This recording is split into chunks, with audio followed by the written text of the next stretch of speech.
previous finals from Lock-In Tournament and America's Cup were obviously devastating, for them overall. And so really nice to see some positive mental to get back in there, especially against Lyon specifically, because, Inspired has the aura and like he can really get into teams' heads where they're just always like, oh my God, this guy always does the perfect play. What do we do? Like, how can we even like do anything? So I liked how, we can all meme on Blabber for like getting the Omega counter jungled as Sejuani versus Jarvan. But like he kept his mental strong, kept going for the, CC plays. And it was turbo underfed, but they still are able to, win the game. Yep. And so I at least like the positive mental angle for them. Yeah, I saw Vulcan and someone was just kind of like walking back in the hallways after they won, and I was just like, oh, like nice dub or whatever. And Vulcan was seemed really happy and stuff. So it's just nice when it's like you see the players that are really struggling after rough results. Like the players can look super down. Understandably, they're putting everything into this, and when you don't get the results, it's pretty depressing. So it's always just fun when you see them like they're feeling good about it. They know not everything's fixed, but it's cool to see people happy. And especially when people are criticizing Cloud9, they're always judging them by a much higher bar than most of the other teams in the league. The split? Exactly, because you're judging the top teams by are you literally the very best, and so it's good and healthy to get those boosts back in. Yep. Yeah, you know who I think the series was huge for, or at least I think it was huge for APA because in that game 1 he got a solo kill onto Saint. And I think he needed that. I think he genuinely looked like a different player after he died as Annie to Saint's Ahri that one time. He got all chatted on too, yeah. Yeah, Saint like swagged on him so hard for that solo kill. Yeah. And it was just the fact that APA he could have avoided it so many different ways. He didn't drink his health pot. He didn't flash. He thought there was no way I ever die here. He overstayed. And then he died. And then Saint's all chatting him back. And that I think actually shook him. I don't know for sure. I'm not inside his head, but based on how he played afterwards and based on, how that situation must feel, I imagine it felt pretty bad. So I think him getting that, because his Nivea solo kill on Ryze was pretty sick. It was like perfect amount of mana, perfect amount of damage to actually take out Ryze there. Yeah. I think that was like, he needed that to heal mentally. I mean, we can just talk about this series before we go to the break, and we'll talk about the rest. But I mean, it doesn't fix all of Cloud9's problems winning one best of 3 in a regular season, because again, people will not think Cloud9 fixed their problems unless they literally win the split, right? Because that is the metric by which they are being judged. Yeah. That is the bar at which you are being held. So that is really, really tough, right? Only one team does that, and if they're not that team, people are going to say, I knew it. They choked, they did whatever, because they're a top team and they're kind of being held to that standard. But it still is like, while it doesn't fix all their problems, I think it was a really important win for Cloud9. You talk about APA, but I just think a lot of them, it's like, if you come back after a tough finals, after a really tough America's Cup, and then you play Lyon right in the opener and you get super styled on, just 2-0'd, slammed, like after game 1, even just seeing the player cams and Cloud9 walking outside, they looked pretty down. And you never want to read too much into it, but sometimes you can kind of like tell when the vibes are off, just like seeing the players. And sometimes, sometimes a team that's like really in a good mood, in together, when they lose, they're just like walking off stage together, they're chatting about it. And sometimes they look really depressed and none of them are talking to each other and all of them are spread out. And it's like, you can tell sometimes when a team needs a win. And I felt like after America's Cup and stuff, felt like Cloud9 needed a win. And so it was nice to see them, be able to pick one up, especially from a really tough start in game 2. But it was a pretty fun series. I mean, I know there's like kind of like extra things going on. Inspired had his ear infection, so he had to play not in stage. He was playing in what we call Howling Abyss. I can't even think of the proper name right now. But in the kind of other studio by himself. So he could not wear his headset all the way on and stuff. So there's some other things going on, maybe that affect a little bit. But I feel like overall Cloud9 played a pretty solid series. And yeah, I mean, I think from both that and talking to a lot of the players, people still have Cloud9 up in the top 3, right? Like everyone is saying that it's Cloud9, it's TL, and it's Lyon, even though TL obviously had a bad split last in Lock-In. People still have them up there, so I feel like Cloud9 should be happy, and I feel like it's a pretty good start. Yeah, I guess we're going over the whole series. We should go over the series from the Lyon side of it also, because you have to look at it from the other side. Even though Lyon everything was all roses with them, winning finals and going to first stand and, getting some international play and stuff. And we're like, wow, look how much this team has improved over such a short period since coming together, in just a short lock-in tournament. They did one of their classics where they got the Dokla counter pick with the Kennen onto Thanatos for Nectin. But like I've seen this counter pick so much, and it's like once you kill the Kennen one time or like get the Kennen's flash or something, then it's like the Renekton. It's so hard to deal with a good Renekton player because they can use the wave to just jump on you and put so much pressure on you. And then when you see a Kennen that's a Gunblade Kennen as well behind. Like Gunblade Kennen doesn't have like plan B, there's not a lot of like other directions you can go. You can once you're there, like you are a squishy little rat with a tiny gun, and you're pretty far behind the curve. So I don't think it made me like more worrisome or anything for Lyon, but I feel about the same about this team as I previously did. Some games they look really, really good. Then some games they're not as coordinated, and you start to get a little worried. And you're like, well, we did have a lot of these comps listen in where everybody's on point and they're all going the same directions. But then we also have comps listen ins where there's like questioning each other's positioning and like flaming, and then it's some of these non-coordinated plays. So I don't think there's any particular issue with the flame side, by the way, as far as the one of the hot topics, of course, is always Inspired. Not only how he directs the team, but how they, interact. And I remember I'm only just remembering now, so I don't have the actual interview. I'll try and look it up afterwards so I can quote the actual interview. But Dokla had, there was a tweet where Dokla had done an interview talking about with someone. Yeah. I don't know if you can look up who did it exactly so we can credit, but Dokla was like, yeah, you're not supposed to have everything be rainbows and sunshine within a team. He thinks that he basically thought that it was a good thing that they could critically discuss problems very quickly and assert them. And he basically was saying that he didn't have a problem with Inspired being direct and blunt and communicating, his opinions on the correct play and correcting those things. So I don't know if you found it yet. Yeah, it was from NA-Men or NA-Men. Nice. They did it, and the quote was, he's probably the best teammate you could possibly want. Inspired is always tryharding, always critical of every mistake, and very objective. He doesn't sugarcoat. It's really easy to play with. That's exactly what you want in a teammate. That's Dokla talking about Inspired. Yeah. And so it's like a professional view of, hey, let's get to this criticism and solve the problems and type of thing. And also that reminds me of it was Sheep Esports that did the Diamond Prox interview. Nice. I forgot to mention that. But I do think they talked about this on pros as well. Emily was kind of it was Ignar, FBI, and Contracts were on pros, and she kind of asked them about their point of view on like how Inspired talks and like that sort of thing. And it's the reality is it's going to be pretty subjective. Some people respond really well to super direct feedback, and some people maybe are a little bit more sensitive. Maybe you have to sugarcoat it a bit. It's like the reality is you kind of have to cater your feedback a little bit to the player. Maybe you shouldn't have to, but that's just kind of human nature. Everyone's different and takes things differently.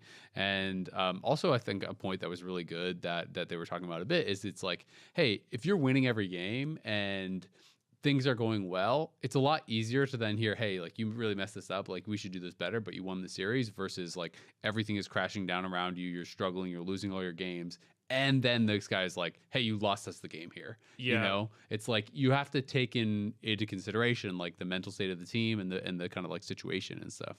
Yeah, I think that point you made is huge, because it is the case that, if you win a game and someone points out a mistake, you can look at it and be like, oh yeah, that was a mistake. But if you lose, it does start sounding like you made a mistake. Is like, yeah, this is why we lost. It's like your skill as a player is like not enough for us to win, kind of deal.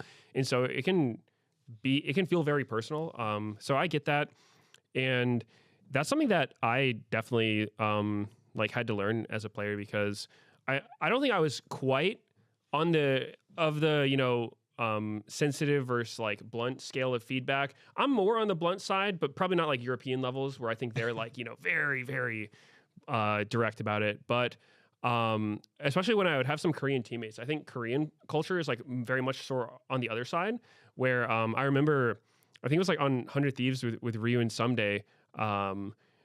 One time during feedback, I'd like point out something they do. I was like, "You're trolling here," which, you know, to me, it didn't feel like aggressive at all, right? It's just like, you know, making a mistake. But then I got feedback afterwards from like a translator coach that's like, "Hey, like they were kind of offended by the way you phrase this," and I was like, "Oh, okay, my bad. Like I wasn't trying to." So I think it is important that you understand who you're giving feedback to and like what they respond to, because even if you don't mean to offend somebody, you don't want to, right? And if you learn that you did, you should apologize and just try to learn from it. Yeah. That is one of the biggest questions and topics that we had for this team, even when this roster was announced for Lyon, because of the star power and the possibilities of how each person's going to take it and work together. Yeah. So excited to see where they can get to, but yeah, they're definitely not the perfect team yet. Obviously, it's been a very short amount of time. Yep, but it is exciting, and we always talked a lot about the series because it was our finals rematch and everything. We are going to take a quick break, though, and then we'll be right back after this. Dude, this lobby is kind of comfy. It feels different. If this is different, I like different. I'm staying right here. Are you guys serious? We're about to get into game. Emily, let us enjoy it. You guys need to lock in. Maybe this'll help. Oh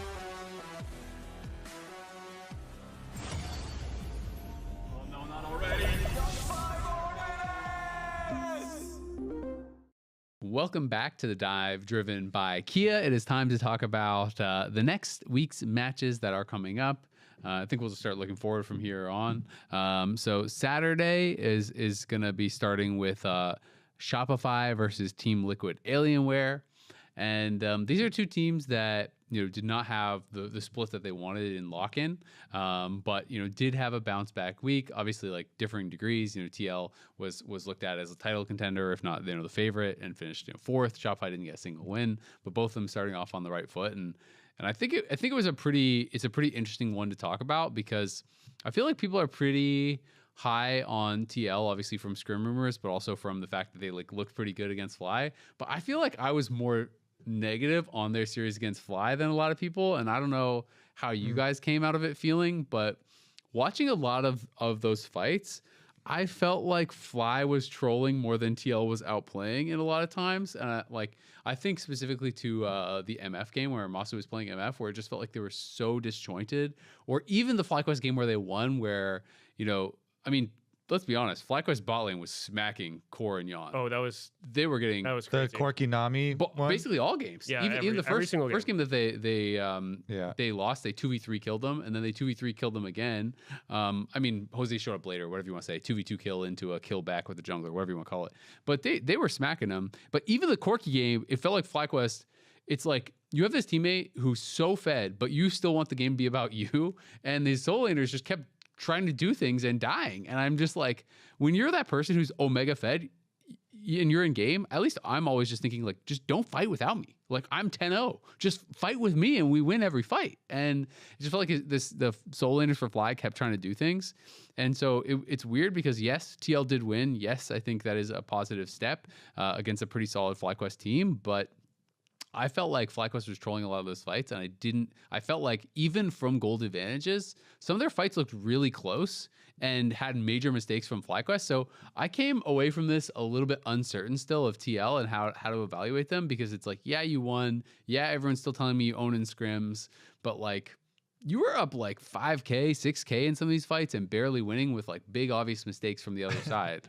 You're still not buying. I'm not buying. No, I remain to be convinced. Yeah, I know we were joking about, because I still put TL third, I think. Yeah. About how, you know, well, yeah, you're exactly the same too. But I was like, you know, all right, I'm not gonna trust the scrim bucks, but like it's still kind of like, it's a slow process. Like I still kind of trust the scrim bucks. Yeah.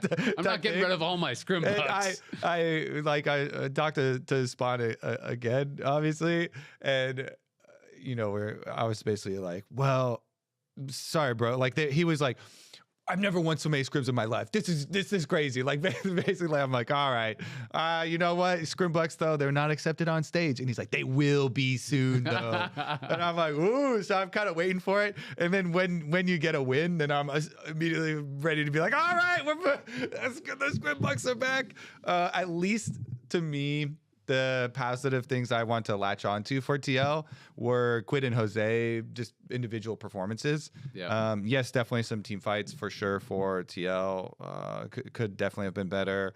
I think bottom lane phase for sure. They got stomped. There are a lot of moments. I will say though, Masu and Crowdgen, I already had as one of the best, if not the best, like laning duo early on. Like they had already been smurfing a lot. Yeah. So it is, very good opponents, but for sure, But we Core and expect Jan used to be- expect more out of Jan and Core JJ. Yeah. Because that's what you rebuilt this whole roster around. That they literally rebuilt the whole team around that core because they were so confident in Jan and Core after the previous year, and so that's definitely an area for improvement. But I did latch on to, oh man, Quid and Jose, because that was one of the things that was so exciting about the signings here with the, everybody wants Quid basically, or wanted Quid. And to see some big carry performances there for TL, I was pleasantly surprised there, pleasantly validated a bit. Then I don't know. You were feeling pleasant. I'm still keeping. I think the third placement, the one step up bump was probably accurate, Reasonable probably so good. far. Yeah, I mean, I think from the FlyQuest side, definitely their bot lane super impressive. Just absolutely smacked. I think outside of their bot lane though, it is not looking so hot. Especially, I think Griffin does not seem very connected with his team. I think in a lot of the games, in a lot of the plays, I don't remember. I think it was game 1, but there was a situation where FlyQuest bot lane had got a 2v2 kill, I think, and then Griffin was on the way to help them in the fight, but he wasn't needed. So then he went and started Dragon, and then FlyQuest bot lane recalled, and then Griffin ended up getting pushed off Dragon afterwards. Which, I think anyone who's jungled in solo queue has had this happen, and you're just like, I hate my bot lane for that. But you don't really see it on stage. I feel like you would either have the team do Dragon or not do Dragon. It felt very odd to see them try to do that kind of play, which is just greedy and not possible. So yeah, I think in the end of last split, we saw a lot of games where Griffin's early plays just weren't working out, and then he got like really behind, snowballed on, and we've seen a little bit of that again so far this split. Like the Ambassa game was kind of rough. So I don't know if it's his decision specifically or the way that he's working with his teams, but I still think that is an area that they need to improve in. I feel like Quad was griefing in some of those games too. I mean, if we're just gonna talk backwards, like the Any game, I know some people were flaming Griffin for this, but there was like they were above mid lane by topside scuttle, and Griffin was going up there and sees Jose, and then Jose is kind of like pushing him back a little bit, and he backs off, and it's like your jungler literally just saw the Pantheon walking to mid lane, and then Quad just kind of stays there, and he could have just walked towards the bot side river, and there's no possibility of a gank. And he just kind of like tries to walk straight back, knowing that the jungler was already there, and just like dies and gives first blood. And I think he even late flashed, if I recall. But like he died there. And then in this game where I felt like even with the lead that TL had, there was some pretty close fights, like some really low health bars and whatever. The fight that I feel like it really sealed it was like this top lane fight where Quad goes and pushes out a wave. They literally see TL clearing wards in their topside jungle. They have no vision there, not a single ward, because the last ward gets cleared. You know that they're topside. And then he just inexplicably, he's not even trying to walk to mid lane. He's literally trying to walk to his base. He clicks back through the jungle and then up towards his base. And just like face checks them and gets arrowed and just loses 95% of his HP instantly. And then everyone from FlyQuest tries to come over. And even with that, it ended up still being a close fight. But like Masu had to flash instantly. Like the fight was just kind of a disaster. But I felt like he was trolling on his pathing in a few of these things. The Xerath game wasn't really selling me. He just kind of like ended up farming even against the Azir, and then was very disrespectful in the side lanes. Like when he had no flash and the wave is pushing towards him, he just like walked up and face checked Jose on the Xin and got solo killed. I feel like Quad is not playing his best at all.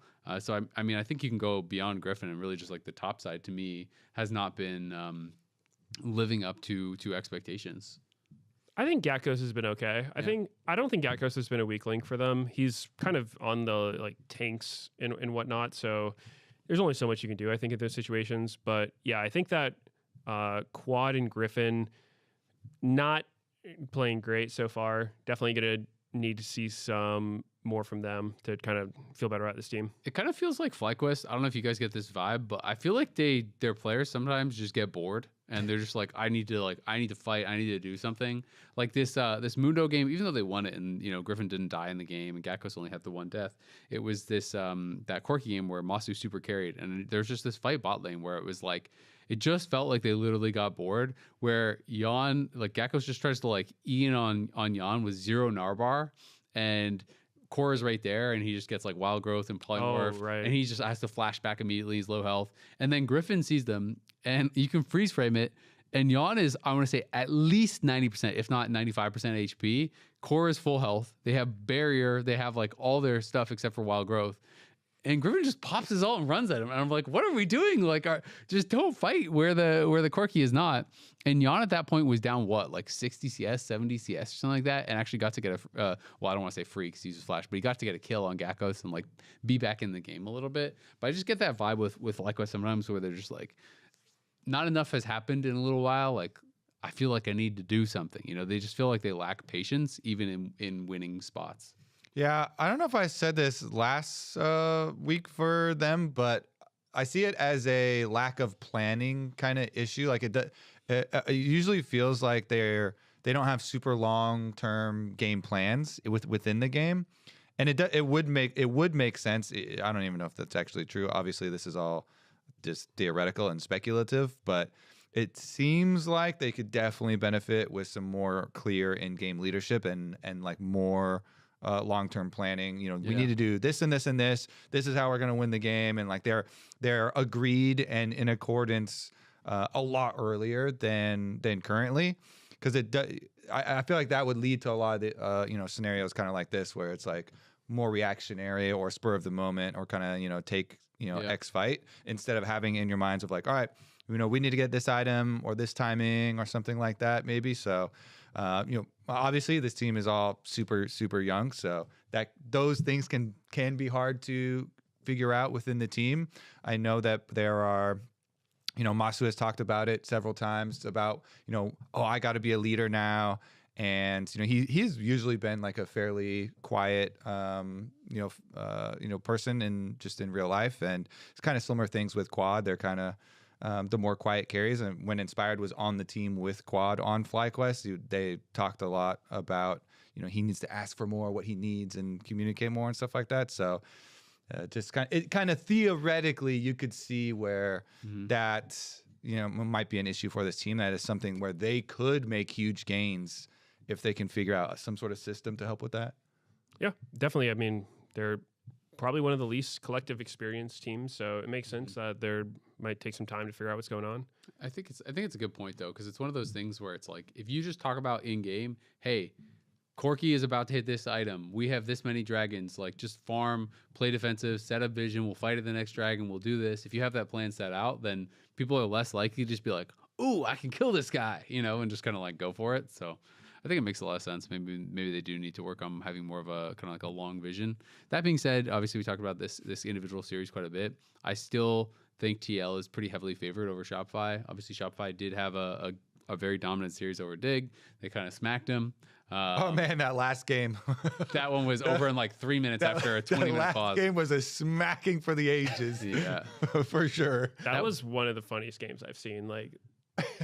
Okay, so we actually have a clip as well, because our producers, before we didn't, sometimes like we ask for clips and stuff ahead of time. They just put this one in there from the Dig and Shopify series.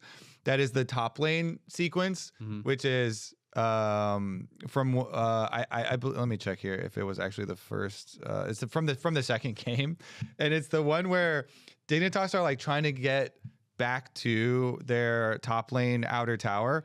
Hold on, it's volume is on. So Photon's up there, and it's the one where like here, look videos that I'm sure you can remember the one, but I remember. It is just so, it's the hilarious one where, you know, you have Palafox on the Twisted Fate and he's like running to the tower as the entire Shopify team is trying to zone them out. But there's 2 traps from the Caitlyn next to the tower. And Palafox is like, I can't step on these traps. And so then they just poke him down there anyways, as he's like cornered in the tower. But then the funniest part to me is look at the follow-up after they kill Palafox. This is maybe 1 second, maybe even less than 1 second after they've just killed Palafox. They're still clearly all here, positioned behind the tower. And then XU tries to run into that same exact position under the tower as Pantheon. And we're like, brother, Photon just teleported out to base. And, yeah. and Palafox just died out of there. Like, where are we going? And I was just cracking up. We're going to KBBQ. Yeah, this play was great because they showed a replay afterwards of Palafox's player cam reaction. Yeah. And we also got to see the ref behind him was also laughing at it. Because I don't blame him. It's such a ridiculous thing to happen. I genuinely think this sequence from Dignitas was like one of the worst macro sequences I've seen from a pro team in a long time. And I don't say that lightly because this situation of because he sees how often do you see a team where you're 5-man proxying their tier 1 and most of the time it'd be like, okay, these guys are overloading the lane, just let's do anything else. But instead, so before this, FBI is a lone bottom. He could push in the wave to the turret and just get plates and catch back up because, you know, their lane didn't go great. But he just recalls. Understatement of the century. He just recalls for no reason. And then for some reason, they're just like lemmings walking into the turret one by one. They're like, we have to get to our tier 1 turret. We cannot let them continue to proxy us. And they just had 2 people sacrifice one by a time. I was just looking at it like, dude, what are we doing? That is such an absurd sequence of events. Like, I do not know what Dig was thinking. I actually want to hear like what Photon was thinking, because Photon's like, I'm out of here. You know, he's Ornn. He's trying to like clear the wave. Then he goes to keep the next wave. And then he teleports out. I'm like, you know, I think he had the right idea there. But the replays are just so funny. You mentioned not only the player replay for Palafox laughing, and then the ref behind him laughing. They also showed the coach reaction. They were synced up with the time. I was like, oh my God, production is so smurfing this, because everyone instantly, as soon as this play is happening, everyone's just cracking up and laughing. And I thought they smurfed it because they also got the coach in real time being like, yeah. What are we doing, guys? If that would kill me as a coach. If my team did that, I would be like, dude, what the hell? I mean, this game was cooked so fast, though. I think B-Boy, he had the biggest gold lead at 8 since 2020. So in 6 years. So bot lane was not going well. You could definitely say that. I mean, this game was absolutely cooked. Shopify, I feel like, you know, it's when we power ranked them in lock-in, I think they were like around 4th-ish. They were boosted a bit above that in the average because Kankus had them first. But I feel like they could be a solid middle of the pack team. We'll just have to see, right? Like it remains to be seen. These guys were on pros, people from both sides of this matchup, and they're kind of joking about it. Kind of sounded like Dignitas loses to everyone in scrims and Shopify only beats Dignitas is kind of what I walked away from after watching this. But I feel like if Shopify can be competitive against Liquid, then I will be a lot more excited for this team, and I'll believe that they could go a lot higher. But I did not feel like there was much to take away from their win against Dignitas because, I don't know, I just think Dignitas looked horrible in that series, and I feel like XU and Palafox looked not good at all. I mean, Dignitas in general looked not good, but I feel like that was like Photon versus the world. It felt like in that series. He was playing Renekton in game 1, if I recall, and he had like a huge individual lead, and he was in a pretty good spot. Everywhere else was a disaster. And then game 2, they put him on Ornn, and I was kind of like, well, like Ornn might be good for the comp, but you have this comp where it was like Ornn top, TF mid, and then you have Yunara Lulu in this matchup bot versus Kate and what was the other? Nico or something? Nico. And so it's like, your only chance to win the game, basically, like all you're doing is playing for bot, right? Like that's your only damage. And then bot goes bad instantly, and you're just like, all right, well. Okay, well, here's the weird part about that game, too. And I could not figure this out while I was watching it. Why did XU path up that game? Your entire WinCon's bot, Palafox ran bot level 1 to the bush to help his bot lane get some kind of advantage, you know, because Bot lanes do their ritual. Everyone rushed to the middle bush to try to get control of the lane. Palafox is there, throws the gold card. Didn't get too much done, but at least it was like, still a lost little the bit. trade level 1, 2v3. Yeah, exactly. And that's obviously not good for Palafox's lane to do that. But with the draft and what they did level 1, it's pretty clear your way to play this game is through bottom. You have an Ornn TF. Also, why did we pick TF in this game with Ornn top, Lulu bottom? It's not like you have great kill pressure, but anyway. But XU pathed up this game away from his bot lane, and then Contracts pathed down, and it went about as you would expect in this situation. So I don't know. I'm not really an XU hater, but this was a very, very bad. But series. if you were, XU haters are eating good after that one, because that was right after dropping a 1-9 Skarner performance in the game before, series, where pretty much everything he went for just made no sense and ended with him dying. So I don't know. Maybe he was jet lagged or something. I'm not sure, but surely XU does better next week. Well, I had this whole thing. I don't know if you're listening to the cast, but I was talking also about like jungler's perspective on lanes like that, like the Caitlyn lane. And I was like, from champs, I was like, okay, well, you could address this Caitlyn Nico problem, but if you do, you have to do it early before they have already chunked out your bottom lane, and before like the problem just gets worse and worse, and then you cannot go address it because you'll just die also. And so you kind of have to like 3 camp go down there, or at least path down towards that area. But okay, Kobe's positives for this matchup, for this series that we just saw for the side for Shopify was that Zinni looked much better individually and in coordination with the team. And Zinni was the player that was so hyped up coming from LCK Challengers. Like, this was the change that Shopify made, changing him for Palafox, and it went very poorly in lock-in tournaments, but he did not hesitate on his Annie plays, which it's critical for that champion. Like, that champion will look so bad if you're getting outranged and hesitant with your plays. And so he smurfed that one, really well coordinated with the team and played individually well. And so that's the positive here for this Shopify TL matchups that is going to happen this coming weekend, is that he looked a lot better with the team, and they're going to need that playing against Quid on Team Liquid, who, as we've brought up the story multiple times before, but obviously Quid's first split as well was quite poor, and then he won MVP the second split. So and he remains one of the best, if not the best, depending on who you talk to, mid laner in the league. So going against TL with Jose and Quid, I think both performing super well off of their last game, it's going to be critical here for Shopify to keep that up and to hope that Zinni can have a strong performance here as well. I mean, I think there's lots of positives for Shopify. I feel like everyone on their team did pretty darn well. So it's just that it didn't feel like Dignitas was able to put up much of a fight. So I just didn't really feel like I got a better read on how good they are going to be amongst the rest of the competition. So this will be a really interesting one. Dig is also playing Lyon. This is another one that is obviously expected to be pretty one-sided. We talked kind of a lot about both sides, but yeah, Dignitas.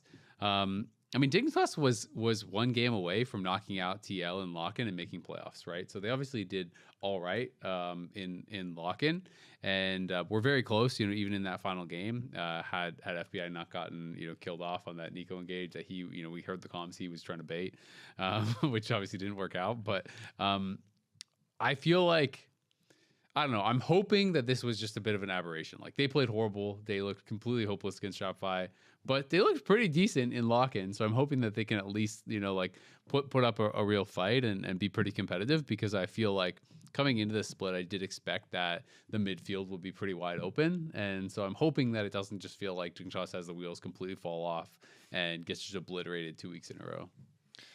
Yeah, I would say...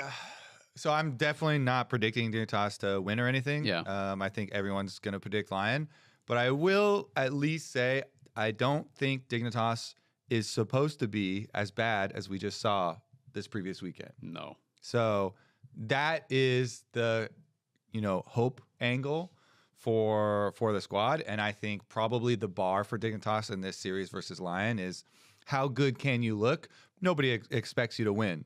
But how good can you look in multiple different facets of the game?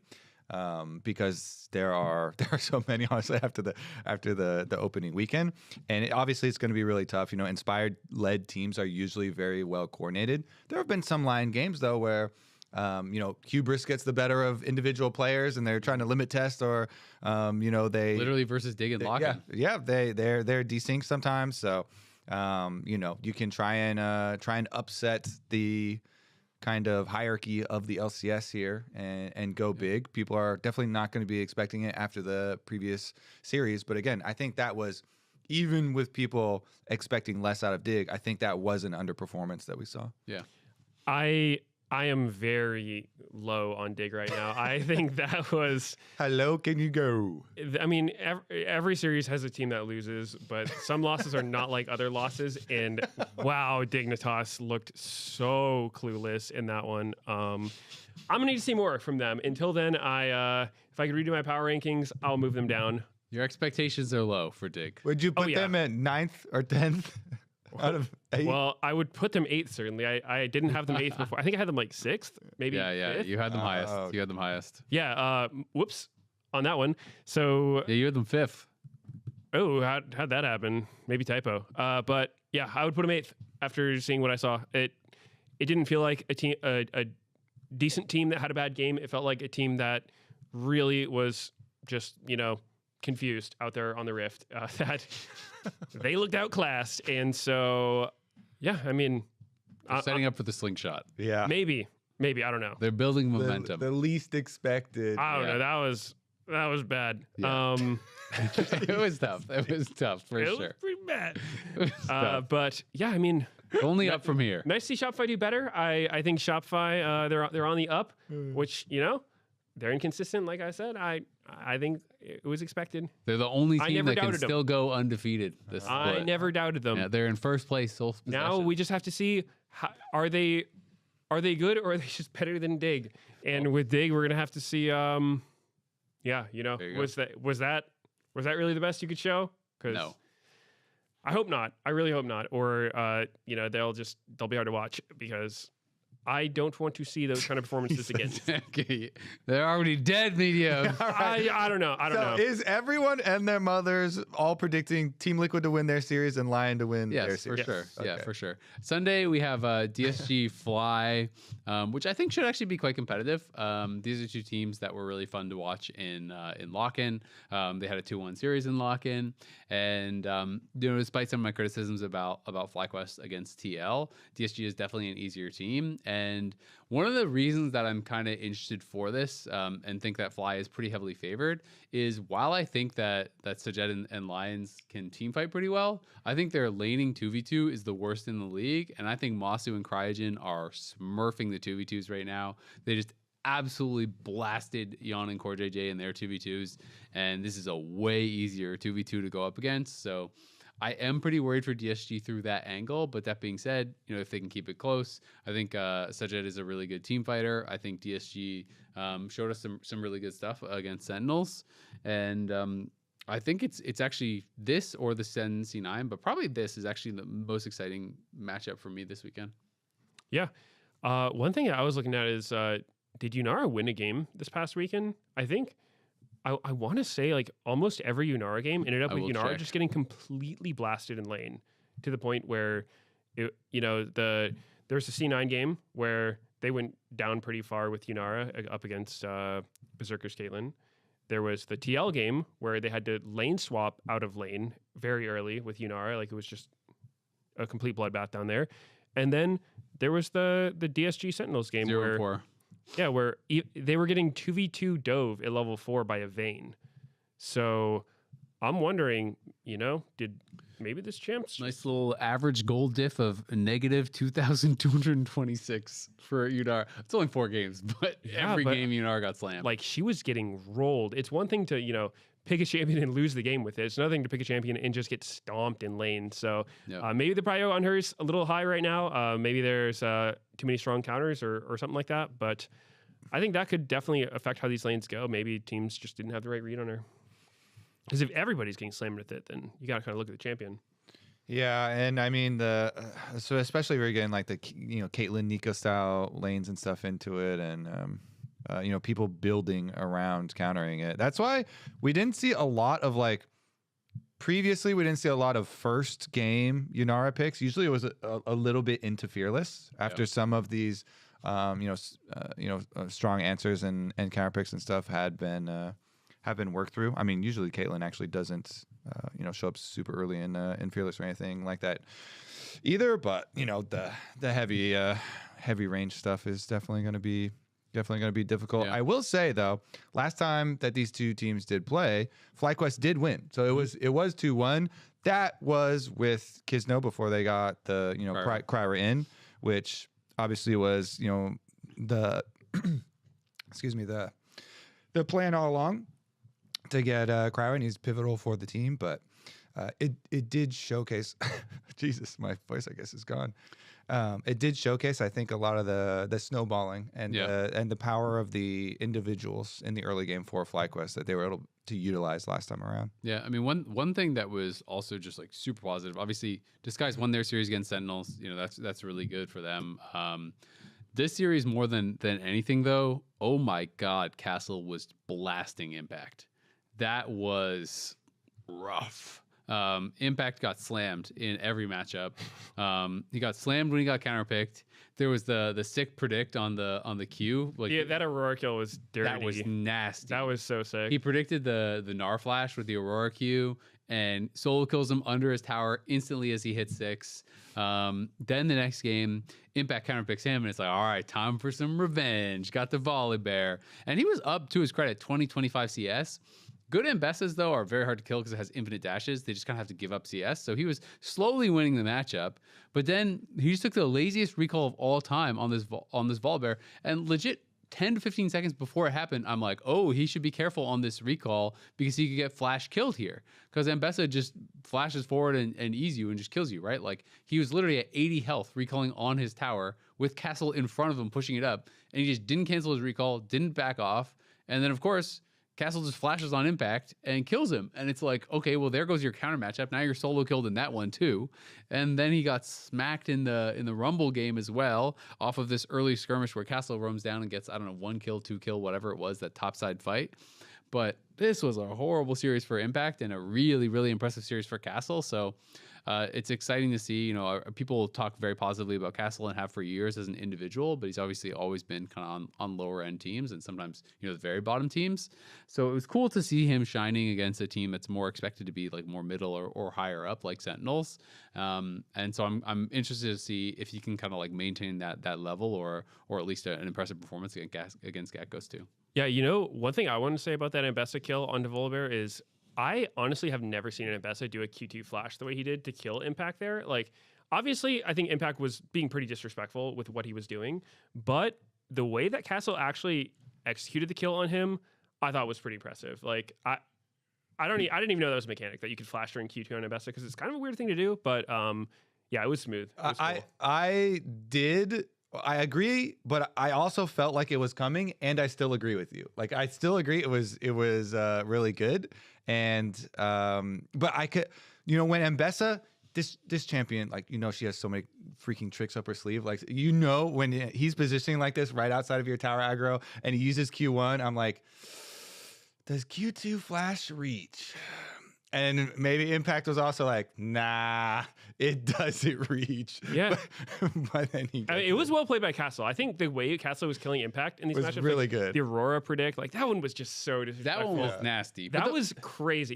It was so confident. He's like, he starts the dive with all. It's just like, I'm full committing to you. And then hard read on the Q. It's like, I know you're going to flash, and I know exactly where you're going to flash. That was just, man. That one was like, when everything is like some scale between misplay and outplay, right? That was like 95% outplay, right? And then there's obviously, I'm sure, some stuff Impact could have done or whatever, but like that was just a sick play from Castle. To me, the Volibear recall was 95% misplay. That was just like, you just should not be recalling in his face. Even if he doesn't do Q2 flash there, like, he can flash on you and kill you with an auto attack, literally. Like, he was under 100 health. It's like anything, flash auto, E, flash Q, flash, like, literally anything, and you're dead. And so it's not like Volibear has any instant reaction thing. Like, the ult he had already used and obviously has a delay before you get the bonus health. The E takes a while to crash down. Like, he has no ability to do something to react. It's not like you're barrier baiting him. It just made no sense to me.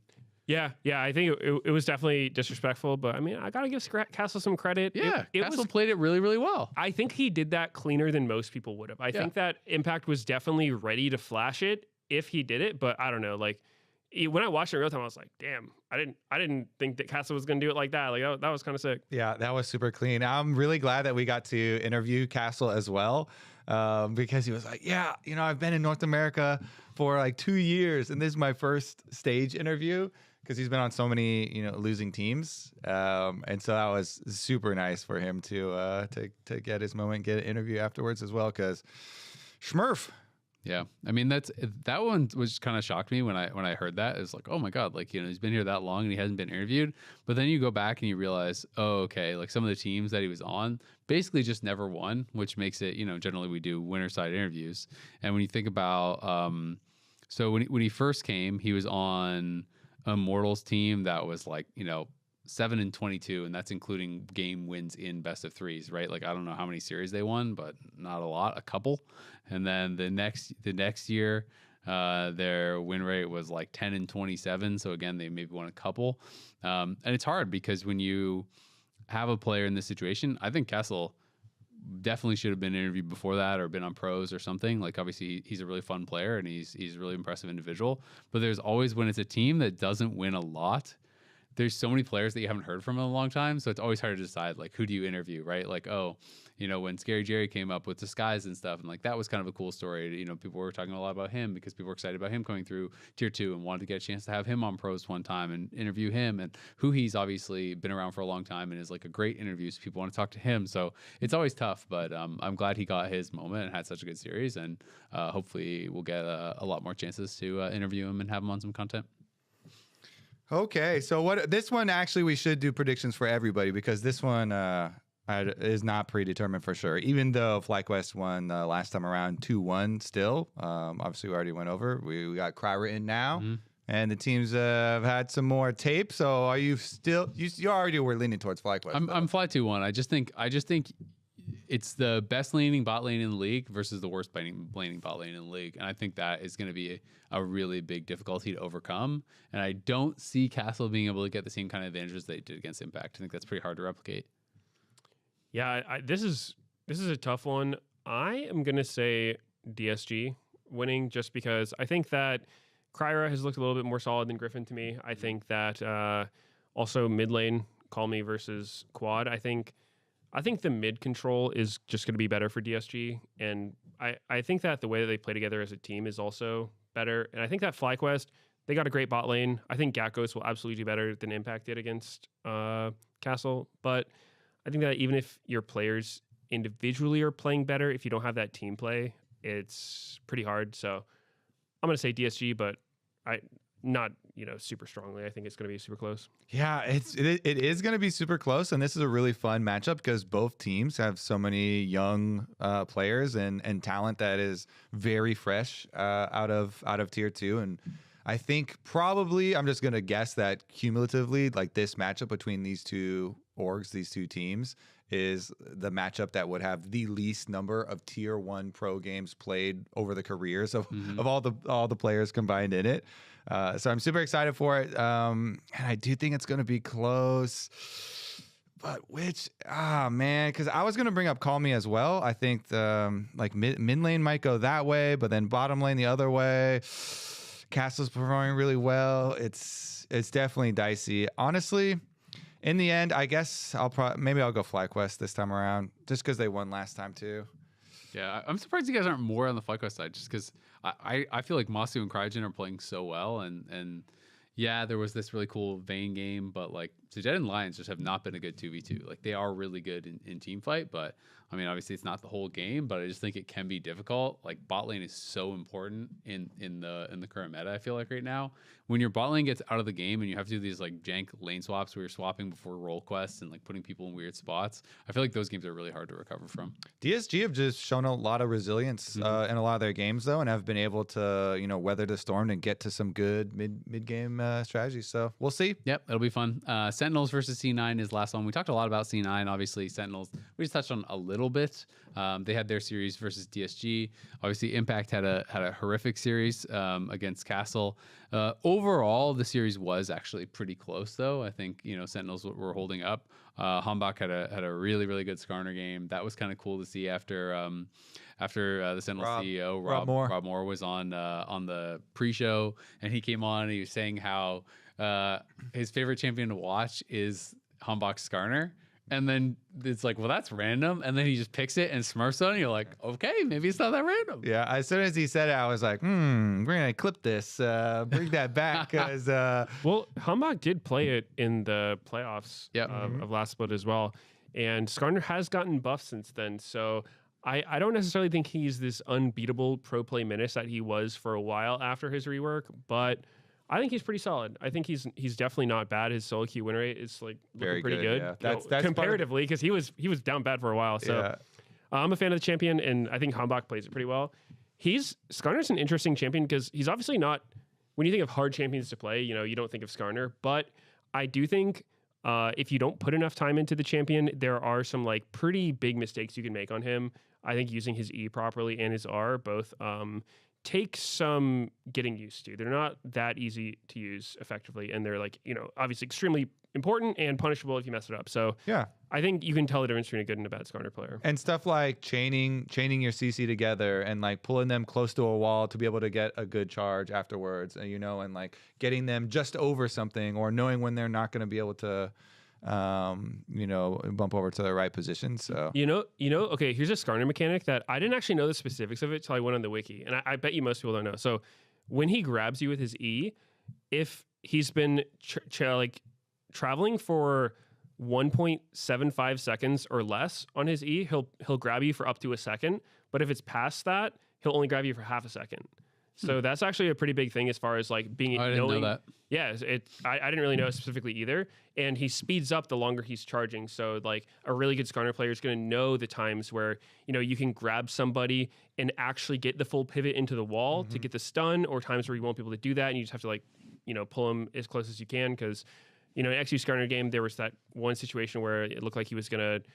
I think he could have stunned contracts into the wall, but he tried to drift them around, stun them at a different wall, but didn't get far enough. So I think that kind of thing definitely is kind of like a experience thing for Skarner. Put more time in on the champion, and then you get the feel for the exact amount of time when it's going to be long hold or short hold, I guess. Yeah.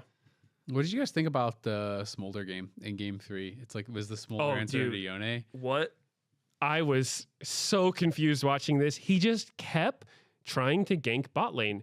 He was playing Smolder as if he was a Lissandra or an Annie or something. It was so funny to watch because I was just confused the whole time. He kept TP flanking bottom or roaming bottom, and they just had absolutely no way to kill anyone, but he just kept trying it. And it was just weird. His build also Trinity into IE. Maybe world first time those items have ever been built like that on any champion.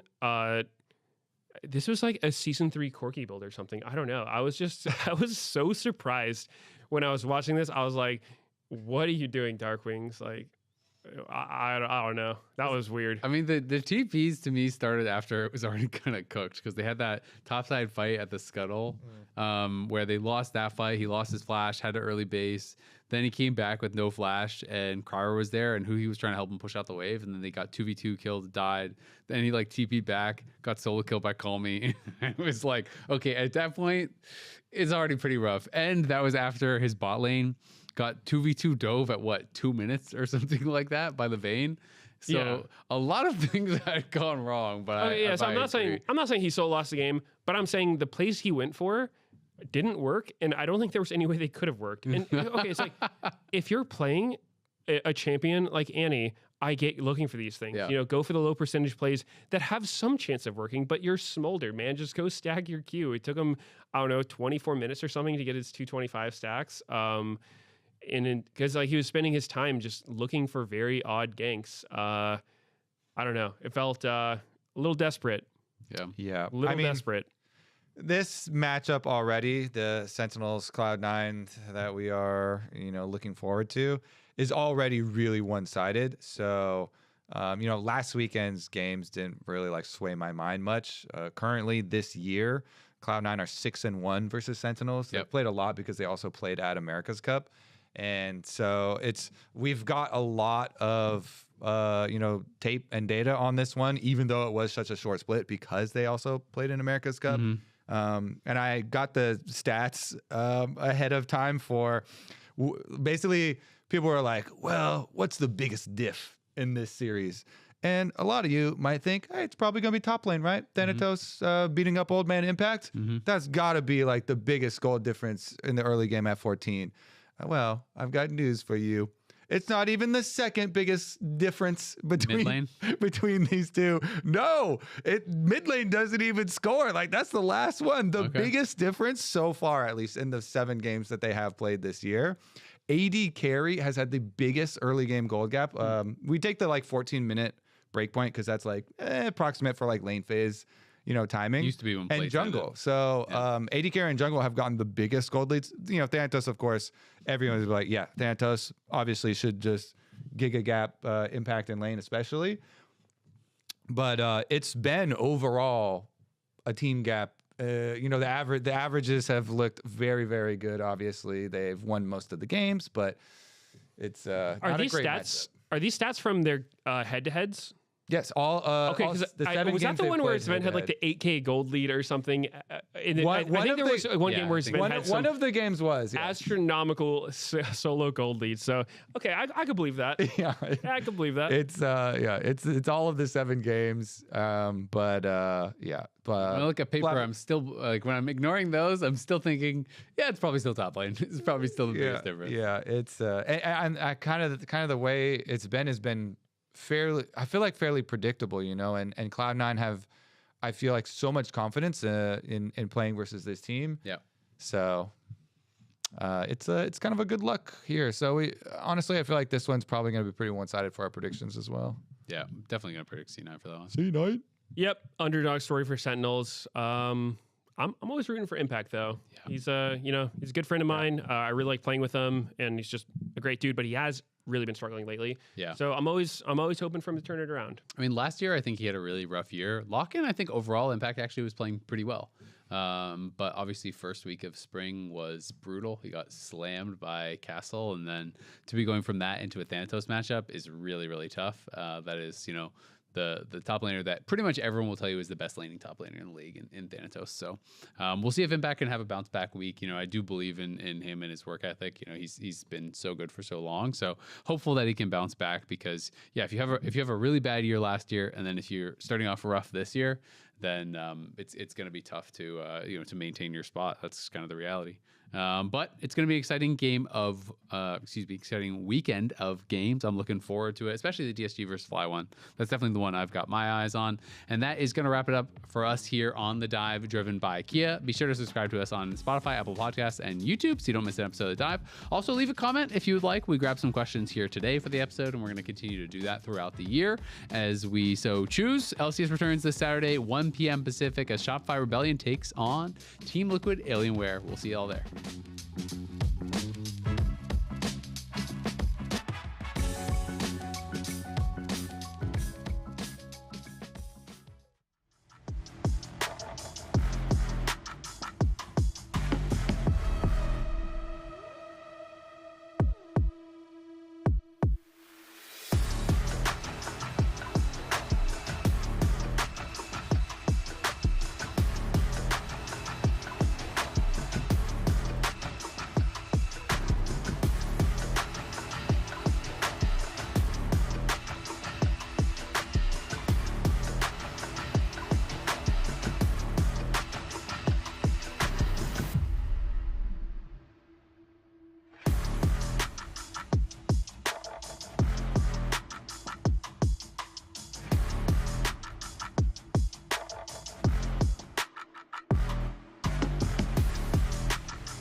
counting down. He has to be counting down to New Year's or our birthday. He did not believe in us to make it, and it is Lorena, our makeup lady. The producer always counts down. What do you mean? No, that's an everyday occurrence. Not every day. Only on the weekends when we're working. 2, 1. Big Happy New Year. Never misses a beat. That's true. He doesn't. But he will soon. And we'll be here for it. An interesting opening week. Interesting opening to the show, too. Who thought Shopify was going to be in sole possession of first place? Yeah, going into week 2. Unfortunately, not Kangas this time. He did last split. He gave up on them very easily. And then this split where after his overwhelming faith was not rewarded. They are the only undefeated team in game score. True. Which is crazy. And they're about to go up against Team Liquid Alienware in our first match. Will they stay undefeated, Emily? In game spoiler score? for my predictions, no. Oh, that's disheartening to hear. That's disheartening. And later on, we have Lyon versus Dig, but you may be wondering why we have all these accoutrements to the set, including this fantastic phone.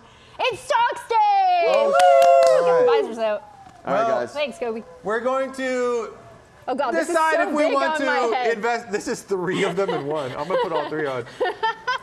We've got 1 week. Suspenders on. We've got 1 week of spring data to go off of. That's all we need. We need to figure out what to invest in early this split. Yeah.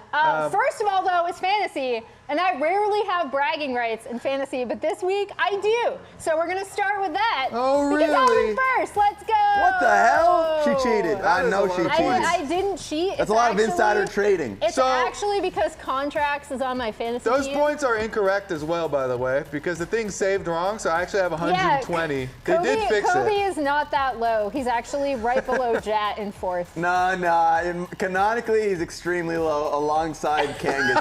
He's missing like 30 points. It's a buffer zone, otherwise I'd be second last. I need him as my buffer zone. Too bad, brother. I hate to inform you that, and a reminder, I love to inform you of this. The loser of the league has to wear clown makeup on broadcast. That's not good. Done by the winner. Or gets to. I'm going to do some sick clown makeup on you guys if I win. See, I'm not concerned about Emily. I want Emily to win, actually. She'll do the best. She will actually be kind about the makeup she provides to people, where I will be drawing.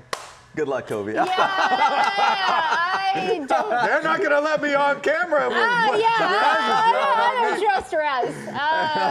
It's going to be interesting shapes and sizes. We need to collectively stop Raz from finishing first. You can play along with us, though. Just go to the LCS official .gg. We're going to go over our different teams, though. Let's see if they even got. Okay, so they did update my team.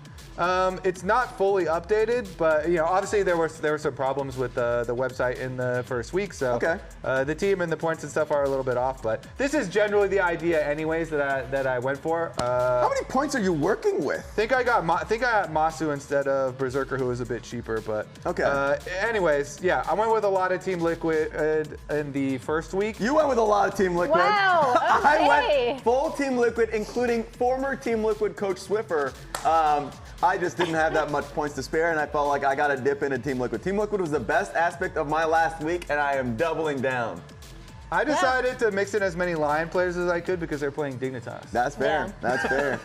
And there's me, who you can see all my costs. I have a thing with Contracts, right, where if he stays on my fantasy team, he actually ends up winning, which is weird. So we'll see if that breaks this week. I will say, but my only swap from week 1 to week 2 was actually to pick Rainover as my coach. I love how you have Thanatos on Gnar. You just don't have any faith that he's willing to pick a 3rd champion. He's willing to pick a lot of things. Go for a bigger multiplier. Go for a bigger multiplier. On Gnars. Hey, I didn't complain about yours. Fair enough. I love complaining. What'd you have for Morgan? I don't remember. It was probably Renekton. It was Renekton. Yeah, it was fully Renekton. All right. So would we agree that both Team Liquid, Alienware, and Shopify stocks are up? Like, they're way up. Where are they at? We have the stonks board. Oh, we do.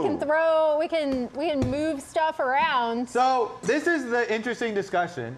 After the week 1 and the little bit of data that we do have, how good exactly do you think that these teams are performing? Because the story for Shopify was all about oh my goodness, in lock-in, they signed Zinni, and there's so much Zinni hype. True. However, the Zinni hype completely flopped in lock-in tournaments. Raz, where are you feeling about the Shopify Zinni hype after 1 week of spring? Yeah. It was a really good series from him. Honestly, I'm going around somewhere in 5th. That area right there in the 5th place spot, I'll place it a little bit more visible. Okay. Reasonable. You're not overreacting too much off of one series. You can't, otherwise What you'd be about losing your Team money Liquid way too Alienware? quickly. However, I am going to overreact off of one series from Team Liquid. Yeah. Okay, where are we going with this? Because I think the cost ratio of scrim bucks, Team Liquid, all year long. that's the annoying We've been thing. hearing about Team Liquid all year long, smashing scrims. This team is so good. Being able to pick up Quid, being able to pick up Jose. I'm going first. And now, after the 1 Look at week those in numbers. spring, they had an amazing showing. So I'm already, after 1 week and all the scrim rumors, I'm gonna put, I would say second. I'll say top two. I'll say top two. Okay, Raz. who's number 1? Who you having number 1? Is that a spoiler? Probably Lyon still inspired. Okay. Are you agreed on the line as well, Emily? I mean, I would still put Lyon slightly above TL. The week I think one data. I think the big thing with TL for me, so Jose had a pop-off game. I thought Quid had a really good game on Rise. I think he overall, as Rise, has been really good for TL thus far. I also feel like it's almost become a crutch for them making a lot of these really cool plays with the Realm Warp.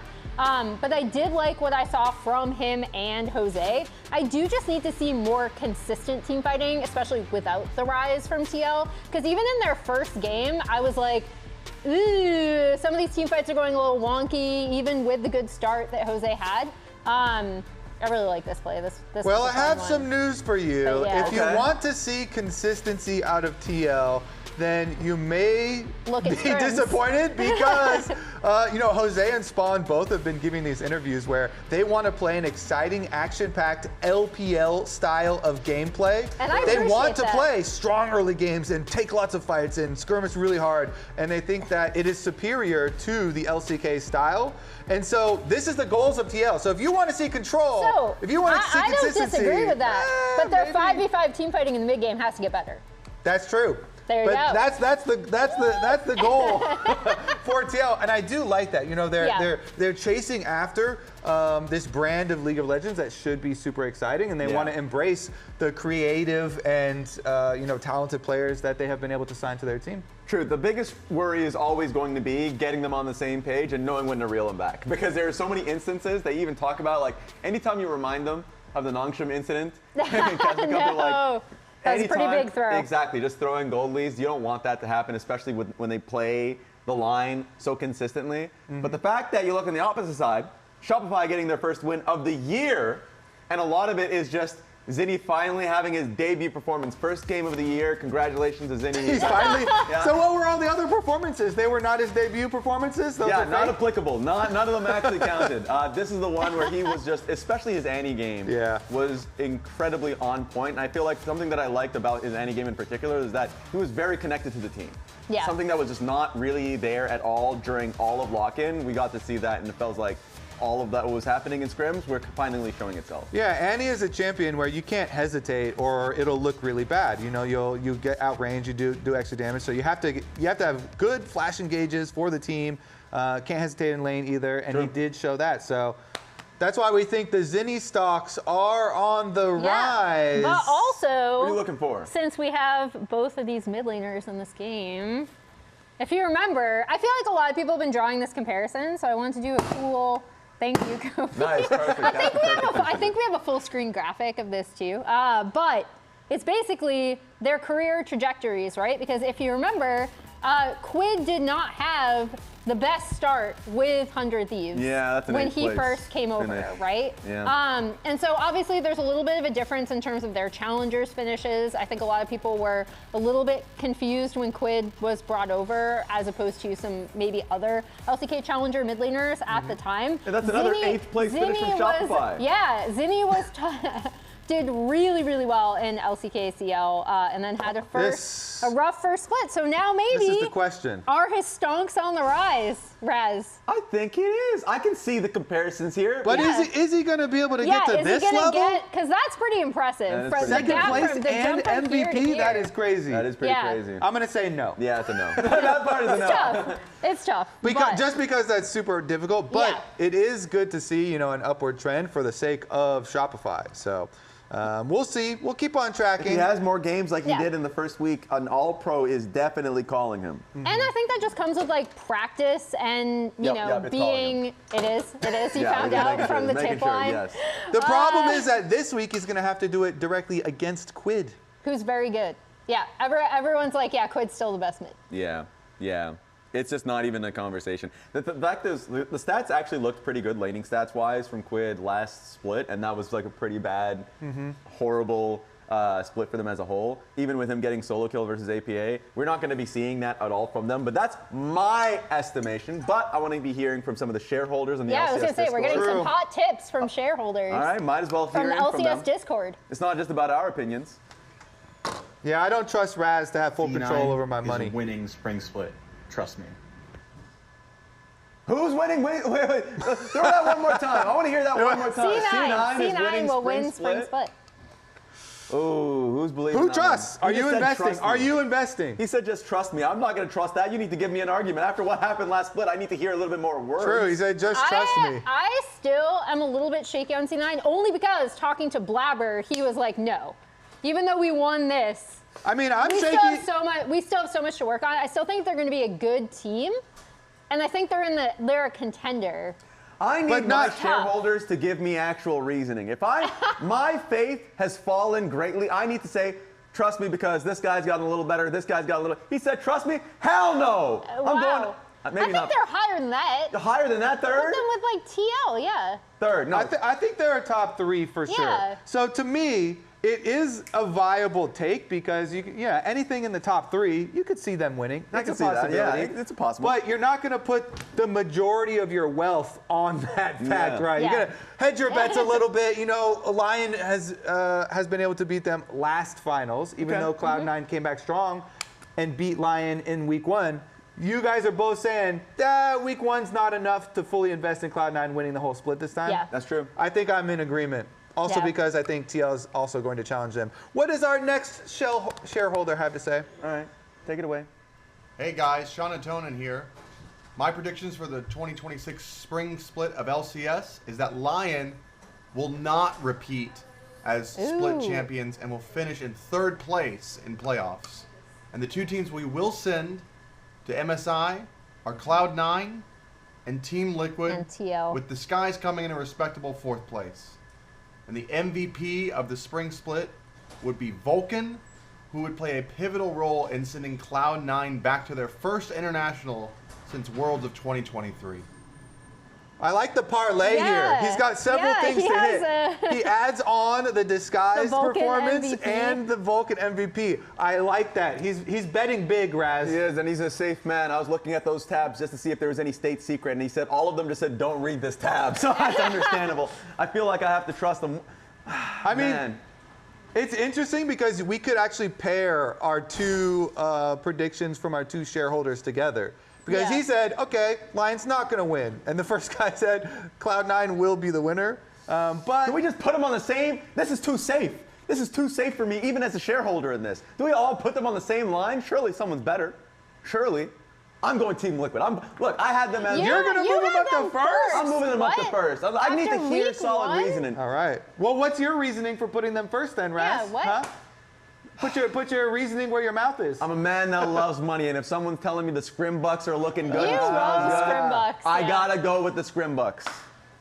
Even after being just burned in the lock-in really tournament, burned you in I respect it though. The first week was pretty good. It's the one thing he's sticking to though. The one thing he's not flip-flopping on. All right, Scrim Bucks. Let's get to our next shareholder. Hey everyone, Sharpie here. My hot take is that week 1 of the LCS gave us a preview of what the finals are going to be. That's right, your finalists are going to be Phoenix 1, aka Sentinels, and Disguised, and these are the 2 teams we're going to be sending to MSI as well, with Sentinels in the 1st seed and Disguised just behind them in the 2nd seed, and I cannot wait for it. That is a hot take. Absolutely not. That is the hottest of takes. I've heard that take. It's so scorching hot that it's hard to put your money on it. But I feel I'm like not buying those stocks at all. if you invested in that and it paid off, that would pay off like 100 times. I want you guys to know that is one of our worst shareholders. He is. We never listen to his opinion. He was on the IMT hype train. He was on that train. Who listen? If you listen to that man, you're going bankrupt. You never believe in Sharpie. But if he keeps on making these big bets, when one of them hits and one pays off, then he's going to hit big. He's going to go big. He's going to be our richest investor. Maybe we do go for him. Maybe we do take these stonks because when it does hit. But not me, not right now. I'm not taking them. Not right now. I mean, it's just so difficult because especially when you're looking at direct comparisons. Let's take the Sentinels, which he was talking about being, 1st seed. Yeah. Number 1, winning the LCS. After what we've just seen, out of this team, it doesn't feel like Impact is in super good form, especially. Yeah, like Sentinels, like they seem like they have pretty controlled gameplay and a good idea of like how they want to play the game, but it's pretty hard to visualize. Like the direct matchups with the top 3 that we have right now. That's the thing. It's like I just see other teams being more consistent in their play and more stable. That's the issue. We're in a meta where you're locked in for 12 minutes in the laning phase, and you have somebody who's not really doing well in the laning phase, and I have still questions towards Darkwing. So we need to see some consistency there for it to really matter. So more data required. We need more data. Next shareholder. Hey LCS, my name's Murderino. And this is why I think Jose Daejeon is going to be the MVP of the league this split. Jose Daejeon and Team Liquid Alienware have decided to take an LPL approach to the game, and I think it shows in spades last week. He was an absolute maniac playing Lee Sin and Pantheon, and from that, he is the highest damage per minute and the highest KDA of any jungler in the league, including Inspired. He is bringing an absolutely aggressive and, as the team has said, psychopathic way to play the game. And now that the rest of the team is on board with What's up? How you doing, I don't think they're going to be able to be stopped. He's always got to be extra. He's going to come in. He is going to make a mockery of contracts in Shopify this week. And I think they're going to take the split and give him an LCS MVP title. Thanks, guys. Hey! So if TL take the split, I can actually definitely see Jose and Quid as kind of the top 2 contenders as we've seen more of this team and kind of how they do want to play. He came with receipts and stats, Raz. That was pretty everything. cool. He even showed the stats website behind him just for the presentation. I know. 3 monitors and the full setup. That was and impressive. That has to be our best shareholder. The only thing is I don't agree with him. The issue is Wait, so you picked TL to finish first. Who's MVP? Quid? It's going to be Quid. My biggest issue, if you're a man who's a sacrificing man like Jose Daejeon, who's going to be trying to gank frequently for his mid laner or bot laner, guess who's going to take all the glory? It's going to be his mid laner and bot laner. It's either going to be Jan or Quid that takes a lot of that glory because he is somebody that will use his advantage or tempo if he's like skipping a camp to help someone out. So I'm a little concerned about that one. He will be. Reminds me I think the shareholders. I'm going shareholder side over Raz. Really? I'll remember this. I mean, that's actually not a bad. I mean, Jose's Lee Sin. Jose's Lee Sin. That's true. I think it'll either be Jose or Quid. If TL take the split for MVP, it will be one of them for sure. We've got one more. All right. One final shareholder to listen to. Hi, my name is Jackson, and my LCS prediction is that Team Liquid isn't going to make MSI this year. I think they have major issues with choking on stage, especially their bot lane. I think that Jan getting killed repeatedly by FlyQuest's bot lane is really unacceptable for a player of his caliber.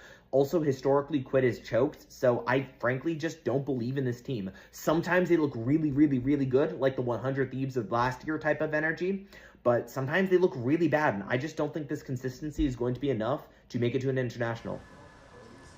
You know what's really interesting about this take? I'm just going to like go into some of my LPL watching past, because when I first started watching LPL in like 2013, 2014, the league I'd watched the most was LCK at the time. And I was just watching LPL and I was like, what are these guys doing? And I think looking at a team that does want to be chaotic, does want to flip so many things early on in the game and push their advantages, can be hard to wrap your head around sometimes. And they will look inconsistent. So I don't disagree with the inconsistency, but I actually do think TL are going to be one of the teams that make MSI. I think that's actually a pretty You're on board with the top 2. Yeah. It's like they're going to kick one of C9 or Lyon out of the top 2 spot. That is a thumbs up. I take it. While that video was being played, we literally just rage baited Team Liquid as they were walking by. Both Sam and Quid were like, "What? They're saying you won't make it to MSI." So we gave him an extra. Quid would have come on if we had Mike. Quid was ready to. He had words as well for Jackson. Quid was ready. He was like, "What did he say?" What? He was literally walking back. I was like, "We'll have to." I can definitely see the world where it doesn't happen though. Obviously, we just had lock-in tournament. They only got 4th. We all expected them to be higher. We all predicted them to be higher in lock-in tournament, and they didn't do it on stage. And one of the big things that is still worrisome after this first week, even though they were able to win, bottom lane. What do you feel about these bottom lane issues? Even though they're winning games, Emily, their bottom lane keeps getting 2v2 killed. Jan and Core JJ used to run the bottom lane in this league.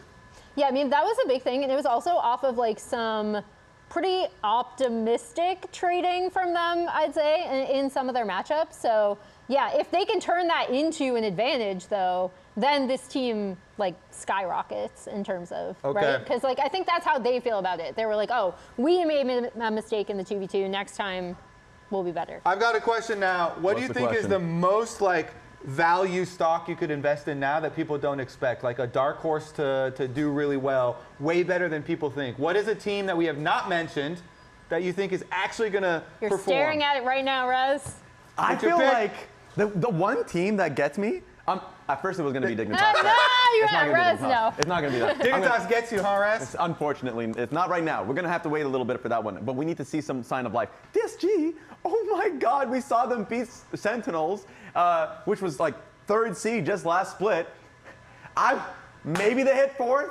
Maybe they get top 4 in this league. I feel like you have to start believing in them as a team. There's one more team that I want to put in the middle, which is FlyQuest. I actually think FlyQuest also show some like really interesting things, and obviously we saw them against TL previously. I don't know.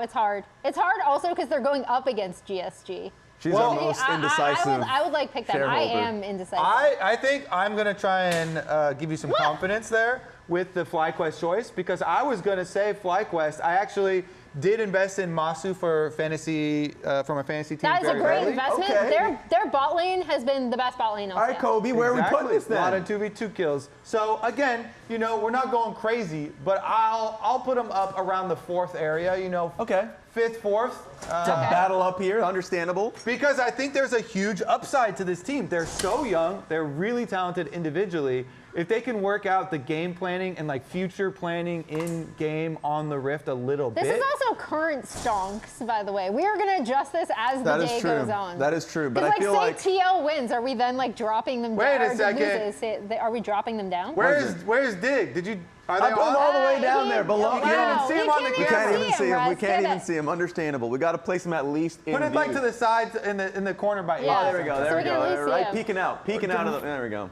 That's nice. We like that. Raz, I want to bring something back. Hit me. That's not stocks What, related. the soup? The LCS soup? No, I'm kind of seeing it right we should bring that back. Mark will get really mad at us. Scrim World Champions, the Scrim Bucks that you're buying into. Oh, look, the Scrim World Champions, you'll remember them from last week when we talked about them winning all these scrims. They're just the best teams to face in scrims, but of course needing to translate scrims to stage. Unfortunately, you see the standings working well for them, not working well for them. 2022, 3rd, 4th, 2026, 4th place, not having a good time, but they have to face their arch nemesis. That's the issue. Team Liquid, we talk about them always needing to be able to translate their scrims to stage. But what happens when you're facing against the anti-Scrim Bucks? Bizarro Senior. A team that never does well in scrims. We went 0-10 the last 2 days combined. Team ends the day with 0 scrims. Third place in third split, so all that matters is being able to do it on stage, but then obviously go to 8th place, so you can never see them coming. Are they going to have great games on stage, or are they not? But, of course, even hearing from one of the quotes, I don't know if you know these quotes, if you play good in scrims and play bad on stage, it's useless. That came from B-Boy. It's like, at the end of the day, it just doesn't matter. You have to perform on the day. And the last question I got to put out there, who said this quote? I'm supposed to be the franchise player, and we're talking about practice. Who said that? Incredible Shopify Rebellion fan, Allen Iverson. Like, I thought you meant we're talking about practice. We're talking about practice. I thought you meant one of the Shopify players had been quoting Allen Iverson. I didn't actually think you were. That was Allen Iverson quoting what Shopify Rebellion players should be saying. I like it. Allen, the #1 Shopify fan. Yeah. Exactly. Okay. And so, honestly, Right, if we just talk about one player in particular, it would be B-Boy, the person that's talking about having good games on stage. We had probably one of the best games on stage you can possibly had just last week. Highest in the LCS at goal difference at 8 minutes ever since we started recording goal difference at 8 minutes in particular. So like, it is insane to see him have this performance. Of course, the caveat was, of course, it was against Dignitas. But like, it was also in a game. I can see it in your eyes. It was also in a game where like that bot lane just got caved in really early. But he was a major reason why it got caved in. I'm just throwing that in there. But so we talked about Shopify. True. Talked about TL, Alienware. We have Bizarro. Senior. Shopify Rebellion. Are Shopify's stonks high enough from the week 1 to pick them to beat Team Liquid? To predict? Yes. Hell no. I think that's a hell no, Okay. Emily. Well, you had them taking a game. Yeah. Okay. I think they're. Oh no. Okay, what's going on here? What's going on here, people? Mr. Shopify. What is this disrespect, okay? This turn. Let's get this out of here. What's going on? I leave for 1 week.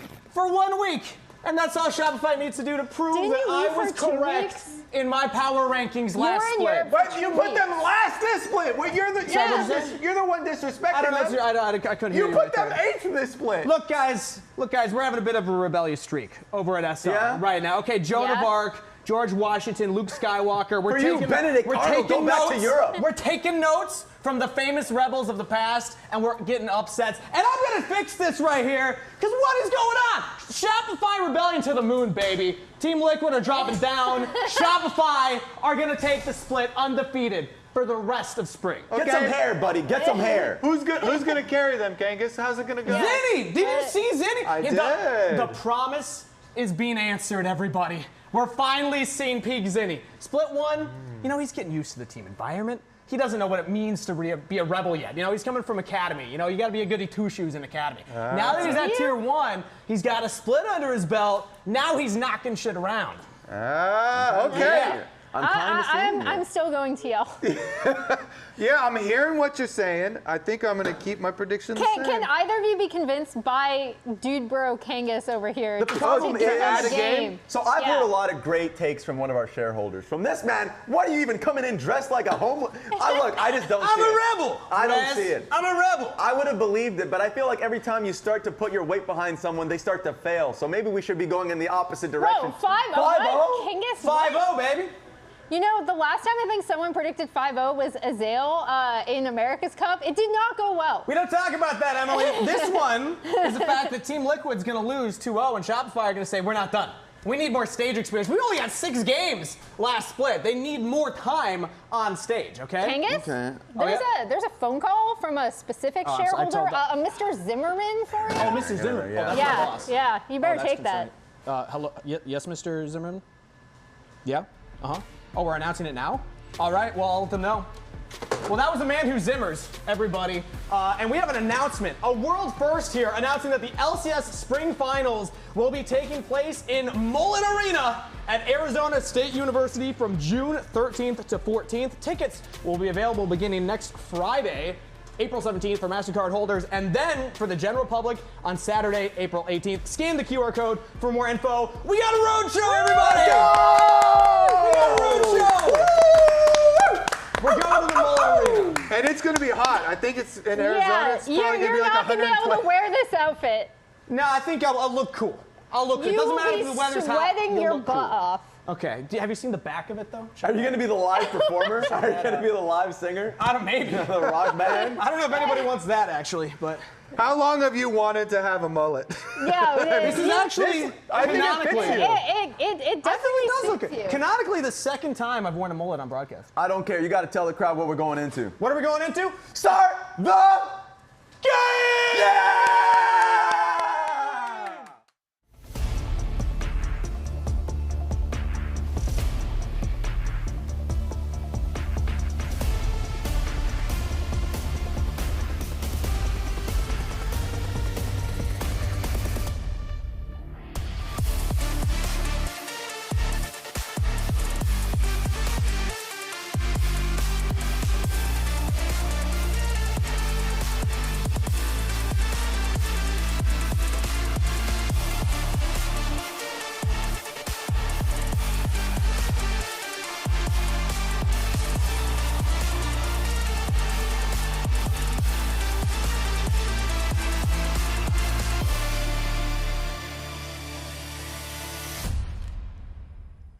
Hello and welcome back. It's week 2 of the LCS.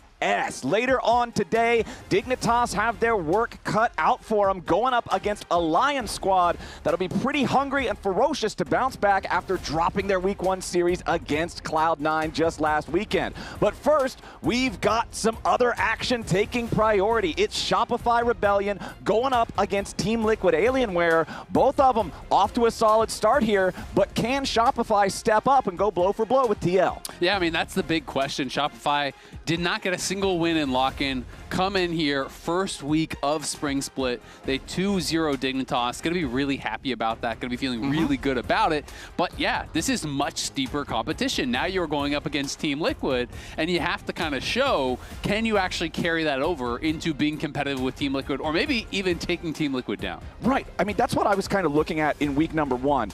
Both these squads started off with a win, but I feel like both of these squads were also paired up against an opponent that you would say there's a solid level of parity there. Yeah. Like it's a worthy opponent, right? So Team Liquid being able to beat FlyQuest, I think most people have both of those teams in the upper half of things. Probably not at the very top. That conversation's mostly about C9 and Lyon right now. But TL and FlyQuest still contenders. Most people also had Dignitas and Shopify down towards the bottom. So starting off with that win, like you're saying, yeah, 2-0 feels great. They're in sole possession of first place. But you were beating one of the easier opponents that you're going to have to go up against. Now it's time to really see where the rubber meets the road and if they can keep up with TL. Exactly. I mean, I think that Team Liquid right now, a lot of people are tired of the scrim talk, but the reality is you talk to pretty much every pro and they're telling you that TL is dominating in scrims, that they're incredibly strong. Pros are viewing Team Liquid as the strongest team, or at the very least, one of the couple teams. So Shopify, if they can even be competitive with TL, if they can have a good series here, go 3 games, look pretty close, even that I think will convince people that, hey, at the very least, Shopify should be competitive in the midfield, right? That they should be kind of climbing up people's power rankings, that they should be looked at as a solid playoff team. And that is what they are looking for, that week-over-week progression. Team Liquid, though, of course, looking for some of that themselves. They were pretty disappointed with their results from lock-in. And even week 1, still lots they can clean up on from that series against FlyQuest. I did, however, really like the fact that we got to see like an aggressive Team Liquid, specifically in the Game 3 against FlyQuest, slamming the Lee Sin pocket pick there for Jose Daejeon, picking a composition that you know is going to get outscaled and being able to execute in a way where that doesn't end up costing you. I think that that's the type of look you really want to see from this squad going forward. But hey, we're already into Champ Select. It's first pick for Shopify Rebellion. Team Liquid selecting to play from the blue side. We've got Ori, Varus, and Karma banned away, while Shopify are going to ban out the Renekton, the Rumble, and the Nautilus, as we do see the Pantheon first pick for Shopify Rebellion, but the instant response from Team Liquid is the Ashe Seraphine, the terror bottom lane duo that is just so difficult for so many laners to deal with. And mostly you're going to get Corki Nami as a response, so I'm curious to see if that is going to be what we get from Shopify, or if they're going to kind of, try to go for something a little bit different. Sometimes you can go for an aggressive option and try to really punish them, but it is the expected answer. Generally speaking, Pantheon is pretty good into the Ashe Seraphine, because generally when you're looking at this duo, you're looking at them as very powerful in the 2v2, but low mobility and very gankable, right? So Pantheon is one of those junglers that people like to draft against it because you can get down there and punish. So it is interesting that TL had the confidence to slam it down anyway. So now I'm curious, are they going to match roles here? Are we going to get a good early game jungler from Jose so he can try to match in the 3v3, which is generally what you want to do if you're going to play a pushing bot lane, and Xin Zhao is going to really fit the bill there. So now it becomes, you know, can Jose be in the right place at the right time? Obviously, it's a lot easier for Contracts to get down there with a ground Starfall on demand and try to punish a pushing lane. But if TL have that pushing bot lane, Jose can be invading, you can get deep wards, you can track where the Pantheon is, and all of a sudden, that ultimate becomes much more difficult to use. And talking about Pantheon being effective into Ashe Seraphine, I also like the choice from TL to, as soon as you see the Pantheon, immediately grab this duo for yourself. Because whenever I see champions that have global or semi-global ultimates, pairing them with one or potentially even two other champions that also have the same capability just creates such a massive amount of threat. So denying the ability to use the arrow and the Grand Starfall that you're talking about together in tandem, I think is pretty important. It absolutely is. And, you know, I talked about getting deep vision. Obviously, Hawkshot is also going to help you do that, to be able to track the Pantheon, know where he is. So between deep wards, between the Hawkshot, you are hoping that they're going to have a good idea of where this Pantheon is at all times. And we will have to see how these two bot lanes go. Obviously, the Lounge was talking about, you know, B-Boy having this crazy Caitlyn game where the game got blown apart. He set the record for the gold difference at 8. Since it has been tracked in the LCS, was up thousands of gold ahead. And even though Yon and Core are looked at as one of the best bot lanes in the league, they got kind of blasted by FlyQuest bot lane last week. Masu and Cryogen were giving them hands, man. They were getting 2v2 kills many times in a row. The Corki game that FlyQuest actually won, that TL lost, was, you know, almost a 1v9 game from Masu. You know, they dominated them in the bot lane. So we're going to have to see if Yon and Core can look a little bit better in that 2v2 because, you know, this plan of tracking the jungler and being able to 3v3 and all that is great, but you have to not lose the 2v2 for that to actually be viable. Yeah, exactly. That pop-off game you're talking about with Masu piloting the Corki, the initial 2 deaths came from the fact that it was supposed to be Team Liquid setting up a play for Jose to come down there, and then Yon and Core just both drop. They overplay their hand. They get too aggressive in the setup, trying to bait their opponents in. Sometimes you're the bait, sometimes you're the shark, and they were, they ended up in the chum bucket after that one. Absolutely did. We are going to get Aurora coming through here as a blind from TL, and the answers are going to be Mel and Ambessa. So now we're going to find out, you know, is this going to be Aurora mid for Quid, or is it going to be Aurora top for Morgan? You know, you do have the option to go either way. I think against the Mel, it could be pretty tough for the Aurora because you are going to be outranged. You are expecting it to probably go top lane now, given the matchups, but you do have the option to go either way, and obviously, Ken still play at mid here for Quid, and it is going to be a Jax for Morgan, so it will be Aurora mid. And it'll be interesting to see how Quid does here against Zinni, who had a really good week 1 of Spring after a pretty tough lock-in tournament. Yeah, and I'm right there with you. I'm surprised that we're going to see the Aurora opt into the matchup against Mel, one of those longer range control mage types. I feel like every time I see Aurora, her natural environment is she wants to bully short range enemy champions. She has such a powerful burst pattern. It's super easy for her to just go ahead, get that damage down, and immediately back away. Mel's going to make that pretty tough. Yeah, it is going to be really difficult. You know, generally these types of champions can really struggle against poke mages. You know, the question is, can you maintain the push? If you can maintain the push and keep Zinni in under his tower, then it's going to be a lot less powerful. If you lose the push to Mel, then all of a sudden you're trying to last hit under your tower where, you know, Mel is just raining down spells on you one after the other. And you don't really have a great trade pattern to trade back. So getting the push, I think, is going to be incredibly important. It'll be interesting to see how that goes in this matchup. It's not one I've seen a ton, but Mel is getting a lot more popular in lock-in during Split 1 in LPL. Mel was really, really popular in LPL. We saw it at First Stand quite a bit, has become quite a popular answer to Ahri, but we are seeing people just get more comfortable with it in general, and the more they play it, the more they realize, hey, this is actually really, really powerful, especially when you're playing against some specific champions, and it is playing against the Nami, and you can reflect the Nami wave, and that is one of the best ultimates in the game to reflect. You can also reflect the Ashe arrow. Those are 2 that are pretty easy. Excuse me. The Seraphine ult, you know, you're going to be able to reflect those. Of course, the Nami is on his side, but the Ashe ult, the Seraphine ult, being able to reflect those is actually so incredibly powerful. So, you know, it may be partially why Zinni elected to go for it. Well, I'm excited to see how this one is going to play out. I'm very excited to see specifically where our junglers are going to focus. I feel like when we saw the first 3 picks for either side in the draft, we were talking so much about that bottom lane, about how jungle intervention here could be super important against the power and priority that the Ashe plus Seraphine combo is normally going to command. But now that we've seen this potential, like Aurora into Mel, hey, this could be very volatile as well, it just means that there's that much more opportunity cost to every decision that the junglers make. It absolutely is. You have to really decide where you're going to go. Top lane can be very volatile in these types of matchups. Also, when you're looking at, Mbessa, Jax, if one gets really far ahead of the other, it can be very, very difficult. These are the current LCS standings. The only undefeated team, the Kings of the Castle. On top of the table, 2-0. It's the first time that Shopify Rebellion has been in sole possession of first place in their organization's history.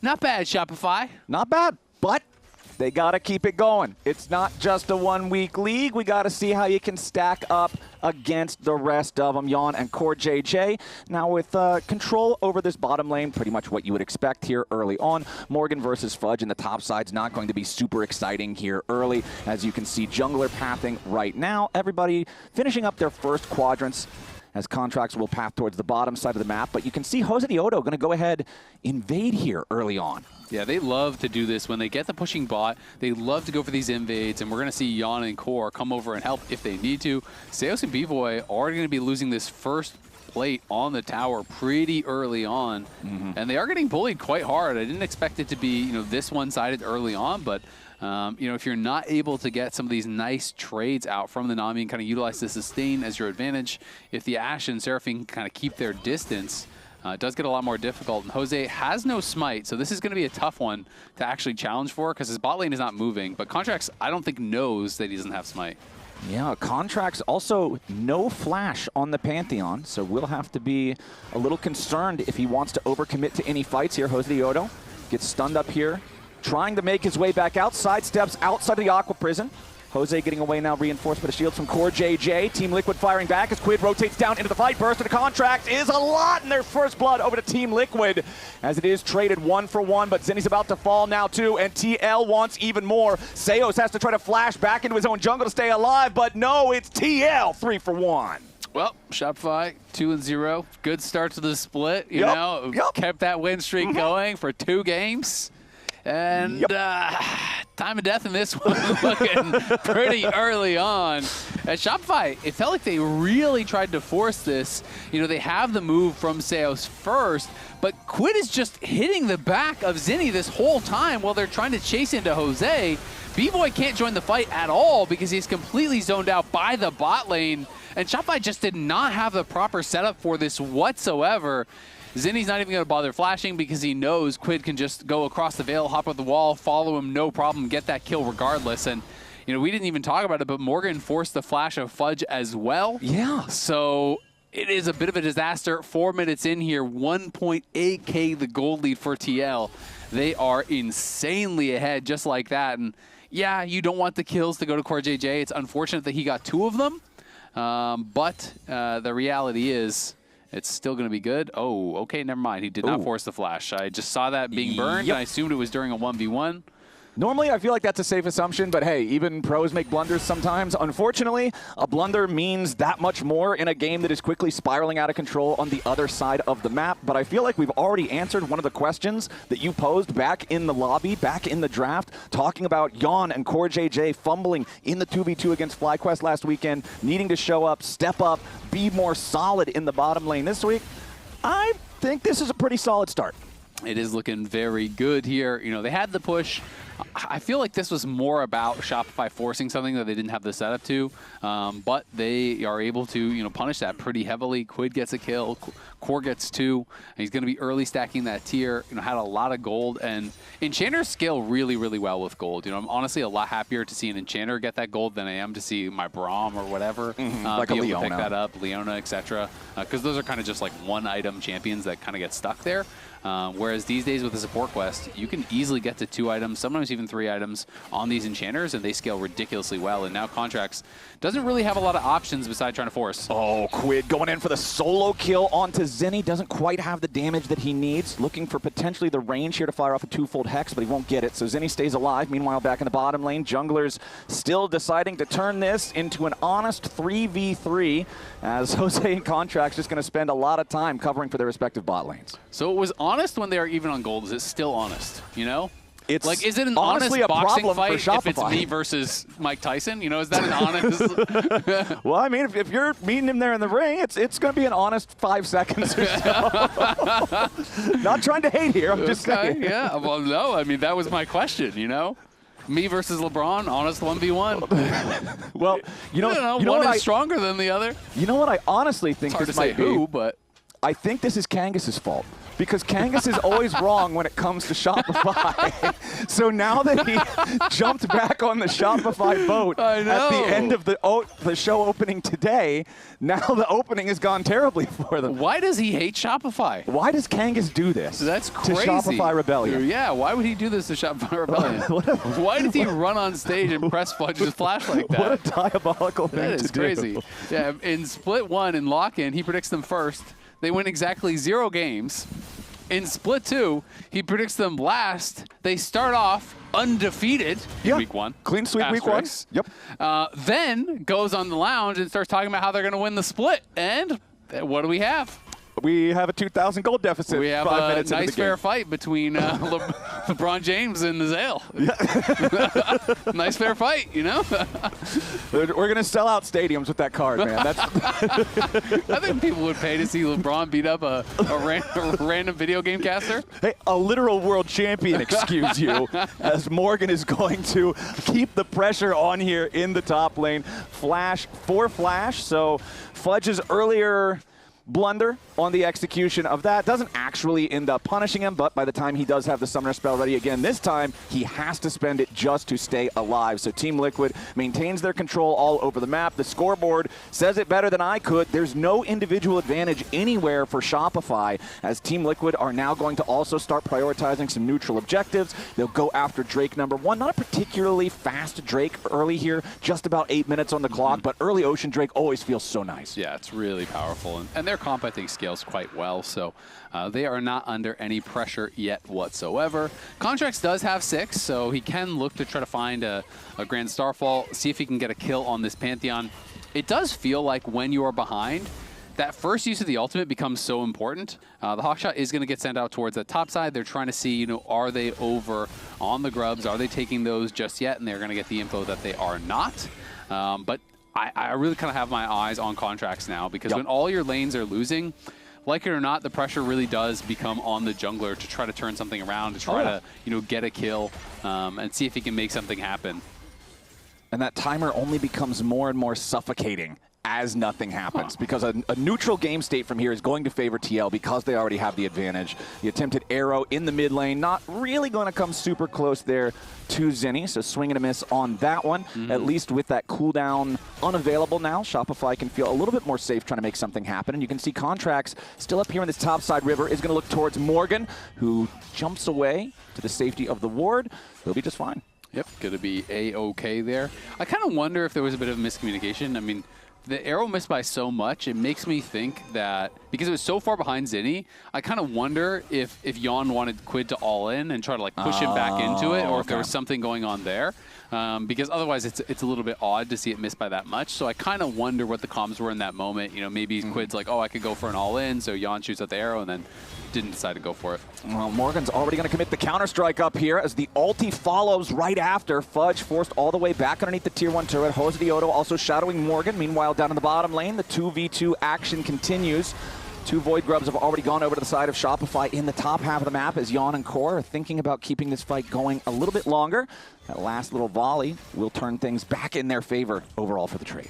Yeah, and they get the cleanse out, so it's a trade of the Encore for the cleanse, and when the arrow comes back up, that could be really problematic now, because it's going to have to be a flash used at that point. If you eat that, especially if Encore is back up and available. Crystal Arrow into the Encore, into the beat drop for the root, or even the stun if you're slowed up and you have double power charge on it, is very, very dangerous. So going to be some good pressure here for Eon and CoreJJ. All right, and a reminder, LCS Spring Finals taking place in Mullet Arena at Arizona State University, June 13th and 14th. Tickets are going to be available beginning next week, so keep your eyes out for those. I love road shows. They're one of my favorite parts about the whole thing, so I'm excited. Me too. That's where I'm going to box LeBron, so make sure to get your tickets That's early. where the showdown. Yeah, that's yeah, we've got the finals and everything. It's the opening card. But we have the opening match of Azael versus LeBron. Right there, too. So don't miss out on that one. It's going to be a fun time. So update, we're 11 minutes into the game now, and the gold lead hasn't grown at all for Team Liquid. Like, you're still happy to have a 1,500 gold lead 11 minutes into the game, but at least for Shopify, it's not like one of those types of games where something goes really bad in the first couple of minutes, and then it just snowballs completely out of control. The game is entirely over. But up here on the top side, there's your Grand Starfall. Contracts ready to commit to this one. Morgan tries to get all the way back underneath the turret, and he will succeed. Not enough damage there from Shopify to get this done. Yeah, I'm not sure it would have made the difference, but you can see there was a bit of miscommunication. Fudge was backing off as Contracts ulted and flashed in, so, wasn't looking for it. Jose is back here behind Teos. Oh, and that was not a good Aqua Prison from the Nami. Now CoreJJ is going to step up, go on a killing spree here with a Seraphine. Flash followed by Jose's flash as B-Boy cannot escape. Now Jose finds himself fighting behind the enemy lines, and he's going to fight all the way to the bitter end. 1v1 against Contracts is Pantheon here. Another wind becomes lightning, comes through. CoreJJ was trying to get over there, maybe be able to save his jungler. Can't quite happen, but Team Liquid's still going to be happy with the 2-for-1. Yep, going to be very happy with that. I talked about with the cleanse down, whoever that arrow is fired at, you got to flash it. They did not, and the Nami does get taken out. Zinni starting to do quite well in this 1v1, which is kind of more what I expected in the isolated 1v1. The problem for him is, I mean, look at the rest of the map, right? The problem is kind of everything else. Yeah, the problem is everything that you're not doing. Yep. As this was just nicely done from Jose. They saw Contracts on the top side, so there's no ability to actually counter gank this. The knockup was really well timed there from Jose, straight into the Crystal Arrow. Had to flash early or flash that arrow, wasn't able to do so. Quid not even needed on the roam. Jose chases him down, gets the kill. At the end of the day, it is going to be the one traded back here as Contracts arrives, but it's a nice play there from TL, and both the bot laners up about 1K. And Jose just continuing right where he left off last week, was really good last week. Is one of the players that I would say received some of the most criticism from TL in lock-in. He was a new player coming in, and some players, whoa, CoreJJ forced to flash out of that one. Does not want to eat any more damage from that tidal wave. A lot of people were saying, oh, we're going to get Quid, and then once we get Quid, we're going to get Inspired, and people were kind of really excited for that potential of this TL super team. And so I think, maybe fairly, maybe unfairly, Jose was kind of compared to that potential pickup of Inspired. So people were a little disappointed, I think. As a result, he got some more criticism when things weren't going as well. But Jose was great week one, great here. Now Fudge not going to find anything there with the public execution as Morgan continues chasing after him. Eclipse shield. Nope, that's not enough. Morgan picks up the solo bolo here in the top lane. We've seen a couple of times. It came close. Flash is being spent back and forth, but this time they get the job done as Zinni escapes the pressure from Jose Dioto back in the mid lane here at the same time. Has Contracts waiting in the wings in case Team Liquid tries to force something more. But Azael, just 3 minutes ago, I said, well, hey, at least Shopify has stopped the bleeding. At least it hasn't gotten worse than it did after the initial scuffle in the bottom lane. Now that gold lead's twice as big as it was. Yeah, and they're getting the second dragon as well. A solo kill on the top side. You got the first tower up there now, too. And Morgan solo killed Fudge when Fudge was on Eclipse, and Morgan didn't have his first completed item yet. And that is a bit of a disaster because, in this matchup, when you are playing Ambessa, you're rushing towards that Eclipse. You're going to get there before the Jax gets Triforce, especially when Jax pit stops for the steel caps, as Morgan did. Yeah. So that is kind of like your point of power, where you're supposed to be winning the matchup. Fudge, unfortunately, it was close, but his ultimate did miss, and that kind of made the difference there. And Morgan's able to get the solo, now comes back with the completed item, so he is going to be way stronger in this matchup, and he's on a champion that does outscale in the 1v1, so bad kind of goes to worse, and no one's answering Jack's bot lane either, so he's going to be able to pick up probably a lot of gold off this tower too. Yeah, Trinity Force is just one of the best one-item power spikes in League of Legends with how much it enables you to do the trades, the all-ins, everything, alongside the steel caps that you're mentioning. And there goes the Tier 1 turret down here in the bottom lane. Morgan is up 1,500 gold individually. Yeah, I mean, that just seemed weird because they didn't even start the Herald. I was like, okay, well, if you're not going to answer, you're going to go for a play on top side, and maybe now they will. Okay. However, Team Liquid's ready to respond immediately. Quid's going to go ahead, drop the ulti. Jose Diodo has already arrived, and Contracts is going to be your target as Quid makes sure Zenny can no longer participate here in the fight. Public execution coming out from Fudge, trying to lock up Quid, but it will not matter. Now Seos in danger yet again. The Nami is a fish out of water, and Team Liquid reel it in. 2-0 up here as everybody from both sides gets involved. Yeah, felt like everything's falling apart now. And it might fall even further. Isaac B-Void tries to escape over the wall. He wants to try to get to the blast cone, but he cannot survive. The focus fire takes him out. And now, oh my, there's no way. We're still going. Morgan drops the ulti. There's another kill. This one's all done up, sewed up. Send it home. Shopify Rebellion collapse in the top half of the map. Yeah, I mean, this just feels like desperation because they first send everyone topside. It looks like they're going to go for Herald, but then they don't start Herald. No one answers Morgan on the bot side, so Morgan gets your full tower bot for free. Then you try to go for this play onto Quid, but Jose is around. Morgan has DP. He's way stronger. The TL bot lane is here. So it just felt like they realized they messed up their macro. No one answered bot. They didn't force anything top. Then they tried to do it really late, but they've kind of lost all their tempo. And the play really does not work out. They have lost all of their outer towers now at this point. And TL over 6,000 gold ahead. This Jax is going to be on 2 items here pretty soon.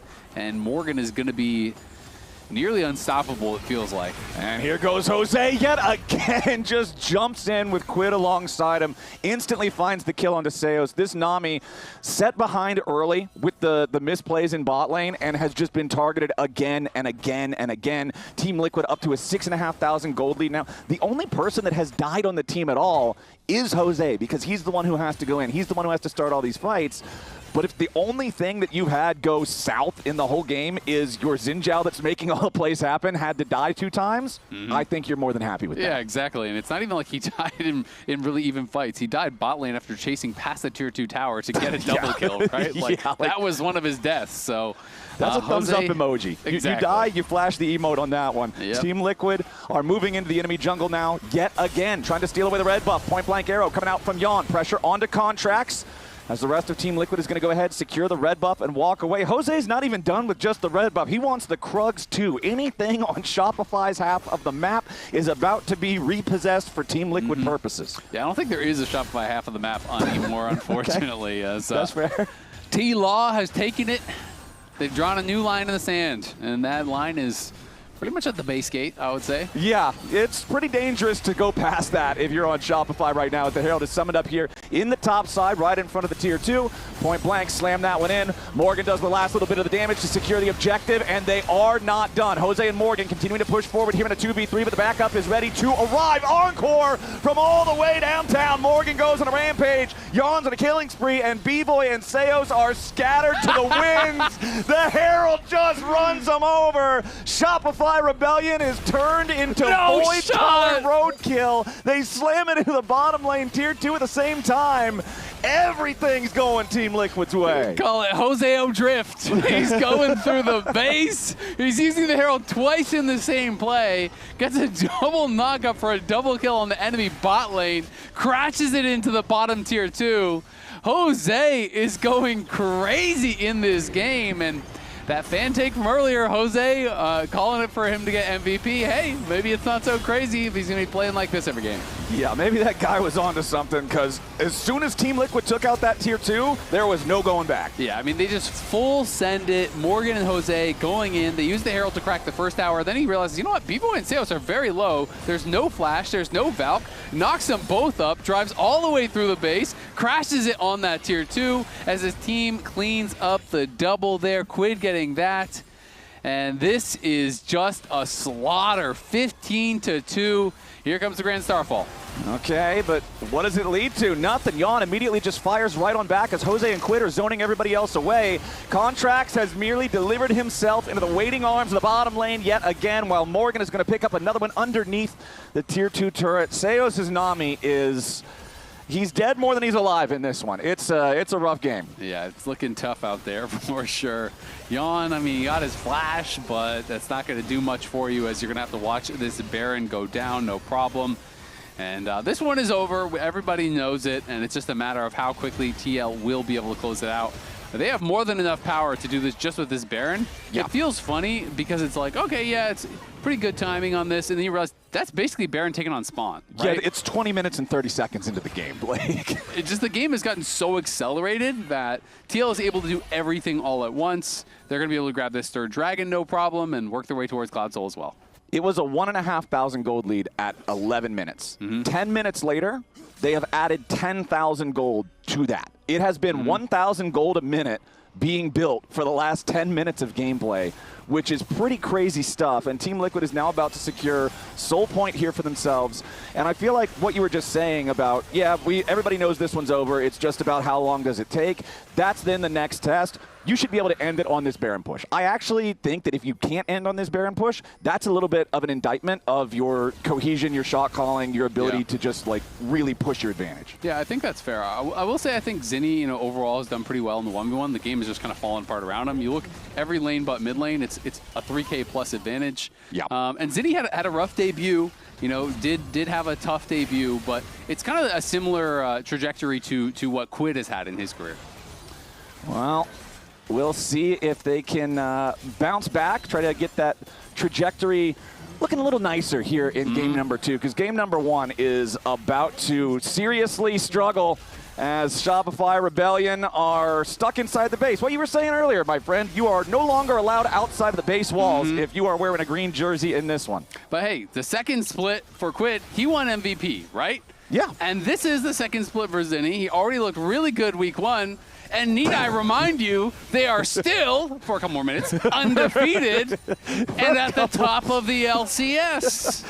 Yeah, they're undefeated with a 12,000 gold deficit. Contracts jump into the back line, but Yon has already gone on a rampage, and B-Boy's out of the picture. Nothing Shopify can do about this one. Send the whole kitchen sink at them, but it will not matter. Team Liquid is way too strong. They're way too far ahead. And now with only Zinni's Mel still standing, TL is ready to push it straight into the Nexus turrets. They just have to wait on that next minion wave to march up the bottom lane. And yeah, I don't think Mel can reflect enough of this. Yeah, you can. If you can somehow reflect every single thing they do, including auto attacks, then you can hang on. But I don't think it's going to happen. Team Liquid trying to get enough damage here to finish off the Nexus turrets. Don't quite have it here just yet, and Shopify is actually going to get their respawn timers off. I am very surprised this game is still going. Team Liquid's going to back away for now. I'm not sure if they're going to fully commit to the reset. Zinni survives, but he has to flash to do so. They saw the Penta angle, too. Is that what happened? Back it off. Yeah. They saw the Penta angle. Zinni saw it. I saw it. They saw Mel standing there with a Ludens and a needlessly large rod, and we're like, hold on, guys. That is a Penta angle for Mel. Mel loads into the game. Penta angle. Okay. I've got him right where I want him. All right, they were playing with respect towards Mel. Okay. It's Mel from Arcane, buddy. Yeah. Hey. Fair enough. Fair enough. Aurora was not in Arcane. I concede that point. Yeah. There's no Arcane champions on the other side. Yeah, there's not. Yeah, inferior draft. Seraphine's at least from Piltover. That's kind of similar. She was probably in the background at some point singing somewhere during the show. Yeah, she put on a concert or something. I don't know. But Team Liquid, all right, they didn't end when we thought they would. They were respecting the Mel. Now Zinni might just die before anything else can even happen in the fight, but he stays alive as Jose Otto puts the pressure onto Contracts on the left side of the fight. Quid has to flash away from the turret aggro, but the tier 3 turret is going to die anyway. Contracts falls as Morgan uses the stasis to make sure that one doesn't get traded back. And TL is just going to keep the pressure going. Morgan jumping in here with a counter-strike, forcing out defensive ultimates, forcing Shopify all the way back towards their Nexus. Fudge's public execution isn't going to do anything here. Zinni at least gets a little bit of a rebuttal, but that's not going to matter. Fudge is getting juggled around, tries to escape, but no. Quid goes on a rampage, and Morgan stays alive. They're farming Shopify on the fountain steps. A double kill back over to Quid. Team Liquid dominated this game from start to finish. 25 kills in 24 minutes. They wiped the floor with Shopify Rebellion. Yeah, that is an absolute stomp. Spam chat now. Who is your player of the game? Mine's Jan. What do you think, Lounge? Actually, I have no idea because you said Jan. I was thinking Morgan. I heard another one say Jose Dioto. I feel like we're all over the place because all of Team Liquid just stomped Shopify Rebellion. Yeah, that was not close, and it started very early on in game, Raz. Yeah, let's just go straight into it. So, like, I'm going to start at freeze frame, and I'm going to blow up the minimap just so you see one thing. Basically, it was the early game strategy that we saw from Jose Diodo. He took his bot side camps completely, and of course, he's immediately targeting the enemy blue side jungle. So if we just play this through, what we'll end up seeing him is he recognizes that he has full bot push, and already see, boom, immediately. As I said, full bot push. Seraphine or Ashe can always come and help him. Meanwhile, Pantheon is unaware, and he's going to find out real soon. The question is, will that stop Jose Diodo? So we'll speed this up. After taking Gromp, he realizes he backs away in a ward, recognizing fully that this is seen, but he has full push from his bot side, so he's willing to play this game. It's so good, Raz. All right, keep going. Now watch the Nami dodge. This is he dodges this, but also he uses two of his three talent strikes on the Scuttle Crab because he recognizes this is going to be a fight, so we can play this through immediately. Yon pushes out B-Boy, and they've already got contracts primed. So right off of this one, not only do you get the full burst from Quid, but you also get a full commitment from Xin Zhao. Zinni is completely isolated because he was never going to be. He was sandwiched between Quid and for the rest of Team Liquid. So we just play this one through, and you just see Shopify Rebellion completely running out. That is now a very, very, very happy Core JJ as he gets 2 of the kills, 2 of the 3 kills. So this is a Core JJ approved play. Wow, he looks so happy. Yeah. He's incredibly happy. Do you see the teeth, the grin? He looks ecstatic. Raz, move the TL stonks up. Oh, true. What do you mean? I think they're still the same spot. I would leave them where they are. I would move Shopify down though. I thought you were supposed to react. I'm reacting. All right, I'm reacting to the market. The market overreacts all the time. I'm reacting to the market too. I want to drop Shopify down to just the top of Dig. Okay, all right, right on top of them. They're like basically Goomba stomping them. They're only on top of Dig. Okay, fair. Because they just got blasted. I'm glad that you just did that replay of the early game, Raz, because I was screaming about this over chase. Shopify, they know bottom lane's getting pushed in. TL, like you're highlighting, they've got the early rotation into the river. So as soon as that Nami bubble misses, I'm like, stop. Okay. Back off. Yep. You no longer have the advantage. I understand the initial part where, I've got Nami next to me. You know, we have the numbers advantage. We can get some damage on Xin. But as soon as you miss the Nami bubble, they overchase into the river. Yeah. They sandwich themselves, and then a 2,000 gold lead at like 4 minutes. The game is over, Emily. Yeah, it was over pretty quickly, and all of the lanes kind of kept losing. Jose had a great game again, and I think the ability of Jose to recognize where to be in relation to his lanes, really taking advantage of the fact that they were all pushing, they were all winning.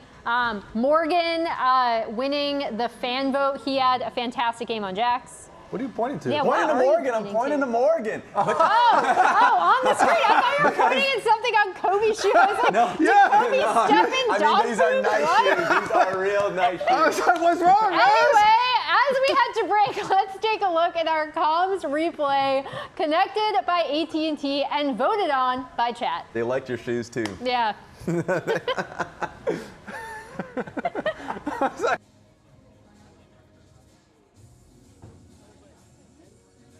I can both move.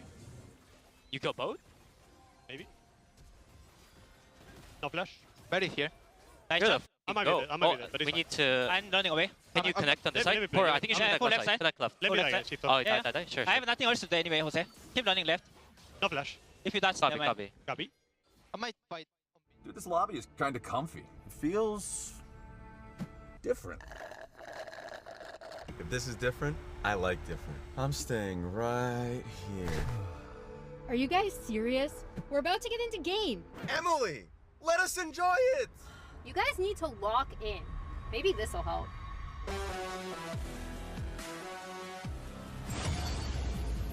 Oh no, not already.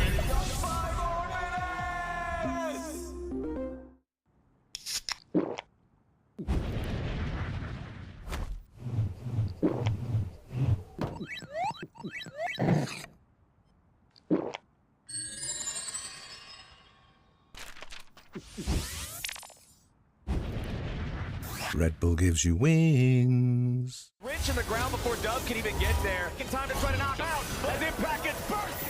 Go Feed. Get fed. Scan the QR code for deals only on Uber Eats.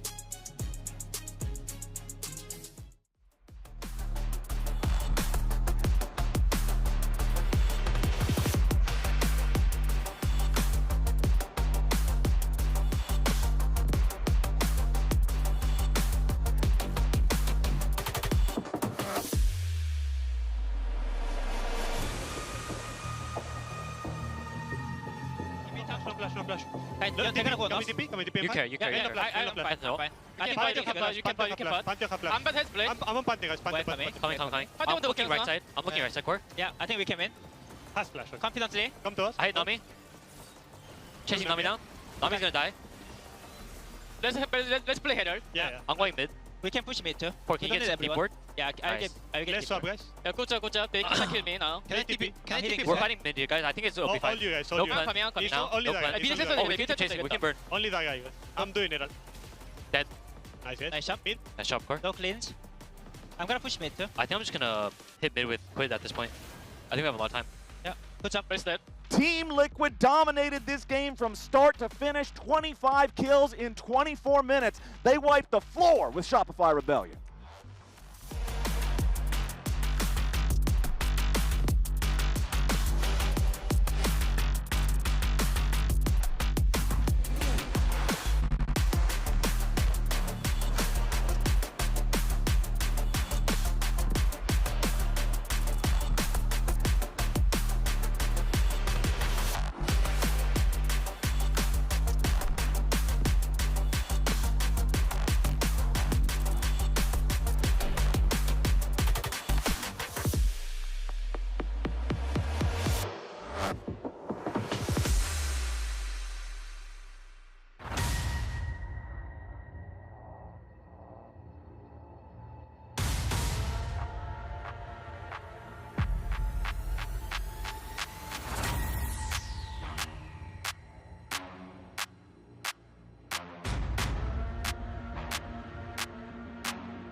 Saying Mel is balanced is inherently just a nothing burger statement. Sure. We, as the player base, don't care whether Mel is like statistically balanced. Like, wow, she's 46% win rate. Like, I'm still contracting incurable illnesses playing against this. Like, regardless of which role she's in, if she's on mid or bot or support. And I think this comes down to a few things. Like, obviously the W is important, right? And I think it's cool. But also, like, if I'm playing against a mage who's, like, not subhuman and they have, like, W and Zhonya's, like, I, as a melee champ or an assassin, have very little opportunity to bait this out, especially in a fight. Like, in lane, I think it's fine. But, like, it's not just a W. It's the fact that the Q is, like, undodgeable for, like, a decent amount of time. One of the things that we feel pretty strongly about is that champions in League of Legends need to have a wide range of experiences when they're either played as or played against. And Mel is one that has very wide ranges of experiences. Same with Yasuo, right? So she can have situations where there's just like sometimes nothing you can do in a situation where Mel is ahead and, you know, it's hard to get on her and it's hard to bait out her W. But we think that that's okay.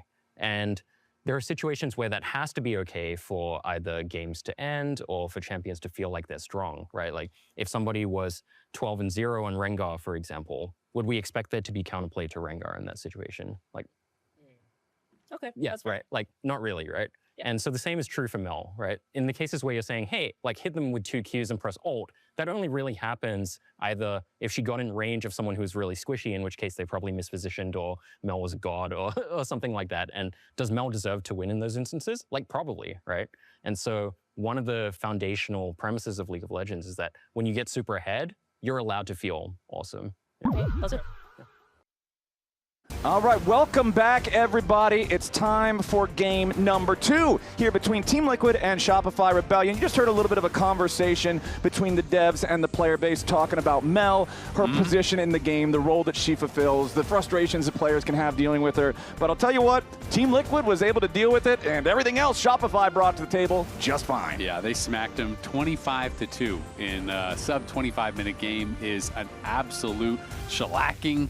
One player died on Team Liquid. Jose Deodo died twice, setting up all the plays that they made. Valiantly, may I add. Yeah, no, it was a scene straight out of Gladiator. They're For fighting Liquid! the Pantheon. Yeah, no, it was super cool. And unfortunately for Shopify, they've got a lot to fix coming into game number 2 here. Obviously, you can look back to the priority of the bottom lane in game number 1, the Ashe Seraphine having the push, Jose just saying, all right, I'm clearing one of my quadrants, and now I'm clearing yours. Yep. And then he just had his boys behind him, and they wreaked havoc through that bottom side jungle. Shopify's got to have an answer for it. Yeah, absolutely. We'll see if they can. But before we lock back in for this game, did you watch that content piece, by the way, from TL? Have you seen it yet? I haven't seen the full version. So no. the title is 20 Redditors versus 1 Rioter. And I just love that Core JJ and Raz and people like this are just lumped in as Redditors. Yeah, it's like Cubby's there, Core JJ, like Raz is there. Raz is my favorite Redditor. There. Yeah, Raz, okay, you can have a pass. Core JJ being a Redditor is great. He's just Redditor. He's literally one world. It's a really good video, by the way. Check it out. So shout out to TL. But locking in, game 2, Shopify, the previously undefeated team. Right. No longer undefeated. They have joined the rest of mortal men as they will select first pick here in this second game. So Team Liquid's going to go for the blue side. It's Orianna, Karma, and Varus banned out by TL. Over on the other side, Anivia, Rumble, and Nautilus banned out by Shopify. Remember in game number 1, they want Rise, I think. Yeah, that's kind of what it looks like, right? That's my guess, but sorry, go ahead. No, I was just going to say in game number 1, they prioritized the Pantheon. They wanted to have that early jungle power, the extra semi-global authority of the ultimate to make the plays, but they just fell behind early and they never really found success with it. Yeah, exactly. We'll see. Oh, interesting. So they're going to go Azir. I feel like the Anivia ban is a little bit surprising when you're looking for the Azir. You know, generally that is used as an answer into Rise, and quite a strong one. It can just be compositionally difficult to play against, but Azir is not one of the champions that I feel like struggles into the Anivia, so that ban is a little bit of a head scratcher for me. Maybe they're going to go, the rest of their comp is going to be more short range or something. Yeah, whenever I see Anivia, I think you want to be able to get value out of the wall. You want to be playing against something that does not have inbuilt mobility, but if Anivia throws up her wall behind you, you just shifting sand over it, and it's like, okay, bye. Yep, so it's interesting, but maybe that will make more sense as the rest of the draft goes. The others are just kind of like more inbuilt strong picks. The Nautilus ban does make me wonder if they are going to be going in towards, like a Lulu Yunara or something like that, like a vulnerable enchanter that you don't want to get engaged on, maybe a Karma, maybe a Lulu. Hovering over a bunch of different kind of known counters to the Azir, I don't know that we're going to actually get something that spicy. Yeah, I'm not taking the bait. Yeah. And so it is just going to be the Rise at the end of the day. My favorite spice, flour. It's like when you go to Germany and someone tells you this place is really spicy. They have salt on their food. Yeah, it's just like it's potato. It's an uncooked potato with some salt. Some spicy German food. All right. I think sorry to the German viewers out there. We're not saying it's bad. It still wonderful tastes good, people, but horrible food. Well, back on the Shopify side, they're going to go ahead, lock in Ezreal and Nico for themselves. So pretty powerful lane here with some solid range. Really just depends on how many of those skill shots are you going to hit, whoever you're trading into. So not going to be the Karma. I was thinking it would be just Ezreal Karma, or like I said, Yunara Karma Lulu. did get banned again. Oh, excuse me. Yes, of course. I was thinking it was going to be an Enchanter in general, I should say, with that Nautilus ban, but I guess because the Karma then got banned on the other side, they just go for the backup Karma, the Nico. So the Karma Ezreal, Nico Ezreal, exactly. Someone who can work out there. The Jace is interesting because it is a blind Jace top. So you are likely to need some protection bans. Whether or not they are giving the respect over to Fudge that he would be willing to play some of the difficult matchups, I don't know. But they are going to be banning out Sion. So Sion, Aurelia is more of the kind of like the spicy counter, but a lot of people will go towards Scion, and you kind of just like tank through some of the early levels. Some people do just like building a lot of armor against it. You just go for a tank, you look to outscale, and I feel like that would be an option that Fudge would go towards. I don't know that TL would ban Aurelia because I don't think the Fudge would play it. Yeah, probably not. Blind Jace is definitely a more audacious, a more daring choice. However, Morgan has the #1 important thing for locking that in.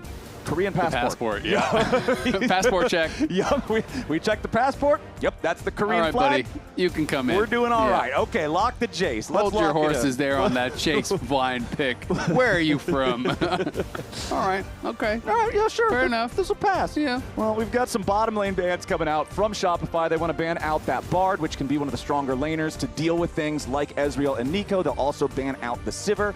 We'll have the Scion and Vi removed from the table by Team Liquid. Now, how do they want to go about this bottom lane? They already know what they're up against. Yeah, I mean, this is something that normally the server I don't always buy into, but Yawn and Core definitely do like going for Kalista lanes, you know, really aggressive lanes and trying to actually punish.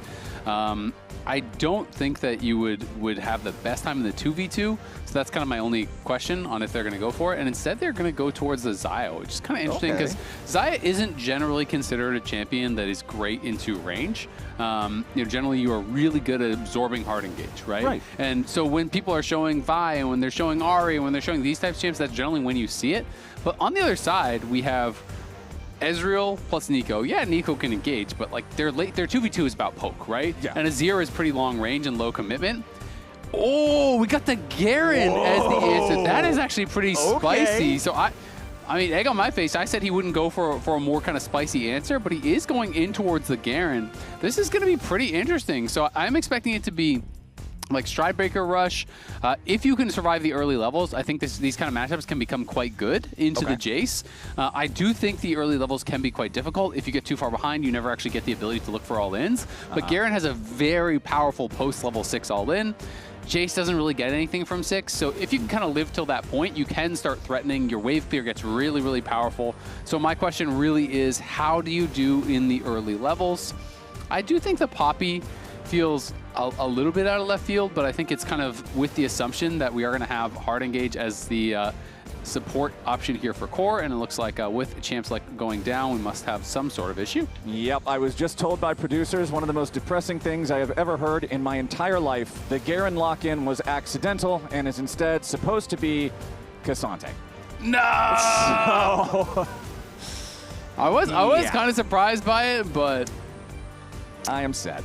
Yeah, I'm sad too. I was like, okay, that's pretty spicy. You know, if you can survive, I can see it. All right, well, Cassante. Yep, Cassante. We got our 2 favorite spices, flour and more flour. Yum. Well, can I interest you in some warm water to go with that? Perhaps, if one is feeling particularly daring, an ice cube added in. Well, once everything should be replicated throughout the draft all the way up to the very end. So no replication. Look, just treat it like an extra round of Fearless. Like, no, all that stuff you guys locked in. No, we're getting rid of all of it. Getting rid of all of it. It's all out the window. Competitive integrity. Let's call it viewership integrity. Yeah. You know? Now, what happens if we get into the game and Cassante has Guardian? Then what do we do? Yeah, you know, tough luck there, pal. Time to play it out. Time to pull up those bootstraps, you know? If Guardian Aatrox can work, surely Guardian Cassante is not as bad as that. At least I can see it. At least your tank. There you go. Stand beside your carries or something. Okay, Let's see the APM here. We are back in the lobby. Yeah, as fast as they can. Get through this. Spell TSM with your bands or something. None of that matters. We already know exactly what everybody's going to play. All right, thinking through the runes. What's he going to go with? What's the name of the page? Does it just say runes? Is his rune page just named runes? I just have one rune page and I changed every game. Yeah, so do I. Okay. I've never. But you have a name on it? I've never changed the name. Back when there was still like the runes that you had to buy with the old runes and masters system. Then you needed runes. I had a couple different pages that I would use, like one for more MR, like one for a little bit more scaling, that type of stuff. But yeah, now that it's just you can change whatever, I just find it way easier. But between remembering like what every page is. No, just change it. Yeah, exactly. Plus, It's it very quick. prevents you from being a dummy and accidentally forgetting to change. If you're always setting your brain in motion to be like, no, I've got to double check my runes. Exactly.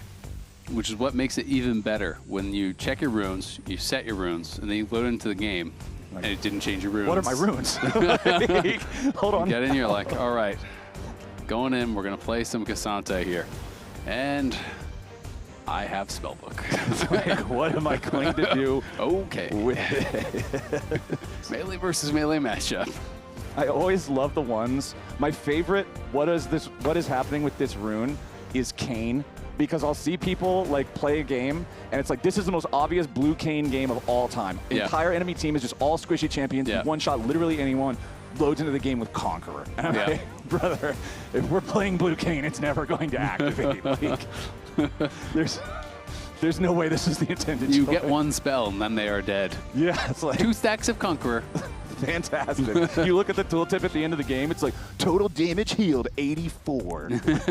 What? All right, we're getting Poppy. Maybe just goes for the Garen again, you know? Okay, if he goes for Garen again, he's going to jail. Like, that's... You know what? I would give him a pass.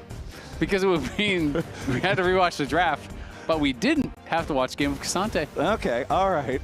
But then do you reward the behavior of remaking the game to just make the same game again? You're setting dangerous precedent here. Only if it's for a cool champ. You'll get a pass, you know? Champ coolness validates whether or not you can get away. It's a good life lesson, because life isn't fair, you know? And if people like you, you're going to get away with stuff. with crime. Exactly. You totally get away with crimes. Let's be honest here, you know? It's like when someone really good looking is like, everyone's so nice here, you know? It's just like, wow, everybody's just so kind. Everyone's People just give so me free kind. things. That's This crazy. Is wild. Life is great. Yeah, that's crazy, bro. Not Cassante. No one wants to see Cassante, and no one wants to see Rise. Yeah, Rise just, especially after we got to see, like, I love seeing stuff like Anivia in the game. Anivia's cool. There you go. Rise is... Bird. Rise. Shoots out balls of ice. Yeah. Pretty neat. Not something you see every day. Rise Crazy, is something you see every day. Crazy blue people. That's just a day in LA. I do love...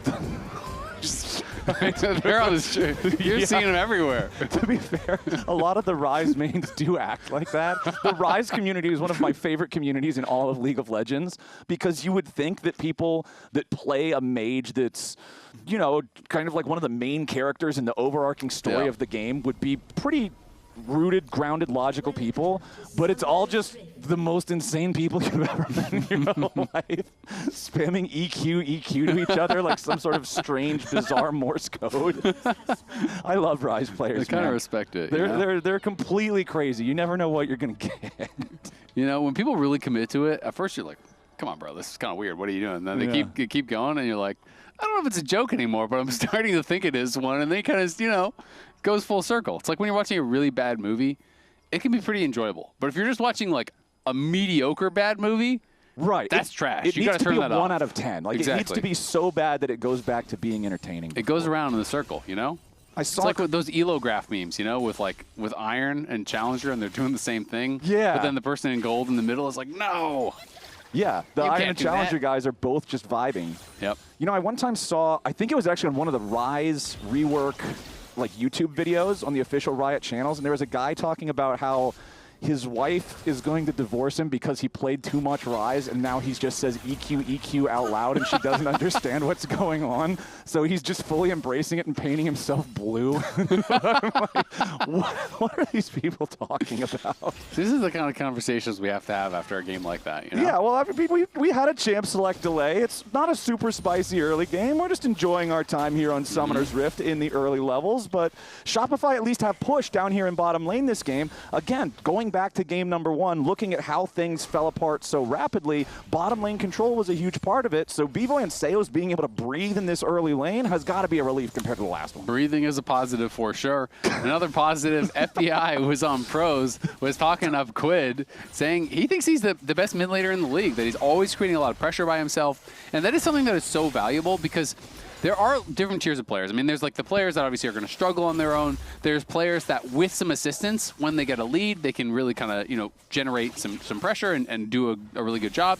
And then there's the really special players, which to me are the players that don't need any sort of resources, and they can just create advantages. And that is so valuable and so nice to have when you are a jungler and you just know this lane is just going to win, right? I can rely on this guy. Exactly. Yeah. He's just going to do well. And if he's already getting an advantage by himself without any help, then heck, that's someone you want to actually go and give resources to a lot as well, because you know they're going to be able to make the most of that advantage. So Quid definitely considered to be, you know, one of, if not the best mid lane in the league, despite the lock-in not going his way, or not going the way he would have wanted, I should say. So let's check in here on this top side matchup as Morgan has the lane control that you would expect early on. Jace bullies pretty much everybody that's not Jace. That's the name of the game. So Fudge's job is just to survive and farm, but Jose Diodo does not want to allow that to happen. He's going to show up here, but they don't want to full commit to any dive. Cassante, notoriously one of the most difficult to dive champions that there is, can very often turn these types of plays around.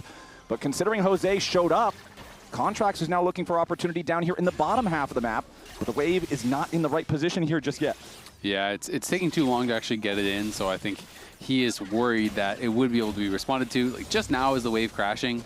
Yes, the Jarvan is still pretty far away, but not going to decide to risk it there. And I think if Fudge had wasted his Pathmaker, I think you maybe go for that dive. But if you try to EQ in on him as Jose, he's just going to Pathmaker. Not only are you not going to knock him up, he's going to stun you under the tower with you having aggro, right? And then that is a recipe for a free failed dive. So Fudge able to survive that, no problem. But at the same time, you know, that allowed Morgan to be hitting the tower. So Morgan got an early plate. He does have a nice little CS advantage here on the top side and might be looking for a kill. Yeah, Fudge down to 100 HP. Has to be mindful of what's going on here. Contracts does show up around the area just to make sure that Morgan's not going to find himself a 4.5-minute solo kill. So Fudge will go ahead, take his recall. Morgan is going to do the exact same, but Quid now has Jose right next to him over here in the mid lane. Zinni is under some pressure. Over the wall goes Jose, and the flash is forced out of the Emperor as Zinni has to spend that summoner spell defensively. Going to take away some of his playmaking potential here as Core JJ jumps in for the grand entrance, going in after B-Boy, forces that flash as well. Contracts also forced to flash. Flash after flash after flash after flash, forced out of Shopify Rebellion. Yeah, that is a lot of resources gone there for Shopify. Zinni tried to kind of take the aggressive trade, just shifted in on Quid. I'm assuming he didn't have eyes on Jose, but as soon as then you see Jose showing up, you've got a flash, and that is a little bit tough for him. Of course, it is still very close as far as the goal is concerned, and Fudge now back from base with a lot of armor, as you are going to need here into Morgan. And Morgan just picks up the tier and does have a serrated Dirk, so some early power for him, going to be scaling up. And it'll be interesting to see if he's building more for that side lane, you know, building like Cleaver and an armor pen, or if he is going to be going, you know, more just pure glass cannon, looking for the poke onto some of these squishy characters. Well, I feel like the problem is if you're just pure glass cannon, you do have both the Cassante and the Poppy who will be more than happy to spam a ton of armor and just sort of eat those shock blasts for you. So if Fudge and Contracts are doing their jobs, it should be pretty difficult for Morgan to be able to land a lot of those big hits. Yeah, I agree. It's interesting, right? Because he went Grass. Grass is just a strong laning rune. Yeah. Obviously, it doesn't scale as well as something like Conqueror for the 1v1, but still, you know, very powerful for the early laning phase. And, you know, sometimes we used to see people going, especially when Bruiser Jace was really popular, we'd see a lot more like Cleaver, Shojin, just kind of like these Bruiser builds that are very powerful in the 1v1 against champions like Cassante. But now, some people do mix it up. Some people are still going kind of full lethality. Some people are doing, you know, Cleaver lethality. Some people are doing Shojin and just kind of skipping the Cleaver. So I'll be interested to see what he does. Well, Team Liquid is going to go ahead and start up yet another early Drake. Remember in game number 1, the first Drake was Ocean, and they secured it about 8 minutes into the game. Here in game number 2, they once again get the high roll with the early Ocean Drake, and they get this one a minute and a half earlier. Yeah, it's going to feel really, really nice. Strongest early dragon for laning, absolutely. And is going to help out, you know, gives you that additional HP regen based on that missing health, so is really powerful. Well, JJ just continuing to try to keep the pressure on B-Boy here. The Xayah Rakan duo power down here in the bottom lane. Again, this is not as oppressive as the Ashe Seraphine was in game number 1, but Yon and Core are still looking comfortable. They're looking really good. Honestly, if I'm playing against Nico Ezreal, and I'm playing an early game Rakan, pre-6, and I'm even, I feel like I'm hard winning that lane. Like, you're going to feel really, really good about that, because Rakan is a weak early laner. Is Zinni in trouble? Yep, Zinni again under pressure from Jose Diodo as the Cataclysm arrives to make make sure the shuffle doesn't do its job, but Contracts ready to save the day. Quid still commits the flash to guarantee that he gets the first blood, but Contracts makes it a 1-for-1. I like the buffer there from Jose, able to immune it, and now Jose going to stop that wave from getting crashed. Shouldn't be able to kill Contracts, can just kind of walk it back to the tower, but does push him back, and we'll have that wave in a better spot there for Quid.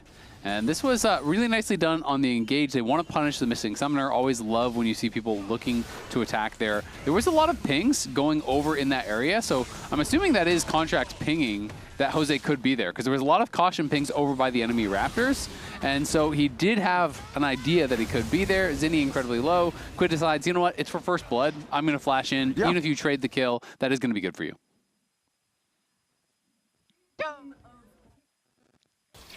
It was kind of like a Super Mario sound effect. Yeah. Yahoo! Well, hey, at least he got his first blood. Yeah. At least he got his first blood. Contracts, his keeper's verdict was clutch there in being able to make sure that that was an even trade, because if you miss that, if you don't manage to knock the enemy jungler away, there's no way you can put on enough pressure to finish off the kill on to Quid anyway. Yeah, absolutely. And Contracts now going to be going back to base. He's going to be going a little bit of damage here. We pretty much always just see, you know, 1 damage item into tank for Poppy these days. No one's doing anything too crazy. It's kind of just every champion that is played in the jungle is pretty much building the same thing these days. Yeah. You're going Sundered Sky first, and if you can't go Sundered Sky, you're not getting picked, buddy. It's just like, all right, get back in the roster. We need Xin Zhao or Wukong or somebody like that here. But we do have the second set of objectives getting farmed up now. Team Liquid has Jose acquiring the grubs. First two are going to fall no contest. As you can see, Fudge showing up before Jose can confirm the third. But Jose is not really too worried about this. He doesn't have his smite. He already used it, but Fudge can't continue putting on any additional pressure, so Jose gets all 3 grubs plus the first Drake. Neutrals are purely favoring Team Liquid here in game number 2. Yeah, see? If you wanted him to be scared, you should have picked Garen, buddy. You know? Yeah. That Garen roaming down would have been spooky. Ooh, nice double shuffle coming out from Zinni as they go to make the play onto Quid, knocking him low, knocking him down. Shopify Rebellion find their play. That was a really clean combo. Flash shuffle there, engage on bot side. Yeah, CoreJJ fully committing here with a burst onto Seos, and he dies before he can even unleash the Pop Blossom. Nice execution from Jan and Core. Yeah, really good CC chain there. They hit him with the quickness, and they get the feather pull through on him, and he just dies before the Pop Blossom goes off, as you said. Able to finish him off there. But yeah, that was clean from Shopify in the mid lane. Of course, they would have wanted Zinni to be able to get the kill, but he has the flash. Emperor's Divide knocks him back. Immediate stun there from Contracts, and they just CC chain Quid pretty much 100-0. They knock him down, are able to get that kill. So a lot more competitive here in this second game. Jose shows up, but this time Contracts is there and waiting. He gets the flash, shuffle straight back in, charge out of the air so you can stun into that Emperor's Divide. Both sides of the Q hit. Then there's the knock-up with the Keeper's Verdict to get that. Would have loved Zinni to get the kill, but really nicely done there from Shopify. Nice, well played. Good job, Zinni. Okay, J4 can still look you. Yeah, I love combinations of Poppy with champions that can create their own terrain, because if you get that timing like you're talking about, it's just so deadly. And you can see his career stats very good, but they're going for another fight. Yeah, Seos dropped down to about 1/3 HP, a little bit lower. Jose and Core need some more damage, but Seos flashes away from the Dragon Strike, staying alive for now. Quid arrives as reinforcements here with the Realm Warp. Contract still trying to make sure that Seos doesn't drop. Meanwhile, Jan versus B-Boy down here in the bottom lane, as Jan does not want to allow the Ezreal to participate here in the fight. CoreJJ still looking, standing on top of a control ward. All right, Shopify is going to continue to retreat. Yeah, they're going to continue to retreat. I'm a little bit confused why Contract stayed around and takes so much damage, because I think that Seos could have just walked out the side, and now maybe B-Boy is going to get threatened on this potential dive. We'll see if TL want to go for it, or if it's just going to be B-Boy having to back off. At the very least, they're going to be able to get some plates, deny some gold. Zinni was threatening the roam, but of course that was spotted out. All right, B-Boy, this is such a frustrating experience. It is, yeah. You just have to sit there and watch the turret eat all of the farm. It's very difficult for him to even approach the wave. Seos finally makes his way back into lane now to relieve a little bit of that pressure, and maybe Contracts can get something back on a CoreJJ, but no, Jan always stays in range there for the battle dance. Nice angle from Fudge here with the all-out. Knocks Morgan underneath the turret, but Morgan just casually, calmly walks away from it. Yep, going to be able to go to the skies, hammer form, jumps back to the minion wave. and does have the Ghost Blade as well. So just activates the Ghost Blade, hops back to the minion wave, able to get out of there no problem. That was a really nice angle though from Fudge, so credit to him. Speaking of nice angles, Zinni looking for another one here in the mid lane, but the flash out from Quid, and now the counter punch comes in from Jose Diodo. Zinni down to 300 HP as Morgan arrives to guarantee the play. Quid barely holds on, but that's good enough as Contracts and Fudge have to be careful now. This Jace hurts a lot. Yeah, Contracts peeled about as well as he could have, honestly. You know, he hits the Keeper's Verdict, knocks Jose away. Then as Morgan comes in, tries to go hammer for him, he stuns him, you know, with the Steadfast Presence. He's trying to do everything he can to peel, but as soon as that flash came through from Quid and Jose is right there, there's no way out for Zinni, right? You know, he doesn't have his flash, used it on the earlier play.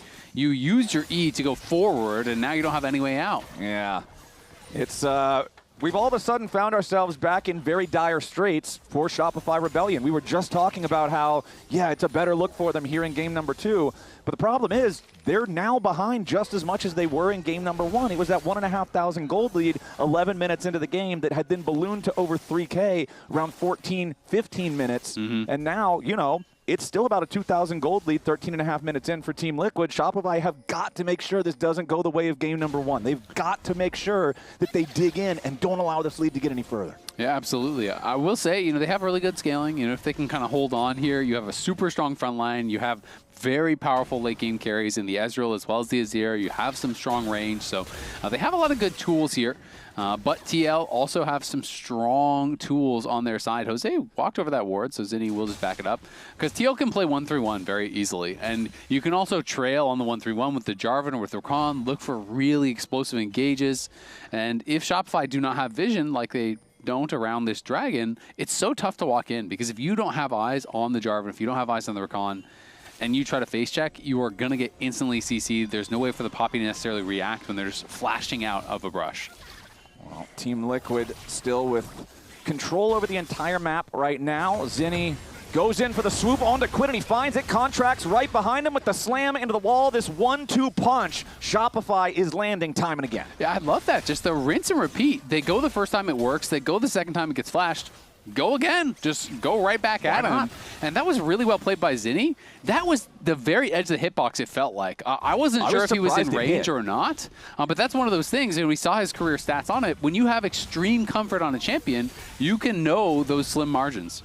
Jose Diodo thinking about a potential dragon still here, jumps over the wall into the pit, but no, it's secured by B-Boy of all people, and now Jose Diodo throws his life away in the process. Shopify Rebellion are bouncing back in the mid-game. That was pretty ill-advised, I gotta say. You know, going for the steal in that position without Quid there, it feels like it's very likely to be a one-way trip no matter what. Yeah, now Fudge might be on a one-way trip of his own. Tries to go all out here in the 1v1 against Morgan, but the Jace has already secured the tier 1 turret. There's nowhere for Fudge to go except all the way home in a body bag. Quid shows up to collect the paycheck. Nice movement there from Morgan and showcasing the value of that Ghost Blade, because Fudge goes all out, and I thought it actually could be relatively close. First in Tofo Strike, gets sidestepped. Pathmaker gets sidestepped. Second in Tofo Strike gets sidestepped as well. He didn't hit a single ability after he went all out. And when you are missing all those abilities, when Morgan is sidestepping, juking back and forth, it is very tough. And now he picks up Swifty Boots. So, you know, really emphasizing the move speed here and just looking to straight up just avoid these abilities, just skill checking his opponents. Yeah, you love to see it. He's up 1,500 gold, really showcasing that this, yeah, I'm going to slam blind Jace in the first half of the draft can work out if you've got the skills to back it up. Team Liquid starting up the Rift Herald now, but they will not be able to complete this objective before Shopify makes their way onto the scene. But the entire time, it just means that Team Liquid can use their split pushing power, use that Jace in the side lane to secure another tier 1 turret, this time in the bottom side. Yeah, the hope for SR is definitely mid-jungle, as Jose trying to get some space here. Yeah, Jose does manage to buffer the EQ, get away from Zinni before the Azir can try to find yet another shuffle play. As there's Core JJ's engaged, but the Grand Entrance isn't going to get a whole lot. Core chunked down to 1/3 HP, but Morgan has joined back up with the rest of Team Liquid. So even though Core is hurt, even though they no longer have the Rakan Flash, they do still have the ultimate. But Team Liquid don't want to overcommit. They don't want to make a blunder here, potentially throw away the 2,500 gold lead they've earned so far. Yeah, it was a trade of flashes, but like you called out, Core got chunked, and Zinni stayed full health. So that is going to make it very difficult for them to actually challenge here. But TL are still in the area and are looking to do just that. Yep. Keep your eyes on Jose Diodo here, off to the side. Herald's down to about 5,000 HP. They eject Morgan from the fight here with the Keeper's Verdict, but Jose Diodo jumping in over the wall. Zinni is low, but he isn't going to fall here just yet. Jose Diodo dies to B-Boy. Zinni still barely hanging on, but the accelerated shock blast can't finish him off. Pop Blossom from Seos finds 3. Nice ulti coming out from the Shopify support to guarantee they're going to win this fight. Now Jan and Morgan have to try to kite this one out, but Fudge hits the Intofo strikes on that one. Contracts right behind him. Shopify Rebellion got exactly what they needed, Azale. This game is back to dead even. Beautiful fight there from Shopify Rebellion. Quid, way overcommitted, tried to take down Zinni. He was hitting Zinni over the wall. Look at Quid on the bottom of your screen there. Gets his spell flux down, and he says, all right, Zinni is so low. He has no shift. He has no flash. This is where I can go in and try to finish him off. So he flashes over, but he's not in range. He's not in range of Zinni. He can't actually finish him. Zinni lives with sub 100 health. And look at this, the knockback from Fudge here onto Morgan, and then Contracts insta-flash stuns him. Great coordination there from Shopify throughout the fight. The ultimate, the Pop Blossom from Seos was great as well. We gotta go back to live as they are skirmishing. Looks like that won't result in anything, but Zinni survives with the narrowest of margins. Contracts is 4-0-4, and he is picking up where he left off last week. Yeah. Yes, they got dominated in game number 1, but Contracts was great in their series against Dignitas. Went deathless in that series. He was smoking Dignitas, and when Contracts is at his best, he can go toe-to-toe with the very best junglers in the league. This guy, at his best, is a force to be reckoned with. And that is kind of the point of this roster change, was they were supposed to be bringing in, you know, this stud in the mid lane, Zinni, who's going to be this really powerful import, pair him up with Contracts, who's going to be the guy to create action, you know, buy space for Zinni to have success, who's supposed to be kind of your big late game threat alongside B-Boy. And that was kind of the thought process. It didn't work out at all in lock-in, but you're seeing some of that here in Spring Split. Zinni already on 2 completed items, goes for the Shadow Flame there as the second item, so quite a bit of Spell Pen already picked up because he has the upgraded Sork boots, didn't go for defensive boots at all, and is going to be pumping out the damage if he is left untouched. Speaking of that damage, though, Muramana completed, fully evolved for Morgan's Jace, so those shock blasts are going to tear through health bars if he hits his shots. Shopify is still up.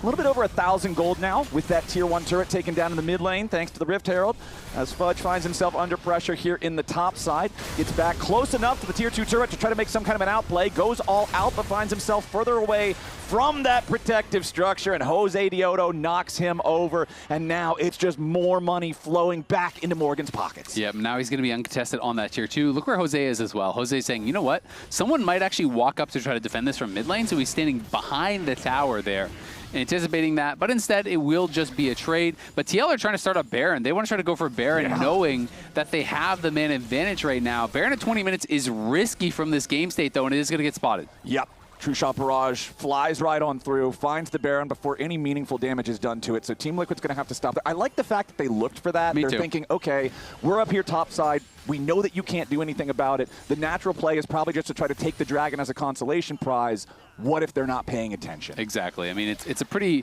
low risk, high reward play, right? You know, if they stuck on it, then you're trolling. You're going to get wiped. Right, but, yeah. If the True Shot Barrage hits you and you stand there, like... But what if we stay? They'll never expect this. Oh, man. We're all playing Fantasy this year. And let me just say, top lane is so funny because you look at a game like this and you're like, yes, I have Morgan on my Fantasy. I'm going to get so many points.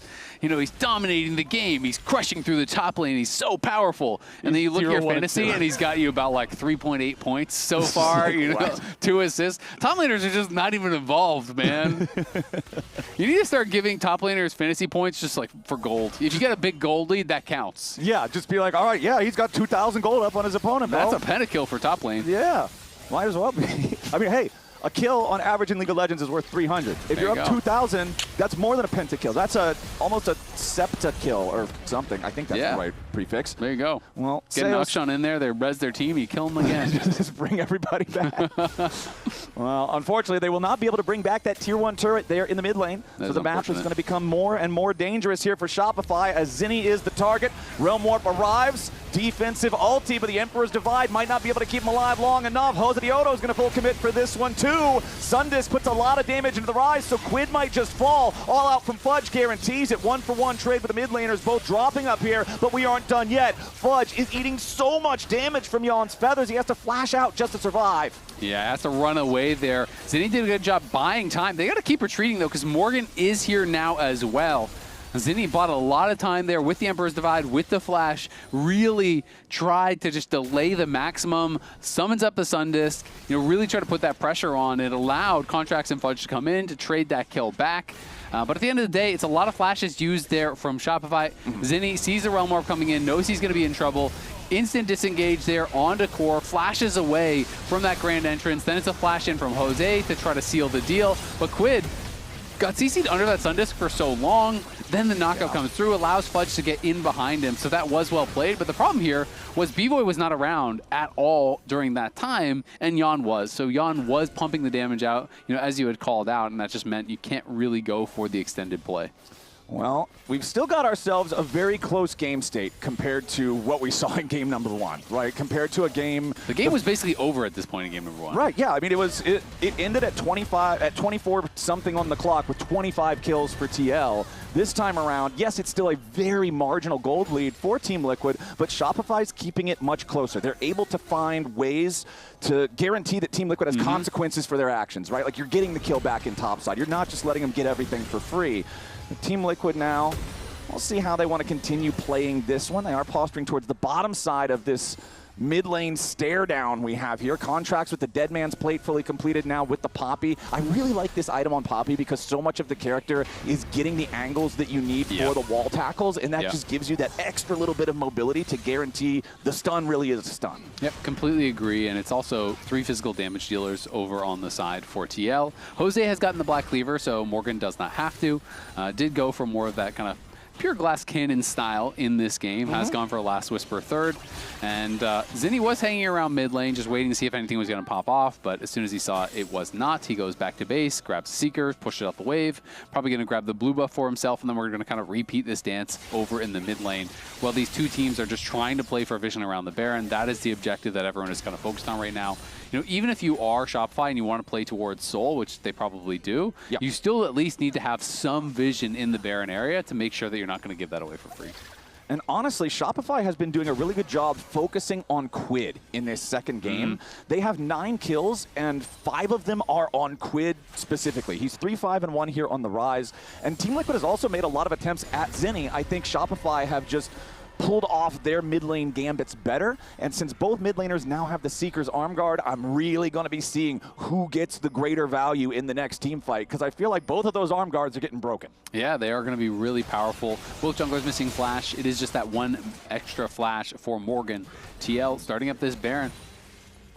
Yeah, it looks like it's a bit of a bait, though, because now they're immediately going to turn towards Shopify. CoreJJ and Yon both lose a little bit of HP. Ooh, there, that was a beautiful true shot barrage from B-Boy to knock Yon down below half HP, and CoreJJ in a similar spot. Yeah, now they're just spam pinging onto that dragon. They know, you know what, that's enough of a chunk. TL cannot go back to the Baron. There's just no shot. So they're going to be able to go over here. Contracts starting up this dragon. This would bring them to Soul Point. Yeah. Probably not going to kill this the fastest, but Zinni will be able to get over there and help him out. TL, though, are just pinging right back onto the Baron. They want to try this one more time. Yon had the red buff, so he was healing up, and we'll see. I don't think Shopify know. They're just kind of assuming that they wouldn't try it again. I think they're giving the Baron. Assumptions are a very dangerous game in League of Legends. You can finally see some pings coming out from Shopify. They know that this could be happening, but they know way too late. And yeah, it's Soul Point for Shopify, but a free Baron at 26 minutes feels so good for TL. Yeah, that is heartbreaking as well for Shopify. At the very least, you know, it's not like there's a dragon on the map that they can grab and deny that. You can kind of try to just sit back and wave clear. But this is exactly what TL needs. Cyrilda's now done for Morgan off the back of that. They want to play 1-3-1. Now you give the 1-3-1 team Baron buff as well, which is going to make it really, really difficult. Ezreal, not great wave clear. Azir has pretty strong wave clear, but that's pretty much it as far as being able to clear out these waves quickly is concerned. So it's going to be difficult for Shopify, and Azir is just trying to hard shove the top side to get that wave moving in the right direction. Now he's going to retreat back to base, and they're going to try to just stall out this Baron as much as they can. All right, Shopify, how well can you hold on? You've got to make sure that you don't lose anything more than what's necessary. You've still got tier 2 turrets standing in mid and bottom, but Team Liquid is looking to fix that situation pretty quickly. It's Quid, Yon, and Core. JJ with pressure in mid. Yon and Core trying to rotate down into the bottom side, but Contracts immediately with a tackle over the wall, looking for the kill here onto Yon. They force the Seos! But it's Seos with a massive pop blossom. Yon is already down. Fudge goes all out, and Core JJ and Hosadiono both fall. Once again, right when they needed most, it's Shopify Rebellion with the perfect angle, and they kill 4. Damn, Contracts had so much confidence. Look at this. Contracts flashes in, insta stun on Yon, double knockup, and then Zinni is hitting them over the wall. Seos had such good timing. Hits the pop blossom, goes back into the pit to try to get out of the vision. Not sure if he did or not, but then flash over the wall, pops the rocket bell, gets in. Zinni's back to live. He's fighting. Yeah, Zinni versus Morgan in the live as Morgan tries to outplay it. One more auto attack and he gets it. But now he's got to try to escape from Seos and Fudge. The Cassante is not very fast. It's hard to close the gap onto this Ghostblade. Jace, accelerated Shock Blast, finds Seos, and Morgan not only gets the kill, he gets away, he dodges the True Shot Barrage, and he's keeping Team Liquid in this. His 5th fantasy point now for that play. The problem is, you probably won't get it because it's just like, well, you didn't die, but that's not worth the point. Yeah, killed off Zinni though. Nicely done to him. Was a trade of flashes there as well between those solo laners, and he gets a shutdown. The 700 gold shutdown for Morgan, who is already really, really strong, and he's just going even more lethality. So we talked about this option. You correctly pointed out that, hey, it's going to be tough if you have to shoot those Shock Blasts through Fudge and Contracts, but if you can find an angle from the side where you're hitting one of these squishy characters, sometimes one Shock Blast to start the fight on a character like Azir means Azir can't really take the fight. Right. I mean, this is going to do so much damage when he does land these. And honestly, I feel like Morgan is doing a lot of heavy lifting here in this second game. The pressure that this Jace is exerting in the sides makes it hard for Shopify to utilize any of the momentum that they've got from some of these big team fight wins that we've seen them pull out. Yeah, and it's very costly death. Zinni gets shut down, loses his flash. That is a big playmaking tool for the Azir. I would argue the Azir flash is probably a lot more important at this point than the Jace flash, though of course, that is still valuable. But really nicely done there from Morgan, who has been just such a pressure point for Liquid. We saw Liquid when they went up against Lyon. Lyon, their whole plan was kind of just shutting down Morgan. They believed that Morgan was the guy to stop. They brought out these ranged top laners. They crafted their whole plan. So they clearly had a lot of respect for Morgan and what he was doing. And I think Morgan has been very, very impressive as a laner for TL. And that is why people, are still excited about TL and the ability of this team. Because it just feels like when you look at the players as individuals, they all have the ability to be, top in class kind of thing, right? And so the question is, can they bring it all together? Because Shopify here, who's a team that is powering much lower than them, is looking very, very even in this game. They are on Soul Point here. They are looking really competitive, and they're turning in a great game.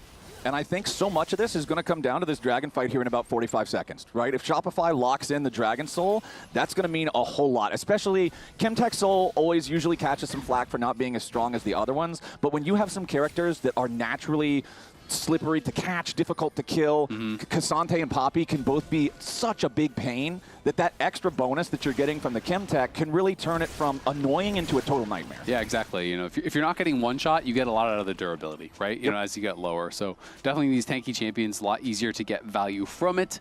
Contracts is here and has been playing an incredible game. Contracts still deathless on his team and has been starting off a lot of fights. Jose has been trying to find an angle here, has been walking around, clearing out vision, and he's covering for Morgan to push. TL are trying to draw people over to Morgan.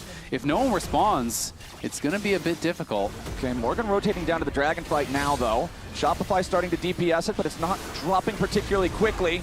Quid loses 1/3 of his HP here at the very onset of things. Seos goes in for the two-man Pop Blossom, but it's not a whole lot just yet. The burst onto Zinni nearly kills him instantly. Seos tries to get away, but Morgan's already found the kill. The Emperor's Divide accomplishes very little. Team Liquid looking for more damage as Morgan continues chasing forward. Fudge can't do anything to the back line. Yes, they lost Quid, but they got everything else. Now Contracts wants to turn the fight back around as Jan is forced up into the air yet again. And Contracts goes unstoppable, the hero here for Shopify. But Morgan comes around from behind with another big accelerated shock blast.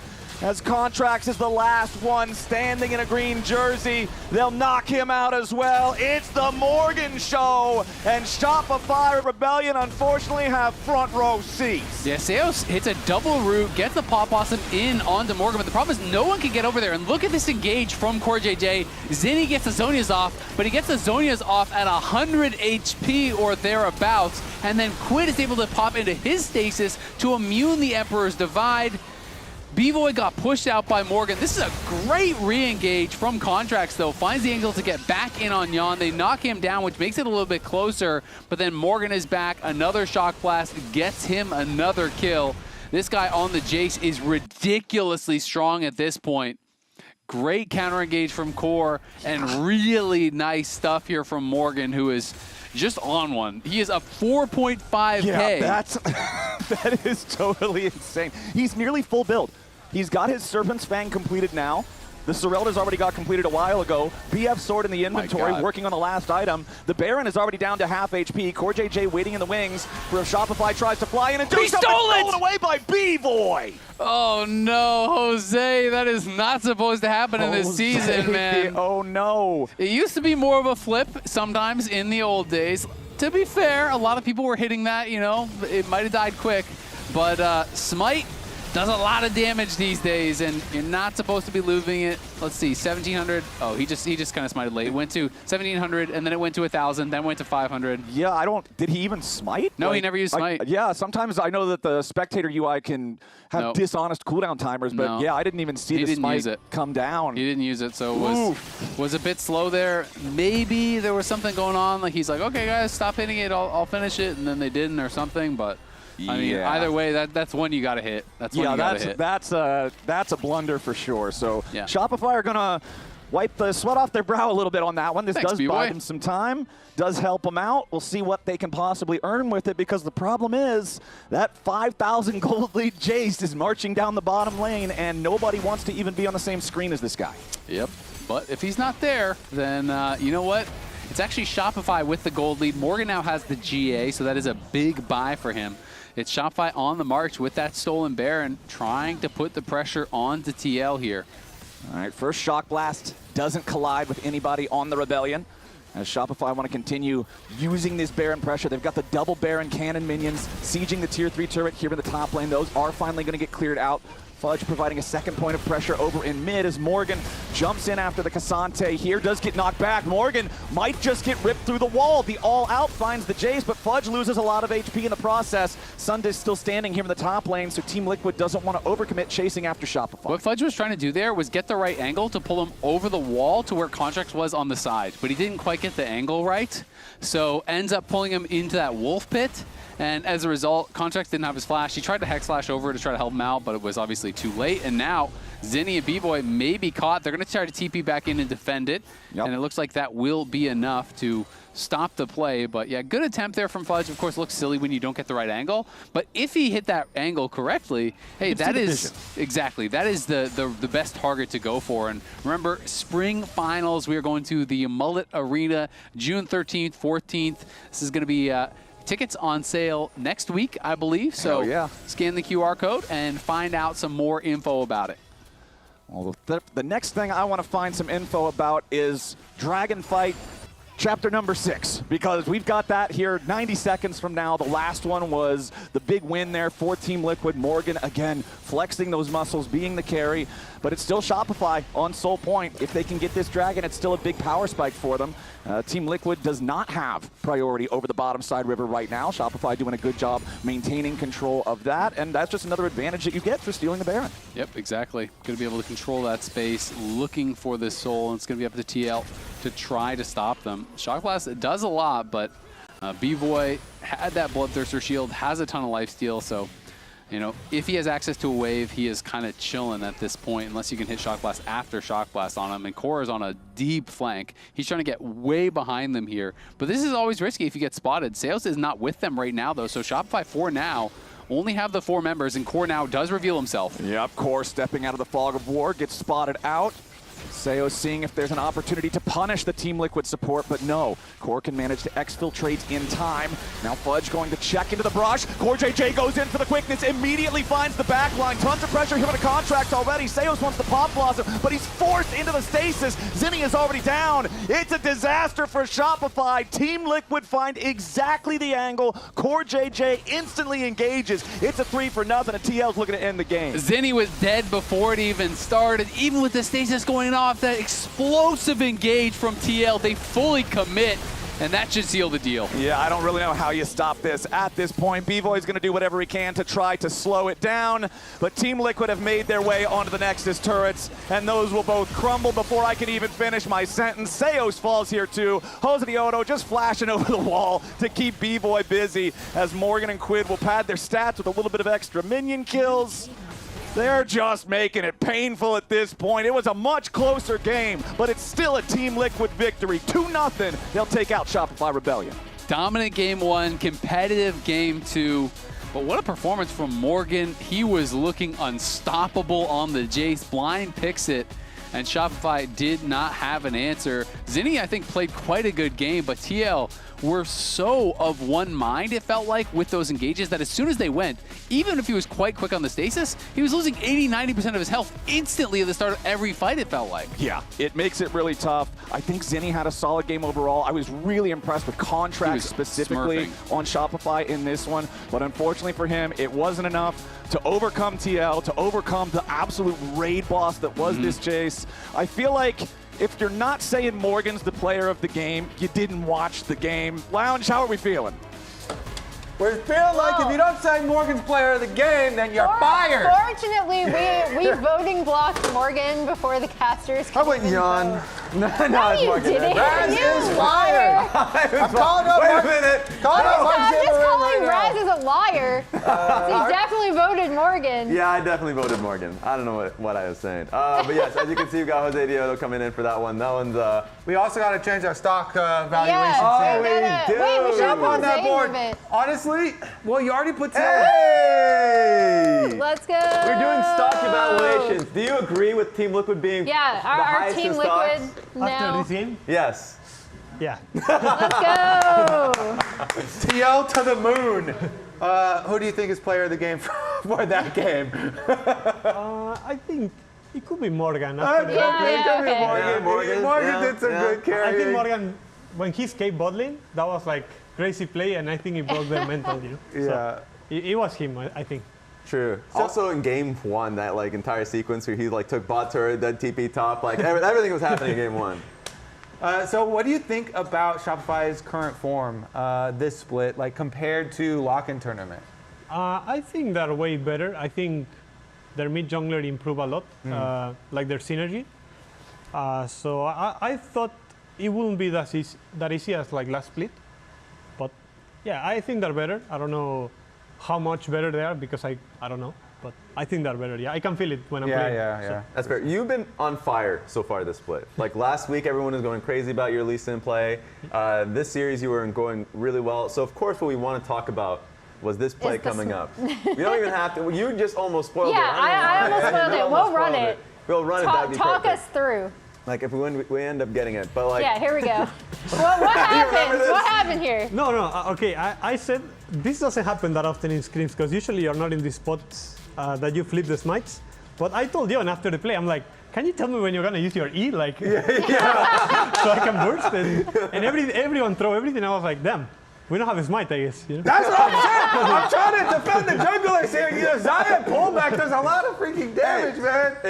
That's why we got to ask him questions. And you already said that you think Morgan takes player of the game for this one? Yeah. Woo! Yeah, you got surprise. it right. Yeah. This actually might have been unanimous. Yeah, I with think the so. entire analyst casting team. It was. It was, but we now Production, got let to me check know. with the fans to see if it was truly unanimous to see what they're. Yeah, okay. Oh, yeah, wow, okay. That was a We got good some one. loyal You Jose got, voters. Yeah, you got almost 10% of the vote. And then rip to Quid and Yawn for this thing. One thing that I have also been impressed with is kind of your growing synergy with Quid. So I guess talk to me a little bit about the Quid Daejeon duo and how you guys have worked on your mid jungle.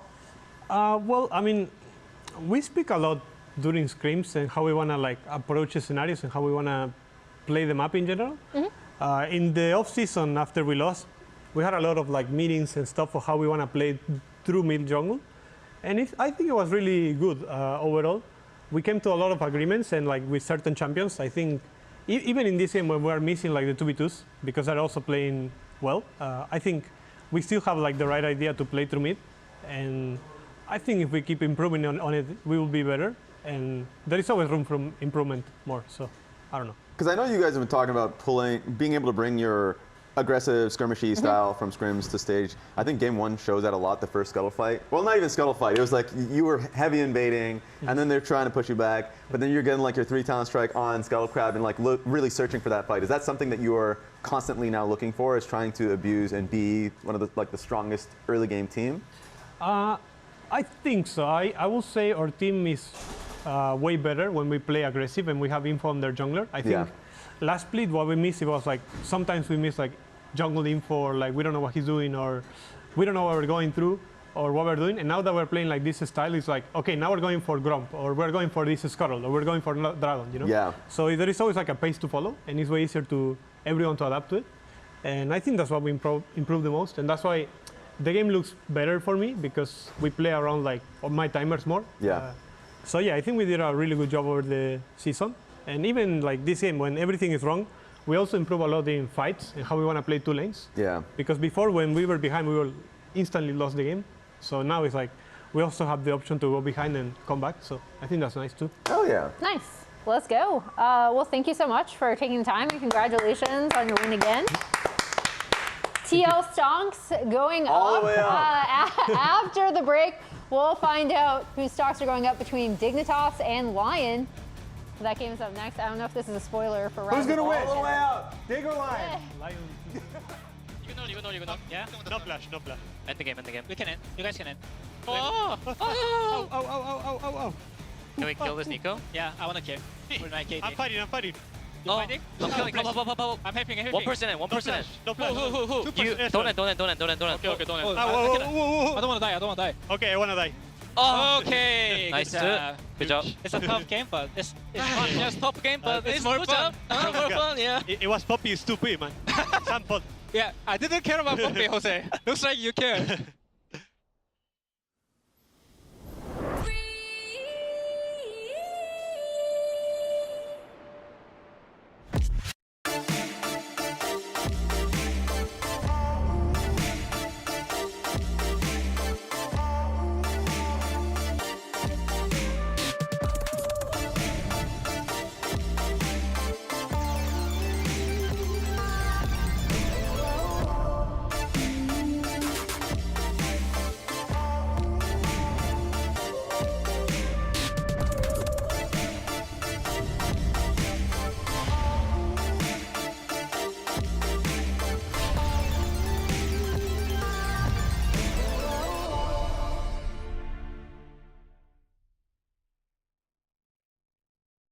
Hello? Whoa. Mama Gorgon 85 lives here? Yep, that's my mom. The absolute legend who went from gaming on her phone to ruthless online streaming slayer with no mercy for any living thing is your mom? Hey guys. Apples with peanut butter? How is this possible? With AT&T Wireless and Home Internet. Hey, text me if you need anything. Level up your connection with AT&T Wireless and Home Internet, now available across the nation. No, she's so nice in real life. Not much longer now, and I will also take to the skies. Me too. You? No, you will always be a worm. Just wait and see. Red Bull gives you wings.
Last time on Lyon versus Dignitas.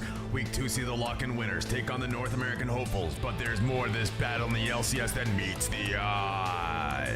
Last time they met, 2 brand new teams were walking into the beginning of the LCS year, but one team just needed a little bit more time.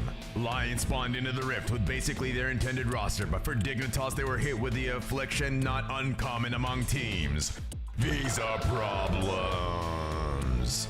Without their veteran bot lane, the chances seem slim for Dignitas to topple the 2 LCS MVPs as AD carry mobility and support Breezy nobly stepped up. The expectations was a showdown that was set to be one-sided, and after the first bout, it seemed that the prophecy was coming true. But Dignitas fought back. In a duel for the ages, with 2 new warriors on their side, with 2 bottom lane substitutes, Lyon was pushed to the limit. In the end, while Lyon prevailed, uninjured Dignitas made them fight for it.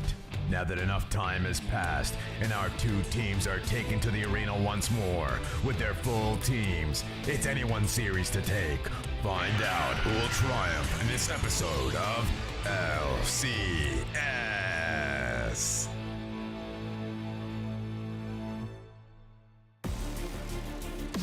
And there you have it. The stakes are laid. Dignitas versus Lyon. And you know what I always say, Jet? Super Saiyans get stronger every time they lose a fight. So Dignitas might have lost that first time around, but maybe they learned from it. And to help us talk about that, we have Tanner Time joining us on the cast today. How's it going, DeMonte? Good. How are you guys? Doing good? I'm doing great.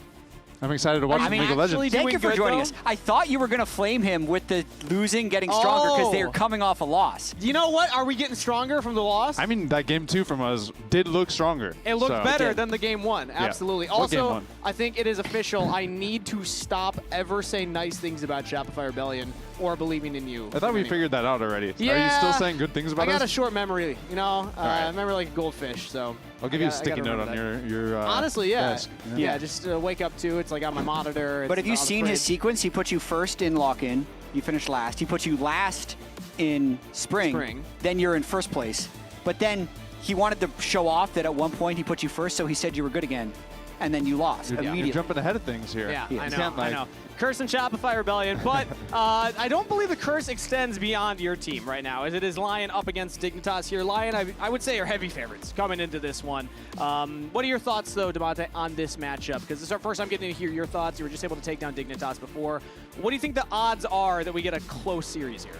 I think the odds are pretty low for a close series. I think I've coached a lot of these guys in this game. I think 5 out of the 10. If I'm being honest, Dignitas is going to need a really good early game and their bot lane to be winning. And then I think that's their win condition. Where Lyon, if they just have a steady game with inspired shot calling and doing his thing around team fights, I think it should be a quick 2-0. I want to list the players that you coached for the fans that don't know. It's been Dokla, Inspired because of your time on FlyQuest. And then also Palafox, FBI, and Ignar. You haven't coached Saint, Berserker Isles, Photon, XU. Yep, okay. No, they're all very different players. Very, very different personalities as well. What do you think, you know, having experience coaching some of these players are like some of the standout players? Obviously, Inspired ones that we talk about a lot on the broadcast, but outside of Inspired, who do you think is going to have to step up on Dignitas' side to make this a close series? So in my opinion, FBI and Ignar will need a duo step up in this series. I feel like Dignitas functions the best when these two have a winning lane, when they're ahead in the game and they can really dictate things. I think FBI is still a world-class player, but it's getting that team there and over the early game. I think if you go back to our series last week, Shopify against Dignitas, I think XU made a lot of mistakes in the early game.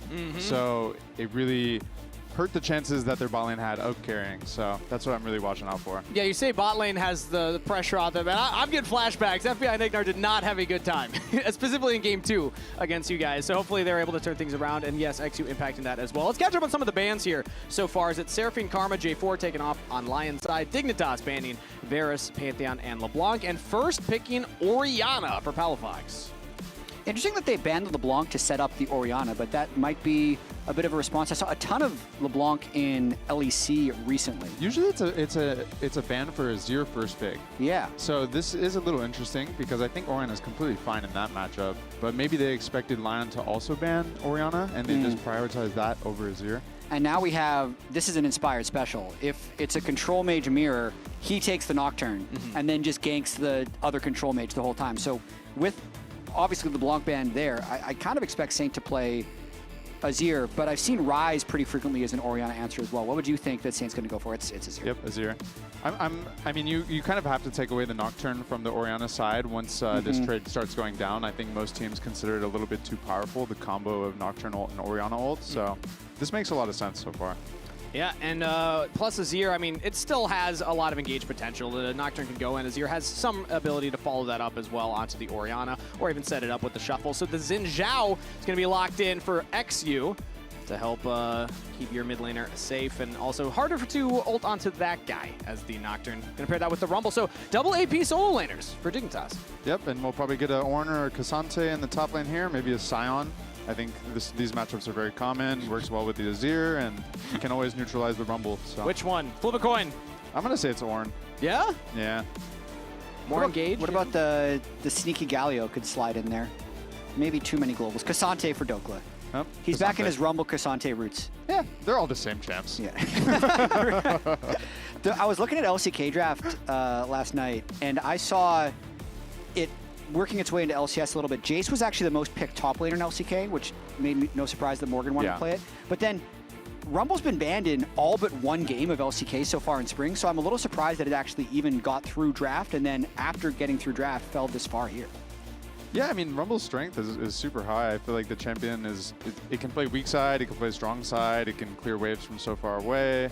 It's just, yeah, I mean, I'm always surprised when this champion priority goes down. Yeah, and it's one of those champions, when I think of Photon as a player, Dignitas and how they've looked so far, when Photon has a lot of agency, I think that the team looks much better. When he can do things on his own, that's where things like the Gwen, like the Kled last year, I was like excited to see a player come in with that type of champ pool. When I think of Rumble, I think you do need to kind of synergize with your team a little more. Like, you can't do as much isolated. It is about these big team fight ultimates, and I haven't quite seen Dignitas have that level of coordination so far this year. So hopefully things work out a little better, because this is a draft that requires coordination. You have combos, things like the Orianna enabling the Xin Zhao, things like Rumble team fight as well. I mean, Kangas, at the end of the day, they didn't have their full roster for the first week of lock-in. Yep. Then FBI just gotten off the plane the second week of lock-in. Sure. Third week of lock-in, they actually win, lose a tiebreaker closely, and that's all we've seen them. And then we saw the one series against Shopify in Spring, where I will say, I need to get your opinion on this, Demonte. Dignitas seemed super last place in that, since it was kind of a battle of the bottoms. But they lost by a lot. But I wonder, was that more you guys kind of finding some things, or was it Dignitas playing well under their level, do you think? You know, I think the Shopify game, both of them, honestly, it's a reflection of the meta in a lot of ways, because I feel like the bot lane mages, it makes everything very volatile. And if the jungler messes up his early game pathing and the bot lane gets left on an island, so let's say one jungler paths down, another jungler is pathing up, and the team pathing down can figure that out, it's almost easy to 3v2 dive and go 1-for-1 on an AD carry. Right. And this will instantly, even though you go 1-for-1, the bot laner is going to lose a whole wave, and it snowballs real quick with the major matchups. Yeah, and we did see that happen in your match against Dignitas just last week, as it's going to be Yanara locked in for Lyon, so Berserker gets his hyper carry, and FBI will lock in the Corki. Expecting something like a Nami to go along with this as the kind of popular pairings. Corki, Nami, Yunara, Lulu. Yeah. I love these bot lane combos. I feel like the meta right now is just like, it's not this, you know, creative combine these different things together. It's always these 2v2 pairs put together. The Ezreal Karma, Corki, Nami. So here it is. What do we think, Demonte? Who are we favoring in draft? I want to say it's a 50-50 draft. I feel like it's very standard on both sides. Both teams want a team fight. I would give Dignitas maybe a tiny edge in the early game with the Rumble, and I think Nocturne's a little bit slow compared to Xin Zhao, but very, very even.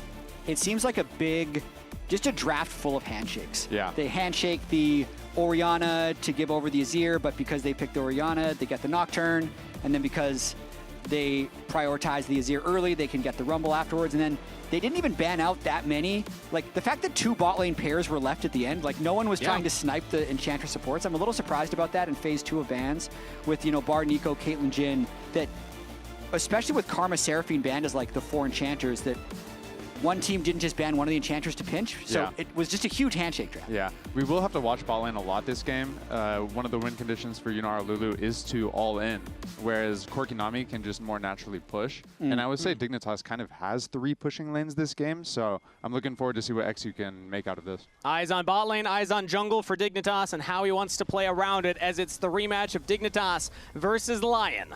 Last split, it was not the full-strength Dignitas. It was not their full roster together. And now they get to show how much they've improved since the last time they faced off against the #1 team from last split. So, Demonte, what do you feel like is the focus here in the early game? We see a lot of early game posturing for wards often, like Inspired getting that ward. How important is that, do you think, to his game? It's extremely important. I think there's a lot of level 1 jungle strategies right now that involve running into the enemy jungle before you even get level 3. So I think, Inspired is doing it as we speak. So jungle gets real crazy real quick in the early game, and you're going to see Inspired will likely do his topside camps and then try to cross back over around 2 minutes 30. Yeah, this should be understood from XU, so now he can hopefully go for his own counter. But also interesting to see XU pathing top again anyway. When you're talking about how important bot lane is going to be, I would immediately think that means the top to bot pathing. XU will be down there, but not right now. You need to watch out for what he does after blue buff here, though, because we could end up in a split map position depending on how these lanes go. Yeah, he's going to run straight into the red side here. Yeah, and he will get spotted by that ward on the bot side. So Inspired knows he's entered, but now they've lost vision of him. Man, jungling is so crazy. I feel like this started happening way more at first stand because we went through a lock-in of mostly kind of full clearing playing around bot, and now it seems like almost every game Inspired is trying to make something funny happen. Yeah, and Inspired is so good at this type of League of Legends. When it isn't just the full clear from both sides, it gets a little funky. I feel like he's so much better at just freestyling in these jungle positions. And XU's not going to go for the buff steal. He's just going to take the Krugs and head towards his own jungle again. I think what we'll watch out for now is bot priority, because there's a world where Inspired can run into the Wolf or Gromp area after this, but you know, he's checking his Gromp, seeing what's going on, so he might be running out of time here. I mean, it's a situation where both junglers are just heavily delayed because Inspired has spent the majority of the game pathing, and so has XU. Like, look at the path so far. It's been Raptors into blue, into check your bot side, and then Xin has done blue into Krugs into back to Gromp. That's incredibly inefficient from a full clear perspective. Yeah, they're just really trying to make sure they don't make a big blunder, I would say, in the jungle and fall behind too many camps. So that's why they spend so much time looking around. And again, Inspired will be spotted on this red buff, so XU now knows where he is. And to your point earlier about kind of expecting Dignitas to have shove in their lanes, right now their bot lane is shoved in. Top lane has also had prio for Dokla, so XU has been playing with the top and the bottom of the map not to his advantage. Palafox now could have some parties happening here as Inspired's coming around. Flash is available on the Orianna. He's got XU behind him. Saints just getting some autos in, and now they turn the play back on the Saint. Flash out from the Azir early as Inspired now in a 1v2. Saints trying to get some damage onto Palafox. Does have the soldiers, but nobody goes down on either side. Yeah, nothing really happening here, but I will say XU is getting a bit better of Inspired in this early game. He definitely is up-tempo, and he could even get 2 crabs here. Yeah, I completely agree. Winning that little skirmish, mainly because Saint had to flash out early once XU was in that bush.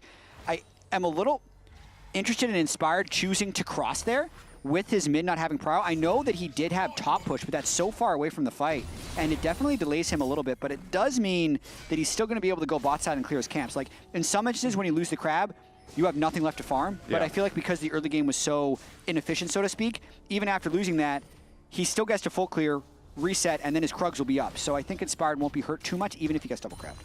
Something to watch out for here, if you guys notice, the bot crab is still up. Yeah.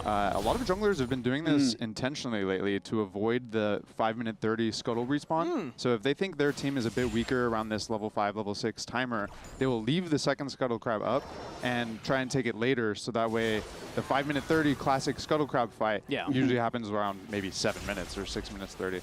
Interesting, and it's going to be very delayed because XU went for his full top clear after that. He didn't go for the double scuttle. He's opting more for an efficient clear here as Inspired will be down a camp right now. And if he doesn't read that bottom scuttle was not taken, he's just going to go back to his Raptors, and that's what he's doing currently. In this game, who do you feel like that would be better for to avoid the level 6 flip? I think it's better for Lyon, and I think Inspired is doing it very intentionally. Yeah, if you're able to get to level 6 on Nocturne earlier, you're not going to be contesting that Xin Zhao for that earlier scuttle, as XU will head down towards that bottom scuttle crab and eventually take it. So yes, it is a delayed second scuttle take, and Inspired is just going to keep pathing himself. He doesn't have a lot to take on the Rift right now, though. It's a 2v2 in the bot lane. Polymorph goes out onto FBI. We'll get his barrier, and just a health bar trade in favor of Lion's bot lane.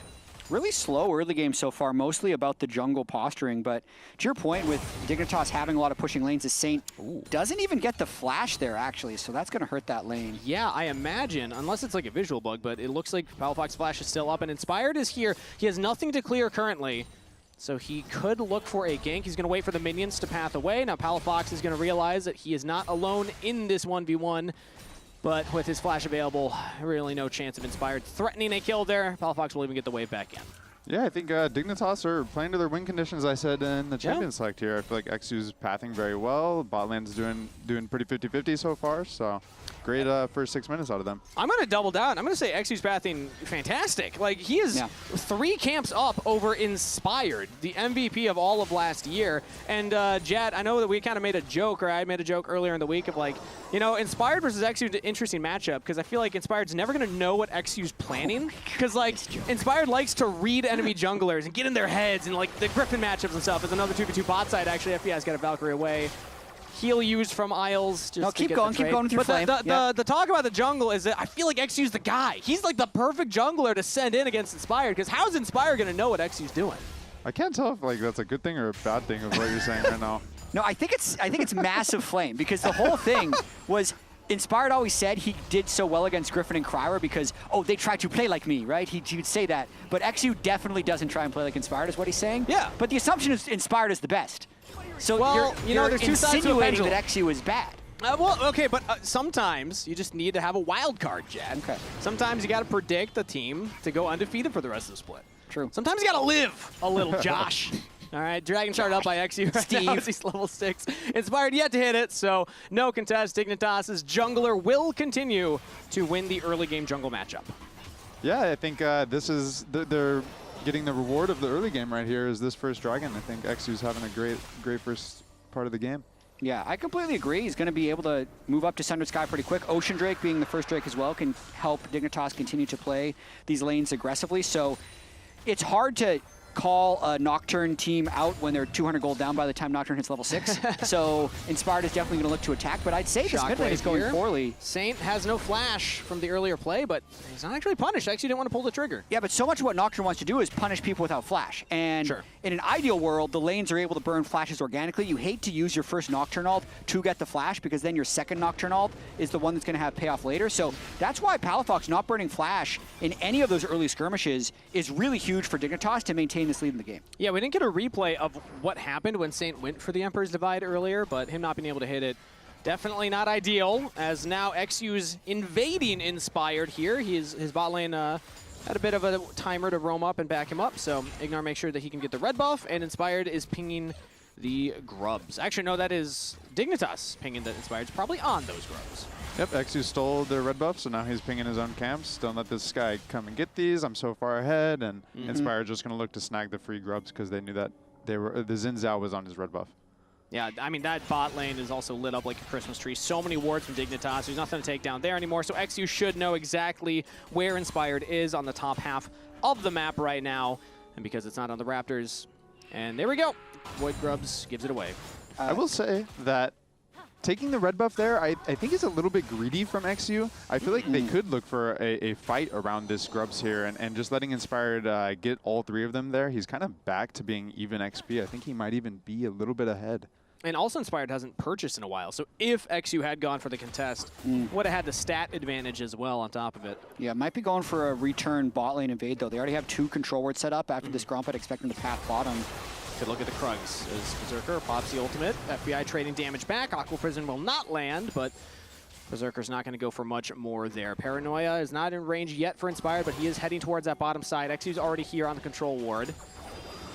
almost like he's trying to counter gank a Nocturne ultimate. Yeah. And isn't willing to go in himself. As now he's looking at Saint, so Lions see the jungler in the bottom river. Inspired will now know that XU's towards his Raptors as he's just taking away the Krugs. So Photon's trying to get this top wave in as let's see if XU can actually take these. That's a back and a TP in from Palafox, backing up XU. I love this from Dignitas, backing up their young jungler to make sure that he can pull off these invades.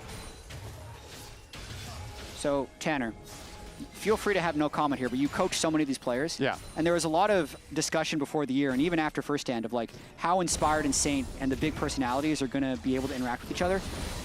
Especially with Palafox doing so well in this game. Like, how would a team with Inspired and Palafox work? Ooh. I would pay to see that. Honestly, I would love that. I think they would have some great discussions, honestly. Yeah? Yeah. I imagine. It would be very spicy. It would be pretty fun to watch. I'd love to sit in on those. I mean, they're both very blunt people, so maybe they would get along well. Like when I was working with Inspired and Bwipo, they had a lot of mutual respect for each other because they would just tell each other exactly how it is. Yeah. And, you know, I could see it being a nice little combo. You know, as long as players are honest with each other. Yeah. As right there is Inspired going for an invade onto the Krugs and a lane swap as Berserker and Isles headed top side.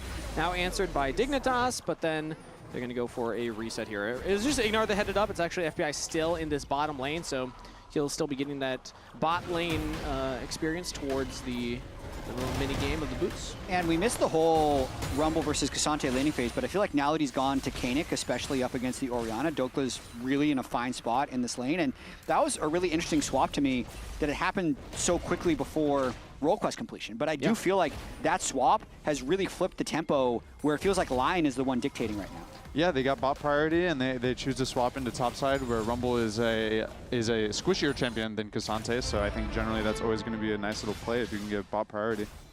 And interesting thing, I think more teams are starting to experiment with this, is you kind of ignore the quests a little bit, and you'll swap for maybe 1 to 2 waves from bot lane if you have tempo. And I think you'll start seeing this a lot more, especially in tank versus carry matchups. Yeah, and I feel like no matter how much you swap around, you're going to get the quest eventually anyway. So it hurts a tiny little bit in the short term, maybe with your power spikes, but ultimately, in the grand scheme of the game, you can often gain more from trading than delaying your quest, which is fun. And as of right now, it's actually Berserker with a slight gold lead after going for that lane swap. Dragon's coming up in 15 seconds as XU is just going to take another rotation here of the Raptors. Saint's going to walk up and witness that happening. Can't stop it, though, as Dragon in 5 seconds. Let's see if either of these teams want to pull the trigger right away. Inspired still hasn't used a Paranoia. He has the completed Hexblade now, so he's got that first item power spike to match XU's. So the kind of early game weakness of Nocturne was never fully exploited here, as he's only down a couple of camps.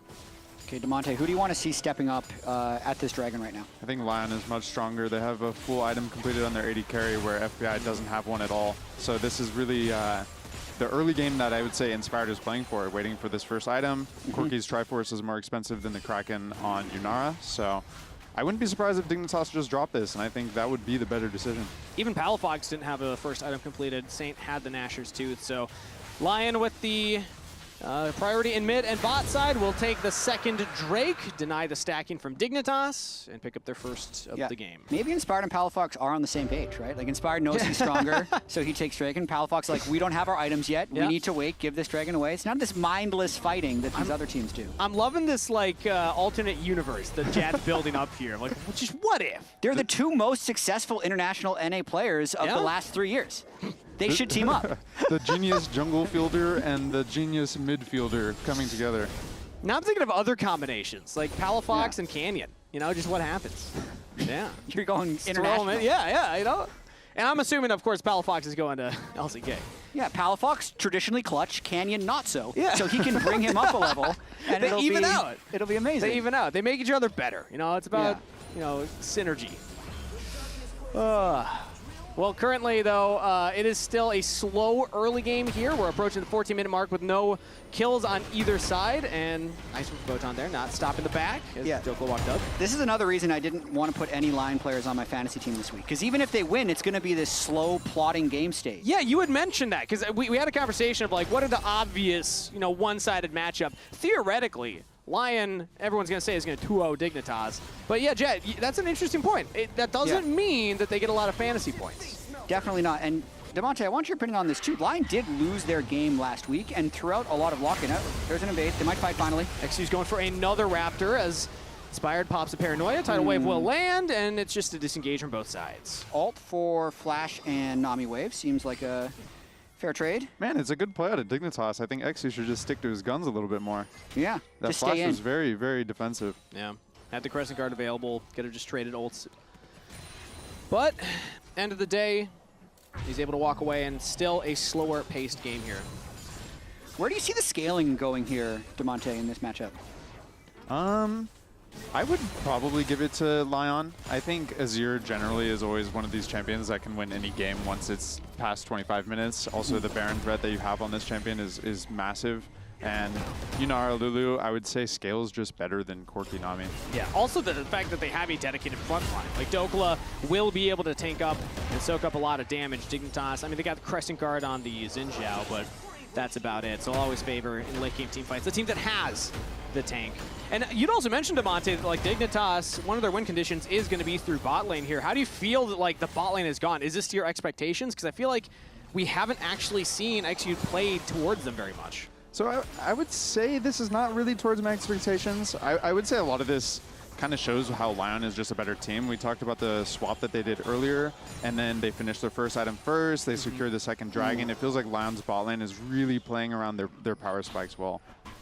Yeah, a lot of times winning isn't necessarily flashy solo kills or giant team fights, but even when things aren't going well, because I'd say like the mid lane 2v2 early on in the game went poorly, Saint not being able to get Palafox's flash, another thing that went poorly, but then they're still trying to find all these small things within the game to at least make sure the Drakes are equal and at least be in a That's one of the most fun parts about League is you don't getting wave priority is you playing well. You don't need to be killing the enemies to like get an advantage. If you get priority in your base first, you got tempo, you can get on the map in the next round. That is the most coach answer I've ever heard. His Paranoia's popped, Flash to follow, and he spell shields the Shockwave. Inspired committing for first blood and doesn't even trade his life. Will eventually fall now in the mid lane. Berserker goes down to FBI and Ignar in the 2v2, so Dignitas actually trading up in kills.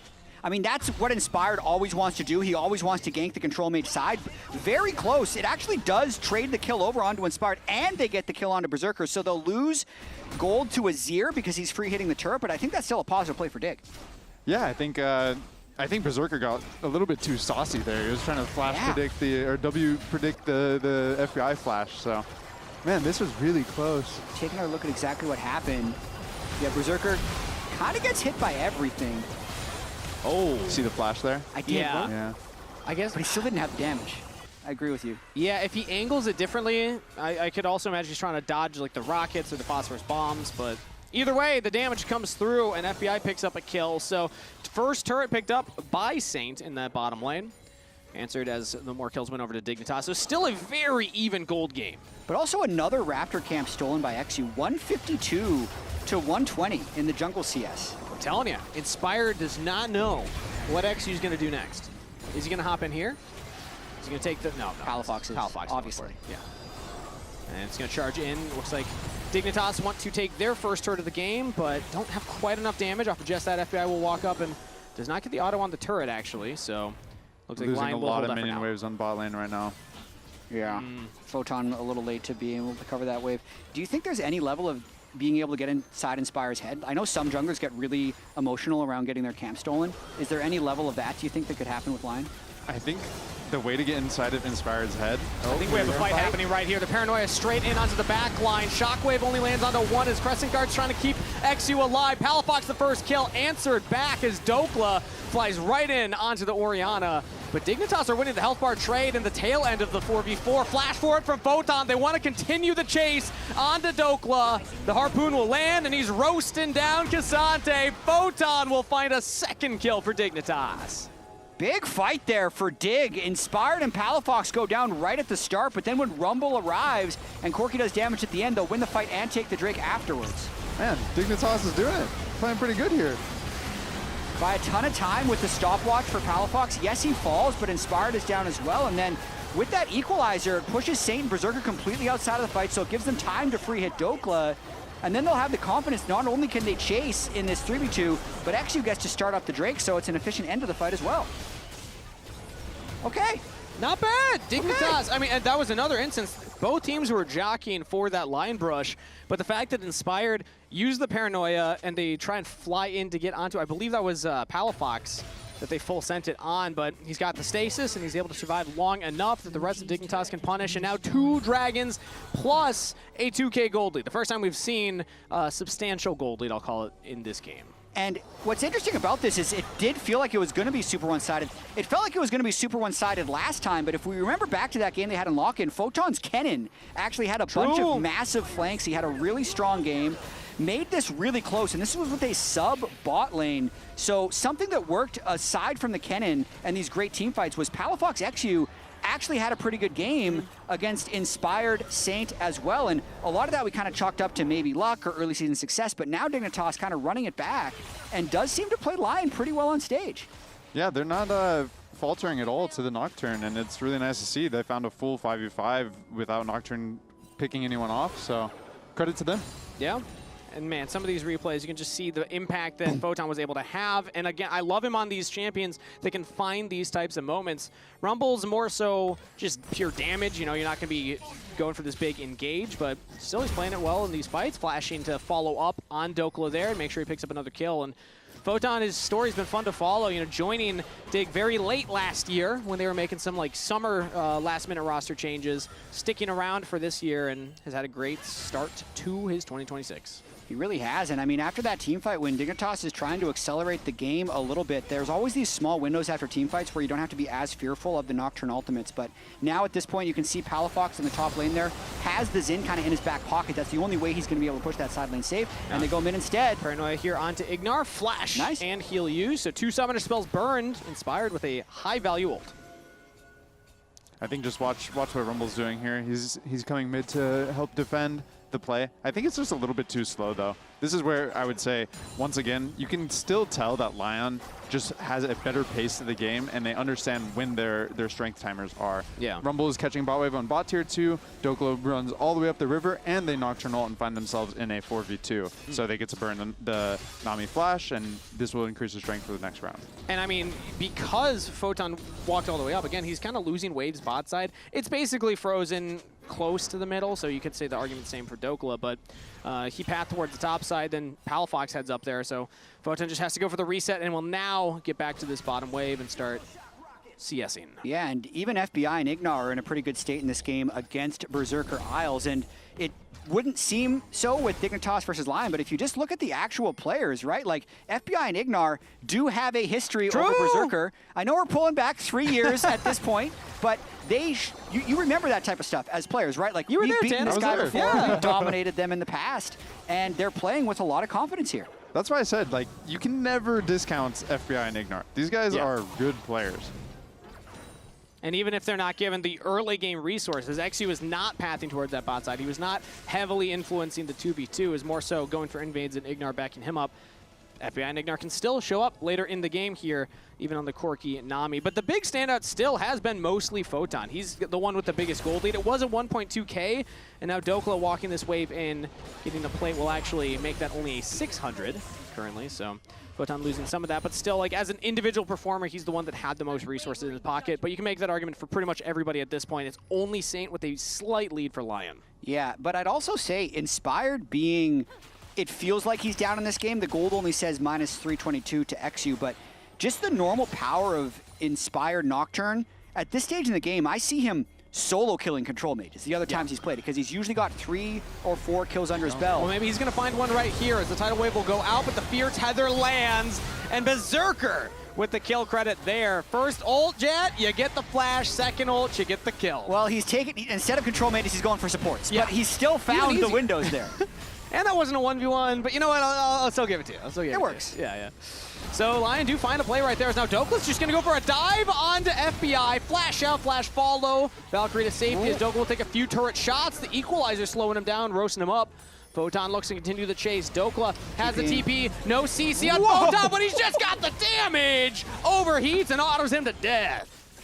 Damn, he's packing a punch right now. It will still likely buy Lyon time to do this Drake. Palafox finished the turret top lane. Gold is going to stay pretty close. Actually, might try to make a play here. Yeah, we do have a small window while the rest of Lyon are on the Dragon, but Dragon secured. And they get their mid laner out of there and go for a TP, but it is, or rather a back. It's canceled as XU straight in onto him. Emperor's Divide flash from XU's got the Crescent Guard, so the damage is not following up, but he takes down Saint. Dignitas find another play. Oh man, Inspired is going to be in his teammates' ears about this play right here. I feel like what Dokla did was really bad. It was really funny watching Dokla do that on mid-tier 2 while Inspired runs straight to the Dragon. He says, I'm doing this no matter what. Yep. And then afterwards, they catch Saint on a late recall. Now, they likely just have to give this Dragon away. Dokla, no TP. Inspired actually getting pushed off his blue buff by Palafox. Two jobs here. Burns the smite, pushes him back, and also makes sure there's no smite steal to stop the Baron. Yeah. Dignitas is making plays when they need to. Palafox didn't even use his shockwave earlier there, so he's just threatening back Inspired. That's Baron picked up by Dignitas with a 3,000 gold lead. So Lyon are able to delay the game a bit by taking that next Dragon. Dignitas could have been at Dragon Soul Point if they had secured that, but still, the Red Bull Baron power play could get Dignitas an even bigger gold lead. Now let's watch how Dignitas opens up with this Baron. They don't have flash on Corki, they don't have flash on Zinzao or on Rumble, so they need to make sure they play really well around this open and Nocturne can't catch them out before anything happens. Yeah, because a lot of times with Baron, you're tempted to push multiple lanes at once. What would you want ideally them to do? Should they all just overload a lane and try and get as much gold as possible? So you see they opened up 3 lanes. They all pushed that first wave out. Photon instantly based, and now they're most likely to play mid-bot because they're standing gold on the map on the bot tier 1 still, and Dragon is in 3 minutes, so that's not a big deal, but yeah, this mid-bot open is very good. And they're actually sending Palafox down there, the only one with flash right now. If the Nocturne wants to use Paranoia, at least Palafox has some way to get out of there, but they're not actually having him show on the wave. Yeah, I do feel like you're still a little bit exposed when you're trying to play 2 lanes at once even, if Lyon isn't willing to show. And Saint getting that deep push on bottom means they now have to load 4, at least in the mid lane, but it's just difficult to play against this Nocturne and the Azir with how much they can reach you. Yeah, it's very hard. Jet, you had made a point while we were watching the last series together in the green room that, yeah, sometimes the Baron, it just doesn't get you much. The raw gold you pick up, the XP you pick up, it's all been nerfed, so you got to use it. You actually have to hit turrets, push waves, and so far they have not been able to do that. Yeah, the most available standing gold is this outer turret on the bot side, and they had to do a few up-downs to make sure they could push Inspired out of his jungle and could safely approach this. And I do actually like how they're giving so much of this gold to Palafox. But Saint's going to answer on the top half. You have to imagine that turret's going down. So that's a trade against the Baron buff. And Inspired's here to hover and make sure that Saint's safe. Even takes away some Krug. So I think Lyon have actually played this very well. Dignitas will continue the siege, pushing on a tier 2 turret on the bot side. If they can get this, that's where the advantage of the Baron starts to materialize. Yeah, they're going to get the majority of that turret, but Saint's still going to be able to touch this and get a couple of plates. The raw engage from Dignitas is actually not that high, so they need to be able to group up around objectives and slow play this game, which means they have to play very clean in between the objectives to not get picked off by Nocturne. So DeMonte, as a coach, when you're looking at a situation like this with these comps, do you feel like Dignitas approached this the correct way, or do you think that there was some more min-maxing they could have done with that Baron? I think Dignitas did great. I think they're going to come out ahead of this, maybe 1.5k gold. I know we used to have that graphic of the Baron thing. It's up top right here, so it's 1.3k. Oh, nice. I was close. Yeah, I mean, they did well. I think the scariest part is the first 3 waves of Nash, especially against Nocturne. And I think, like Jazz said, they put Orion on a bot with who had flash, so she was able to farm safely one time, and then they played around mid-bot, got full bot tier 2, and 3 plates on mid. And now we have Dragon in 1 minute and 15 seconds. If Palafox can get to the Rabadons, he actually just goes to the Shockwave on Isles, now gets engaged himself, goes into the stasis of the Zonias. Saint's trying to go in for his own play, finds the shuffle as Palafox goes down, but it's answered right back. FBI has the damage, Photon's got the damage, Dignitas got the team fight, a double kill to FBI as Dope will go all out, pulling XU over the wall, but that's a one-way journey. Triple kill to FBI, Dignitas win the team fight. I mean, they've got a wave mid and 4 dead. Let's see how much they can get with this, DeMonte. Man, could this... I think they're at least getting the inhibitor. I don't think the game ends here, though. It feels close to an end. If they could have killed Berserker and didn't take that long to finish Dokla, I was thinking end. Photon has no TP and he's resetting, which tells me they're not calling the end. They're calling the inhibit back. What a crazy turnaround, though. Dignitas had a gold lead, but I didn't think that they'd be able to win a team fight that handedly. Let's get a replay of that, because Palafox starts it off, doesn't even kill Isles with this.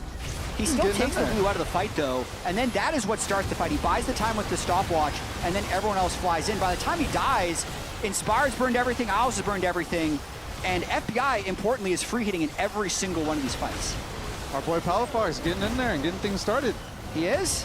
Yeah, and Berserker on the side here, he was pretty much focused on Photon the entire time. He was trying to auto-attack the Rumble. Oh, yeah. Cheeky smile right there. Yeah, you Yes, never know if they're going to have a funny quote in those moments. But yeah, I mean, great for Dignitas. They win the team fight. Huge injection of gold with a 6.6K gold lead now, and they get the third dragon. Demonte, you know how much swagger Palafox is going to walk around with if he beats Lyon in this The game is season. going really well for us. Oh, yeah, it is, Palafox. It did. It did go very well for them. Nice. Yeah. As now they have their eyes set on him. He's got the flash, but he's polymorphed, and he's down. Inspired will find a kill. Palafox can have slightly less swagger now walking around. Oh, no. Time to adjust in the seat again. The classic Palafox post-death. Switch the legs. Yep. That was an unlucky position. I gotta go right leg over left. Okay, while we have a minute right now, with Baron being up in 40 seconds and Palafox being dead, Demonte, as a former mid laner, talk to me about this Proto Belt hysteria. Yeah. Ever since Chovy built Proto Belt Azir, everyone else started doing it, and now we're seeing it on all the control mages. What is your stance on Proto Belt? Well, the stats on the item are good. You know, you get HP and you get AP. Yeah. And then you also get a little movement spell, which actually has... It's definitely some dopamine effect where these players want to build it because, oh, look at me, I get a Proto Belt and make some plays. But it can make a difference a lot of the time. If a Rumble is going to land a Harpoon on you, you could Proto Belt away, maybe Nami ult, these things. I personally am a fan. Okay. Yeah, you also get a little ability haste, right? Yep. Yeah. Yeah, it's cheap as well, so it's a quick power spike. You'll hit that faster than other people going for 2 or 3 more expensive items. It's just so funny that Chovy built it, and then everyone had the ability to try it. Everyone's got to follow it up. As let's see if he's able to find that big play, because it helps you find more engage options as the Azir. So far, Lyon have just been throwing the Nocturne in and then pairing it with the Wild Growth from Isles. But Saint can always go in and find his own play, as the next play could be at this Baron. We have 3 minutes till the Dragon Soul fight, so Baron is that next big objective to pull action towards it. XU has his Guardian Angel completed, so he's ready to scrap. Inspired does not quite have his. As Isles takes a huge chunk right there. Berserker also taking some damage, and in goes. Actually, with the flash, they go out to Saint. He shuffles back. They got FBI, but not fast enough. Trade of 1 for 2 as Dignitas trade up in the fight right now. Berserker's trying his best to kite back. XU lands the knockup. XU takes him down. Berserker's out of there. Lyon do not have the carries, as it's Dokla and Isles retreating on opposite sides of Summoner's Rift. Dignitas find another team fight. I mean, that looked like a scary start because FBI got shuffled and died early, but then XU just went Super Saiyan and ran down Berserker by himself. Let's go, XU. I'm loving this game. 2-0-6, 30 CS up on Inspired, and this time, with these 3 dead, they might be able to push for the win. Let's see. Who needs a Dragon Soul when you have a 1-team fight? It's just Dokla and Isles trying to clear out the minions, but Dignitas have 4 members strong. They're not even looking at Dokla. They're just hitting the structures. Dignitas with a Game 1 upset will start this series off strong versus Lyon. Major shout out to XU and major shout out to the bot lane of Dignitas. I think they played to their win conditions very well. My God, so the team that had more players formerly coached by Demonte won. Oh, that's a good point. They remembered everything I've ever said. Also, you know what's bad for fantasy points, Jet? Losing games here, as Lyon down 0-1 of the series. Let's hear what the desk has to say about that. Yeah, this game was also not good for my fantasy points, especially after I swapped to Reignover as my coach. But it's great for the Dig believers. Let's go, Dignitas! And also, none of us had picked Dig to even take a game. I'm going to go through a team fight kind of in the big game that led to 3rd Drake for Dignitas, their 2nd, and then mid-tier 1, which kind of like set them in a position where they had the tempo to win. So as we start looking at this, we are going to take a look at the map right here with Photon pushing in as Rumble on this top side turret. You can already see the massive amount of pings just going down on everyone across this fight. But another thing to point out is that Photon is going to be coming in on a ward right in there as we play this through. A few key things are going to happen in Dig's favor for this fight. As soon as the lights go out, right, Palafox right here actually goes into stasis, and it means that when he comes out of it, his Ori ball is actually going to match up really well to Photon coming in here and laying down this equalizer, which allows them to finish off Inspired. And then they do kind of chase Dokla for a little bit of a long time. I thought this might have gotten a bit dicey, but they do get the kill onto him. And more importantly, XU is already on this Drake, right? And then additionally, this tier 1 turret is going to go down to FBI immediately after this. And this was kind of the play that set in motion the Dignitas win. Let's go, Pound Fox! He's right behind us. That last performance, you got something to say? I was too informed about it. It's GG's. Dignitas right, stocks, Kobe, man. yeah, Kobe, How are Dignitas you gotta put him over stocks? We're at an all-time Shopify low. didn't even get a game. You gotta put him above Shopify. Dignitas stocks were at an all-time low. They bottomed out, Raz. That's true. How high? Oh, all the way up. Whoa, okay, First place, Raz, Lions, fake head. First Dignitas on top of First place, all right. All the way up, all right, Raz. All the way up. Taking your seat, Raz. Nothing can stop me. I'm all the way up. One thing I will say that Ignar brought up on pros, he was like, sometimes it's a good mood day. Okay. Which just means anyone can win on the day if it's a good mood day or a good mood weekend. Last week they were just in a bad mood. And I mood. guess That's how so. it is. No, like I feel like everything that we got to see from this team was miles better from last week's performance. You're right. You already like focused on what they got out of team fights. Their team fighting was excellent. Like Photon, we can sing his praises on like every iteration of teams that he's been on. But like if you're on a positive winning team, and like Photon has been doing well every laning phase, and I feel like Rumble is his best champion. You get to see team fights like that, and it's beautiful. So it's crazy to see this level of Dignitas. Will it happen again? I don't know. I'm not betting. You know what? You don't think it's a good mood weekend? You just had me put Dignitas stocks at the top of the chart. What am I doing doubting now? If I'm doubting now, I'm a the fake. The player of the game, it's already spoiled in our thing, but it's XU, who I think was a huge difference maker here on this Xinjiao, and in particular, it was night and day compared to his performance in their first series. People were looking at the first series and saying, this is the worst League of Legends I've seen, period. And and then you see this, and it is a literal direct opposite. Hey, great cast, DeMonte. Hey, great job. Great job. Well Let's done. go. Come up to the mic. Come up to the mic. Give us some words. More Tanner time on the mic, baby. Yeah. Okay, how good are Dignitas? Raz had me put their stocks at the top of the chart. Yeah, where would you put them? Oh yeah, like -15, way up there. But you guys beat them, so now Shopify are the -30. I'm going to the top. Oh my gosh, great cast. Thank you so much. You don't miss any LCS action when you get your favorite foods delivered on Uber Eats for less gold. So check that out. The shop is open right now. We currently are headed to a short break, but first, check out this clip from LCS's newest series, Missing Ping. It's a fun one. Bro, we are so cooked, bro. Oh, why? It's bug. I feel like we need to test stuff before we lock it. Strategy. Hurry up, hurry up. This is impossible. There's a lot of dumb people in LCS. I think we might be good. Oh my god, bro, never make the lobby again, man. I think we might be the dumb ones. We're gonna be last place for sure. This is Missing Ping, a League of Legends challenge show where professional gamers try and solve problems that shouldn't exist that they've never seen before. The challenge is simple. Read the note, hop into game, and try and solve whatever is put in front of you as efficiently and creatively as you can. Which pro will push the limits of their league IQ, and who's getting hit with the ping? Let's find out.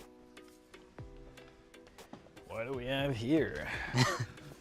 Starting at the blue fountain, get your teammate to the red fountain as fast as you can. You may pick any champion you want, but the teammate who you're taking to the fountain is permanently under the rooted status. You have unlimited cooldowns and mana, but your XP is locked at level 3. You may not use any other practice tool features. Your time ends when the permanently snared person is felled. Your time starts now. No, we gotta go now. Okay. I don't understand, but it's fine. We gotta go Thresh. I'm gonna be Camille. Oh, okay. Or Bard. Okay, Camille or Bard. I'll play Ali. Camille or Bard. You can't. You're rooted, so you can't take the portal. You can still E, no? You can't. Well, you can't go in the portal. Is the problem? Oh, Bard, you can push me in. No? No. You need to click the portal to go in. Really? You can't get docked into the portal. Can I E as Camille?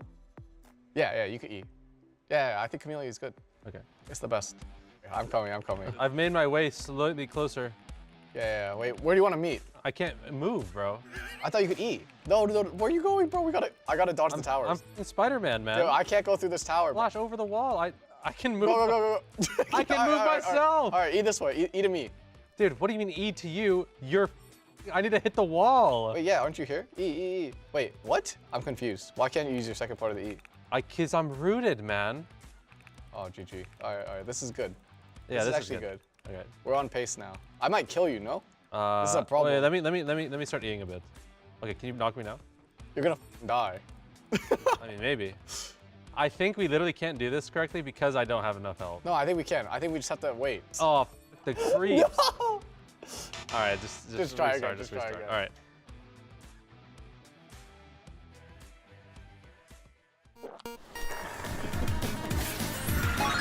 Red Bull gives you wings.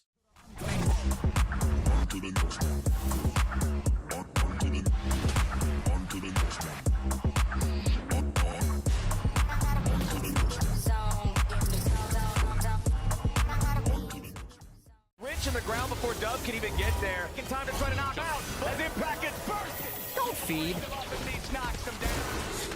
Get fed. Scan the QR code for deals only on Uber Eats.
Hello and welcome back, everybody. Don't adjust your screens. It is not lying to you. Dignitas are indeed up 1-0 against Lyon, the defending champions from last split, as they were able to find their upset victory, Jad. And you've been looking at something over there on your screen. What do you want to share with everybody? So the producers told us that the last time Inspired lost to Dignitas was 2023. Yep, in spring. So I had to go find the game, February of 2023. And it actually is a time that I, for some reason, don't remember. So listen to these rosters, man. The EG team at the time was Someday Top, Inspired JoJo, and then FBI Vulcan. Yep. So it was so far removed from the championship, EG, but still had inspired JoJo. And then the Dig team blew my mind even more. Armut, Santorin Jensen, Tomo, and Ignar. Yep. So many players from that game still in this game, but it's been that long. 3+ years since Inspired has lost a game to Dignitas. You've been talking so much about Palafox and Inspired. What would that look Or like? rather a series to Dignitas, because this was best of one. This was best We of were one. on during Still counts. weekdays. Man, I was looking at the item builds. Inspired's Maokai build was Radiant Virtue, Demonic Embrace, a Broken Stopwatch, a Fiendish Kodak, and a Dark Seal. Stopwatch. I forgot. That was a dark time back then when everybody picked up Stopwatch. This just blows But my again, I'm mind. just going to say, Jet, it's Ignar. I think Ignar is the kryptonite of Inspired. That's what we're Maybe. actually learning here, as he wasn't on Dignitas in Split 1 when they matched up, as Mobility and Breezy were subbing in because of the visa issues of FBI Ignar, and this time around, Dignitas looks so much better with this bot lane to step up in these big moments. And also, XU had a great game 1. I want to give a lot played of props so to well, XU. man. He responded to the early jungle invade from Inspired extremely well. He gained a 2 or 3 camp advantage early. He then snowballed that into a 30 or 40 CS lead. Yep. I'd also say XU's team played very well to not let Inspired get many picks. And then most importantly, the last team fight, XU goes for a Zinsec onto Saint, kind of gets it. It's what starts the fight, and then just mauls Berserker's 3.5 item Yunara as the 3 items in towards the end of the fight. So he played with so much confidence, and that's really hard to do after how abysmal his week 1 was. So if you're gonna cut him down for his bad week 1, you have to build him up for this big game 1 of week 2. Just out jungling Inspired in the early game, having these high impact plays as well. Let's see if we can do it again, because now it's time for game number 2. It's Nico early lock-in for Dignitas, and Rise plus Vi locked in for Lyon. So Inspired's going for the classic point-and-click hard engage jungler. And all right, we're getting the Anivia matchup of classic counter into the Rise. We've seen this a lot. Yep, Inspired's gonna wanna play heavy towards side lanes with the Vi. The Rise plays very well into that. It's a massive power pick. I think Saint's really good at it, but we'll see how much Palafox can control this, because he's now, with 3-game sample size, played very well against Saint so far in 2026. Yep. Did really well in the Orianna Azir matchup there in game 1, and now almost certainly we're not seeing that Anivia fly top lane. No, almost 0% chance. Wonder is not here. No, I thank you for bringing it up. I was gonna reference, because you mentioned the side laning of Rise. If you watch LEC and you watch SK games, not always advised. Bro. But if you watch Wonder, he kind of plays Anivia like a split pusher. So you know, there's an argument. Palafox can answer that in the side. Your wave clear is just crazy. It's almost impossible to dive you with your egg form as well. So you can just kind of hold that lane. Jace now locked in for Lyon. So when I see Jace plus Rise plus Vi, I'm thinking this is more of like that 1-3-1 type of composition already they're building. Definitely feels like it. And Dokla is actually a historically big Jace player. He really loves playing it, even though he hasn't been able to play it that much in recent years. You brought up SK, so I apologize. You have to be such a sicko if you watch SK games and then you're also watching Dignitas versus Lyon. So there's so few people that can get this. That's I'm gonna take the positive. Get this reference, but like, I was watching SK today, man, and they just. I'm sad we don't have an SK type team in LCS. Yeah. 1, because it inflates everyone else's records. Sure. They lose all the time. But 2, like, they are so close to cracking the code. Like today, they played Seraphine Nautilus bot. I got him on a tangent. Into Karma Ezreal. And this reinforces a meta point as to why the meta is stuck with AD junglers. Or even mage bot lanes. Because we see these bot lane pairs. This is going to become a real point. Okay. I'm ready for it. We're kind of stuck in this meta of everyone playing, we'll do Seraphine Ashe, or we'll do Karma Ezreal, or we'll do Yunara Lulu, or we'll do Corki Nami. The pairings. They're just these Enchanter AD carry pairings. And one of the most powerful pairings is Karma Ezreal. Honestly, Nautilus Seraphine crushed it in lane. Totally dominated. But the rest of the comp can't make sense if you have a mage bot lane, because it's so impossible to have an AD mid nowadays. Yeah. They you just do no damage lane. They tried to play frickin' Aurelia, man, and it was atrocious. And they've tried Yasuo, they've tried Yone, they've tried Zed, they tried all this stuff. And none of it works, and if they can't make it work, then clearly no one can. This is one of my favorite things now, is just, rage baiting Jat to start talking about random tangents. Well, it's the meta. Like, why are we always seeing these Sundered Sky, Black Cleaver, GA junglers? It's in part because they're strong, but it's also because you can only play mages mid lane. Yeah, pretty much. But I will say, when you talk about these pairings and you look at the Caitlyn, I've seen Caitlyn with Nico and Bard. I haven't seen her with a lot of other stuff, so I'm wondering what Lion's actually going to go for. Because Dig already picked the Nico, they banned the Bard out, they banned the Nautilus, and now they're going to lock in Ambessa. I'm assuming that's top lane with the Poppy jungle, but theoretically they could swap that around if they want to. So yeah, what's the support going to be for Isles here? Well, Bard is banned for the Caitlyn. Again, like Bard and Nico are all I've seen. I mean, this would be a classic pair, the Caitlyn Lux.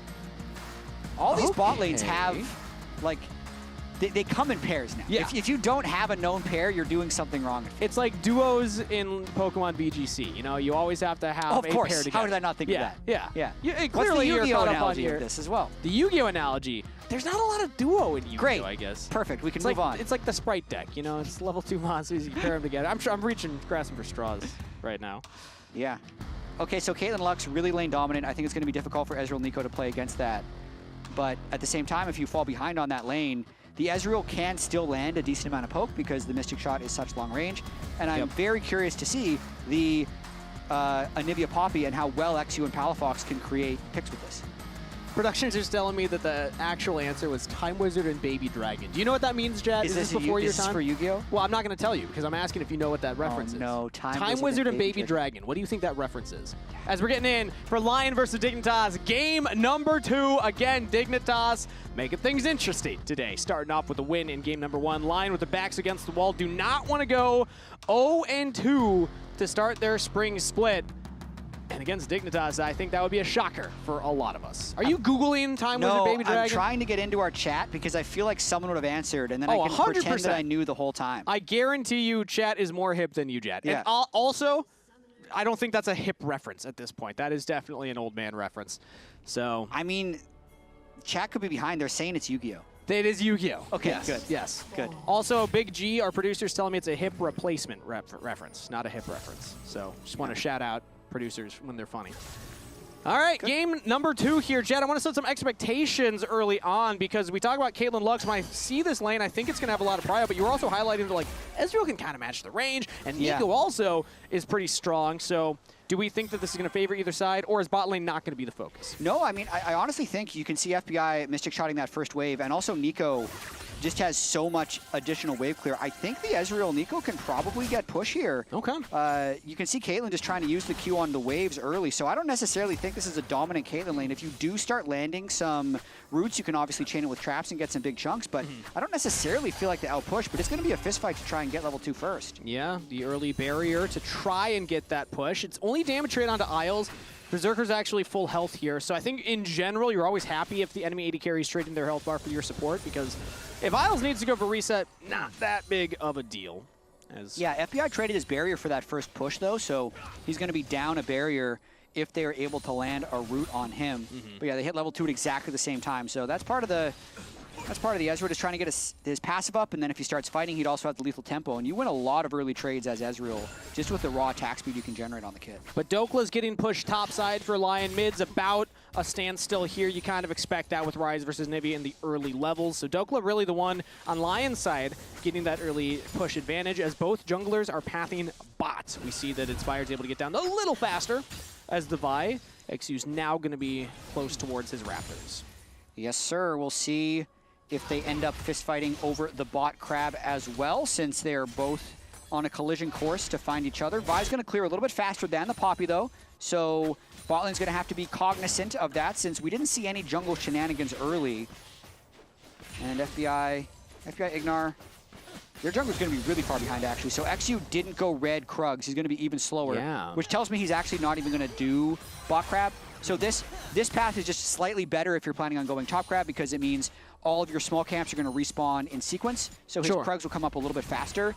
He'll still hit level 4 off of this full clear, and then would just be like kind of late to top crab, but as you can see, he'd probably lose. There's no way he gets this bot crab with the way the bot lane is right now, so he's going to either run up and get this crab or maybe just forego the crab. But most likely walk all the way up, kill the crab, and then reset for a second full. But it shows intention, which I do like to see from junglers, is as he's already pathing up there. Inspired will Vault Breaker over the wall and now see, yep, these jungle camps are taken. Drop a ward down, go for a reset. Root lands here onto Ignar. Chain CC Berserker with first blood. Ooh, Ignar's going to want that one back because now Berserker's going to have a faster first buy. But that is the combo. Ignar was just trying to hold the wave for FBI, trying to not lose the small margin, save a few CS, ends up giving away a big pot of gold to Berserker. It's always scary to do that against the Lux lane as we see the replay Try here. to interrupt the recall as well. It's just the light binding. That was the thing.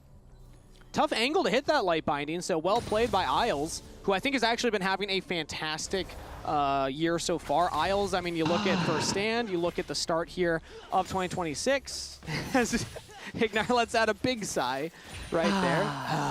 That sucks. Yeah. It would have been really good though if you're able to interrupt that recall. They would have gained tempo from that. Then Ignar could have looked to roam, because part of what he wants to do in this game on the Nico is impact other lanes, use his clone for vision, do all the BS Nico things that you're allowed to do. But giving that over to Berserker, and now Berserker having early Berserker Greaves is pretty big. Oh, thematic. As he's able to pick up the namesake boots early on. Battle box. And True. Signature. You didn't even try that, did you? No. Do you remember the Sven signature Berserker story?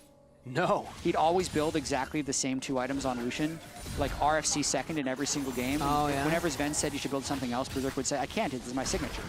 Like, these are my brand. signature items. Yeah, it's good to have a brand, everybody. Yeah. Got to build up the players in that way.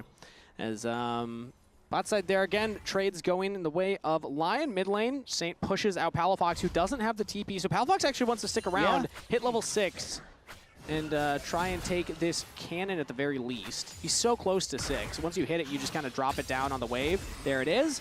Now he's trying to punish Saint, who's hovering right on the edge. Doesn't want Saint to get 6. I mean, Saint has the flash, so like if he finds the angle to get in and just pop Palafox, maybe he kills him, but Palafox will back off. It's the art of using your egg for tempo. Like, if he can egg himself in the turret as they're trying to contest this Drake a little bit, there's no way they get through the Lux. Yeah, another light binding there onto XU to deny the approach, and the Caitlyn traps as well. Yeah, and this bot lane now does seem to be in the control of Lyon with Berserker and Isles, and I do want to shout out Isles a little bit.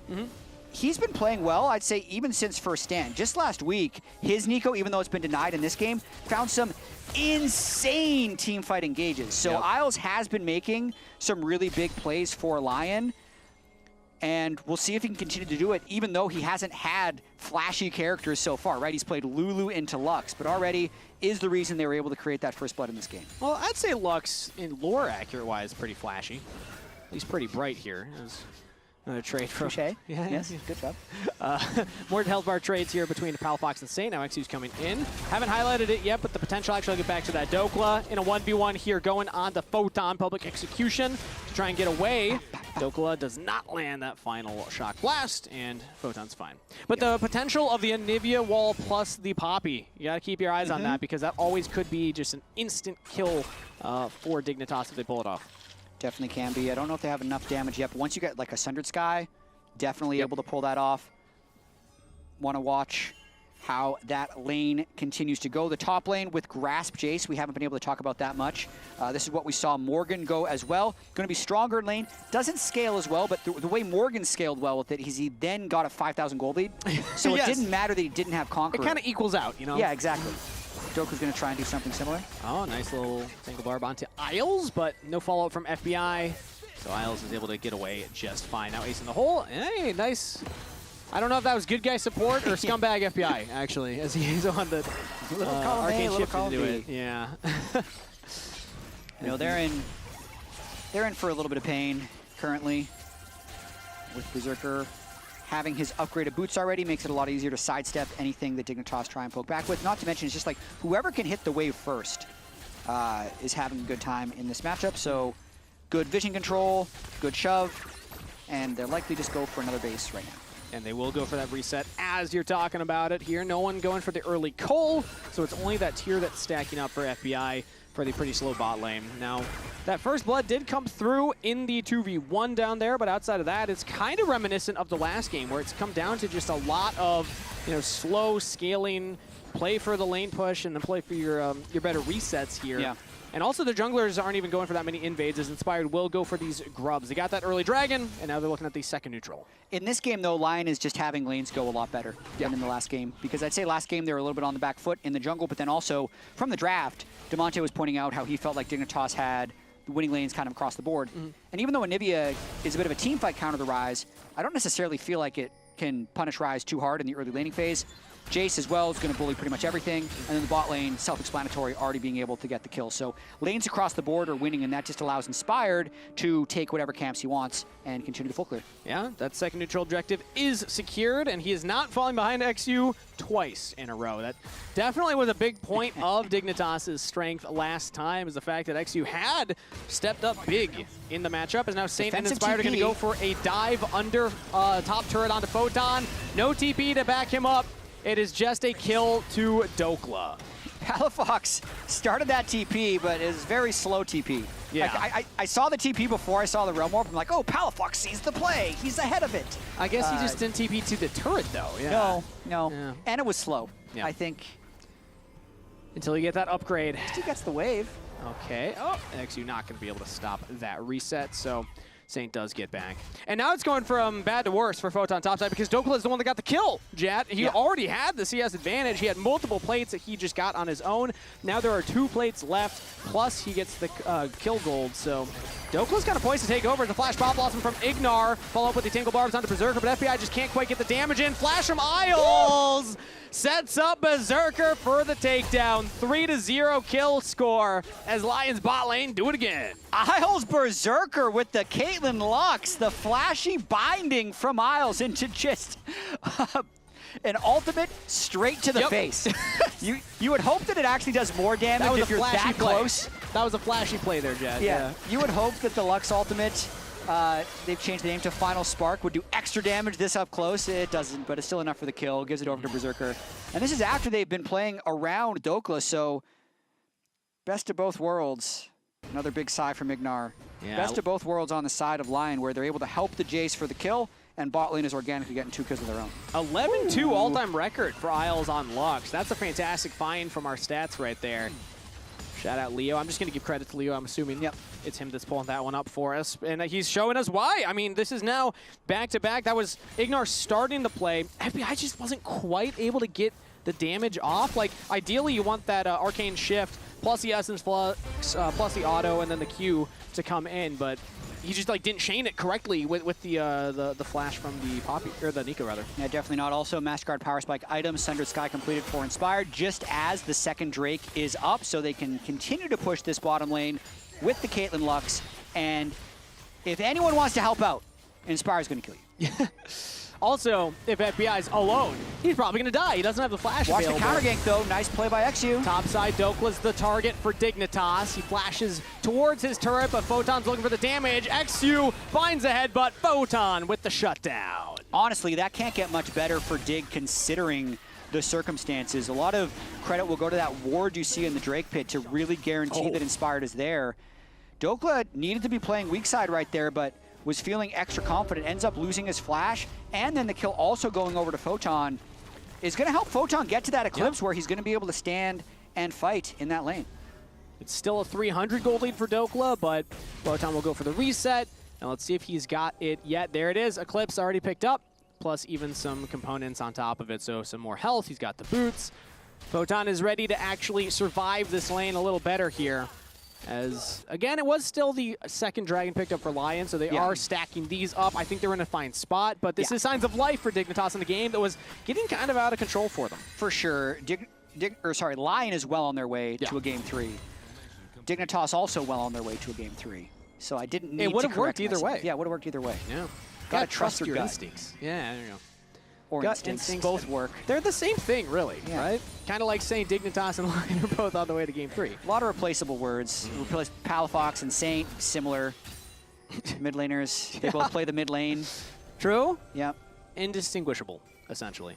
As Ignar's going for a roam up towards the top side, will spot Inspired, and that means Inspired knows, yeah, there's a ward there. Not going to go for the dive, but Photon could have been in some danger. Now we'll catch that wave, and there's one plate left on that top turret. Flash from Saint straight in to the mid lane. It's on FBI, and he's locked down. Berserker on a killing spree, 3-0 on the Caitlyn. I mean, Berserker's getting the kills, but Isles is styling on this Lux. Yeah. Setting everything up, so Berserker just traps and shoots. Hex Optics completed. He's going to be very difficult to reach in these team fights. Yeah, I want to get another look at the replay of that one, because Isles using the Shurelya's, Saint flashing forward to guarantee the initial route. Let's see that one. Yeah, FBI just thinks he's safe as the Ezreal. Yeah, Saint Isles. Let's see, maybe this was all Saint, because he gets the route. It's followed up by Isles. Yeah. I mean, he delayed it really well. Yeah. You could have early chained, and maybe he's able to get out of there, but just another unlucky death for the dig bot lane. Yeah, sometimes as Ezreal, I feel like players just get a little too confident, as actually Fox stopping the back of Saint right there, has XU nearby, but Saint should be just fine. But yeah, as Ezreal, you just have so much, ability to kite away and get out of bad spots that sometimes you just don't realize that you're in danger. XU didn't quite find the angle on the wall, and now he could be in danger as Inspired and Isles both coming down. Sharks in the water as Lyon are looking for it. Nice little frostbite there onto Inspired, and now the Keeper's Verdict, and that just means that they turned the attention on to Saint, who thought his jungler would have his back. XU with the outplay, knocking Inspired away. There we go, Palafox and XU. So first off, Palafox landing his Anivia Q right as Inspired started charging the Vault Breaker to prevent the hard engage chain. And then as soon as XU headshot Inspired with the Poppy ultimate, they turn on to Saint. Really well played retreat there by the Poppy and Anivia. So to see it one more time, they look dead to rights here, especially with Lux on the way. But that stops the Inspired engage, and then Saint says clearly he really wants to go in. And then right here, Saint's like, oh, I've gone too far. Yep. It is far too late. Walking out of that brush was a bad call, I'll say. As XU is able to find the angle and able to find a kill for the team. Dignitas still behind in gold, but they're finding these little moments, whether it's on the top half, whether it's on the bot half there. They're not just giving up and letting Lyon play the Lyon game, which is just, keep pushing these waves and keep finding these advantages. They are pushing Lyon to actually making some misplays here. Yep. And Dignitas are benefiting from it. Still a very winnable game for Dignitas, but at the same time, there is a Caitlyn on our screen with a 1,500 gold lead. So Berserker's going to continue to scale pretty well in this one. No super tanks that he's going to need to cut through either. What was that last week's stat of like the biggest ever? Okay, we'll get back to that. Pop Blossom here on the top side, plus the public execution setting it up to knock down Dokla. That's to get Flash out of Photon, and it's Ignore with the kill, but Dignitas find their man. Yeah, Berserker killed the turret, but the more they can start hunting down Dokla, the harder it is to play this game. So now that Photon is completely even in this lane that had been going pretty poorly, it's going to give them something to play through. So Ambessa can absolutely threaten the Jace now. Anivia can keep matching the Rise, and if Poppy arrives, they'll win that 2v2. So Dignitas definitely has ways to stall this game now that Photon has been able to pull himself back in this game. He's going to get full turret here. Yeah. You have to imagine if he sticks around, nobody from Lyon are coming to stop this. Photon doesn't get the kill, but he does get a lot of gold still injected into him now with a 350 gold lead for himself. So big comeback as Lyon will start up their third dragon. This puts them on soul point and does not look like Dignitas will contest. Yeah. So while that's happening, a reminder for everybody, it was announced earlier today. Check out our socials. Check that out on your screen right there. Spring Finals. Jat, we got a live finals again. The Mullet Arena. The Mullet Arena. June 13th and 14th. Set your calendars, everybody. Set your clocks. Write it on your calendars. Mark it. Yeah. Set the reminder to put it on your calendar. Google Calendar app. Do you think anybody still these days has like a paper calendar? Yeah. That like writes with a pen? Do you? I think more likely you have that thing on your fridge that you use a Sharpie on. I think more likely right now Saint is going to die again. He walked up and Dignitas had the trap laid and they spring it for another kill. Saint's going to have to write down something as a reminder to not, walk up when he doesn't see the enemy popping. I think he's got a target on his back right now. Mark your calendar. Dig's going to keep finding picks. Just every time. Yeah. My goodness, look at that. So they've shut down Dokla twice now. They've shut down Saint twice now.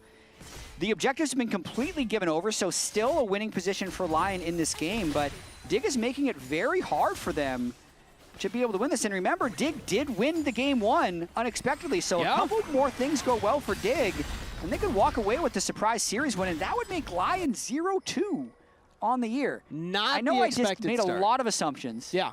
Because Lyon is actually winning this game. It feels like you're trying to reverse cast a curse right now, Jed. I mean, we just need to call out the fact that Dignitas is playing so much better than they did in week 1, but then also you have to call into question the flaws of this Lyon roster, because in so much of lock-in, they looked a little questionable. They fell to the lower bracket and then weren't predicted by that many people to win. They pulled everything together in the playoffs, but then showed some of the same weaknesses at first stand and then in week 1. So they're still clearly scaling as a team, which we can't forget. We're still very early on into the year. April 11th for these teams that are trying to build up towards the World Championship eventually. But you're seeing the issues that lie. They're by no means a finished product. I mean, you can say that, but when you do the math, we're at essentially the weekend that usually spring finals would have been. Spring finals would have been like last weekend or this weekend. Yeah? So you can still make the argument, even in the 2-split format of ages past, this is basically the halfway point for the team. As now Dignitas will drop the Herald here and go for a charge in. Berserker's going to clear out a lot of that wave, and the turret will stand, so no actual break for Dignitas. Yeah, we're not the halfway point. You're making me doing finger math. So January, February, March. April. Now we're partway through April. That's 3 months and a couple weeks. LCS Finals in Raleigh was on Easter weekend. Yeah, but we're going to have summer finals later. Like we're like 3/8, 3/9 I'm saying in like old times. Okay. Fair, yeah, old times. If we had played more games, we'd be halfway through. But we haven't played that many games. Yeah, Dignitas especially have not played that many games. Like Lyon 10 games. have probably played like twice as many as them. Way in that more. First split. Lyon actually played more games in lock-in than Genji played in LCK Cup. Wow. That's crazy, right? That is kind of crazy, actually. Yeah, that's why Genji lost. They didn't play enough games. I mean, it's kind of a meme, but also there's like some real truth to that just having more stage games and more experience will set up the team for more success. But that only reinforces how impressive this is from Dignitas, because they haven't had as many stage games, and they are making Lyon work for it. Game 1 was a win, and it looked like a clean win. Game 2 here, Lyon are in Dragon Soul Point in a minute and a half time. That is where the game could just be decided. They still have a lead. But will Dignitas find some way to wrestle that back? Ah, geez, it's gonna be difficult. They really need to get probably bot lane pushed. I'd like to see Dignitas kind of overload the bot lane and kill that outer turret that just has one plating left, because if they're trying to enter, let's say through mid lane, and Lyon is first to the spot, I can easily see Berserker just laying 5 Caitlyn traps down in the river, and then Dig doesn't have a good way to enter. But if they are able to kill that turret and gain access to the blue side jungle of Lyon, they can't get cut off as easily by Caitlyn traps and might actually have a fight. Because if they're just trying to walk straight in to like Jace, Caitlyn, Lux, I don't think they're going to be able to contest this. But if they find a flank, they'll obviously have a chance. I'll always favor red side at these big dragon setups, though, just because they have the easier approach to the banana brush. If they get a control ward down there, so easy to control the river vision at that point. So Dignitas are going to have to find some way in. Poppy Ultimate's a great tool for moments like this, because if you can just like knock away Inspired, or even somebody like Saint, and just be like, okay, half their damage is gone. Yeah. Then that can immediately turn a fight in your favor, but it's going to take some creativity and some execution on Dignitas' side, because Lyon have the control. 15 seconds, they got their wards down, and they're making sure that Dignitas do not have an easy approach in. I mean, it's looking hard. They're trying to overload mid just to get a little bit of mid push, but they're going to try and walk in with no vision and no flank at the moment. Yeah. Saint used the Realm Warp to try and link up with the rest of the team, as now Dignitas have brute forced away and using the Nico clone. There's the traps you're talking about. Yep. Berserker's just trying to deny the approach for Dignitas, as Saint has kind of an annoying flank angle right now that Dig have to watch out for. Dragon is getting peppered down, as Dignitas, XU's gonna have to walk up and tank the first trap right there. Dodges the light binding. Oh, it's bad. And another trap just gets placed. Photon doesn't have the flank threatened yet, as the Dragon's down to half health. We're gonna have to look for something here. Keeper's Verdict will swing and miss. Ignar not able to find the Paul Blossom either, but they do get the Dragon steal, as XU now lands the engage onto Inspired. Flash over the wall, as Lyon, they still have the traps down, but they're actually the ones getting hunted, as Dig walk up. Saint with the Ghost Pop is trying to get some damage down for the team. As Dignitas are out of there, they get the Dragon, they get out. Oh, just like the Druid it up. Yeah. We're going to go face first through Caitlyn, and then our Nico's going to steal it. Yeah. I believe All according to Inspired plan. smote at like 1,500, and the Nico ult stole it, unless he smote a champion. He did this last week on Baron. So let's see what happened with Inspired Smite, because XU actually can't get in. So Inspired smites at 1540. He was trying to Q smite it, but he missed his Q. Ooh. Inspired, my man. Ooh. Well, you also, I think he's trying to Q away from the Pop Blossom to not get hit by that. Maybe it was like a wall that moved him. You give your life also for that Dragon Soul like 9 times out of 10. Yeah, I'm going to watch that again. I want to make sure I'm not giving Inspired unnecessary flame. Because maybe the Anivia wall knocked him out. We're taking a look at it. No, No. Maybe he wasn't even trying to Q it. I think he was trying to Q away from the Pop Blossom. That's what it just to looked get like in me. range. And yeah, it was close. But even XU was like close enough to threaten Unless the you smite see the steal. health bar, I got it. Yeah, it's maybe we can ask him later if we get a chance to interview Inspired or anybody on the side of Lyon. Either way, Dignitas have stalled the game. That's the takeaway here. Lions still have control. They still got the 2.5K gold lead, but the later the game goes, the less that is going to matter. It's not like a game-winning gold lead by any stretch. And a lot of it is just on one member, Berserker. 3-item Caitlyn is very scary, but like if you're able to lock her down, Public Execution, Pop Blossom, Berserker dead just means that now Dignitas, that gold lead is essentially gone. For sure. I mean, not very inspiring to me the way they found their way into that Dragon Pit. You can see how difficult it is to walk through.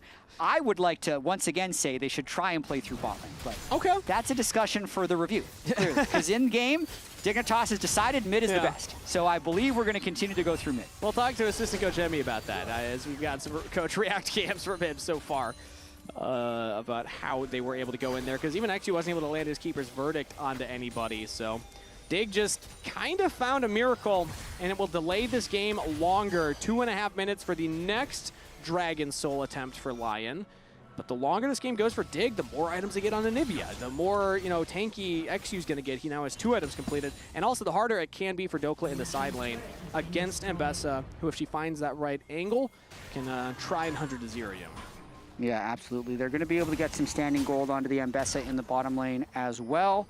I think they're just trying to catch up in items a little bit. And there's no way they can really brute force their way onto Caitlyn Lux, who have perma mid-prio this game. And really not good ways of burning flashes either on the side of Dignitas. I think they're just hoping for small miracles in this game, which is not a bad strategy. When you're slightly behind, rather than full sending it and just running it down, just making the game as hard as possible and waiting for the objective fights when the other team needs to make something happen can be a window back into this game. One good wall stun in a fight onto, as you mentioned, Saint, Dokla, or Berserker can lead to a pretty good fight. I feel like Berserker is the big hit. If they're able to take down this Caitlyn, you look at the gold, it's 3.1K. You look at Berserker, it's 2.1K. So killing that Caitlyn means that essentially that gold lead is gone. And also you get a big shutdown for it. Now, is it going to be easy? I don't think so. Caitlyn's got some big range, especially with the rapid fire cannon completed. So work's cut out for Dignitas.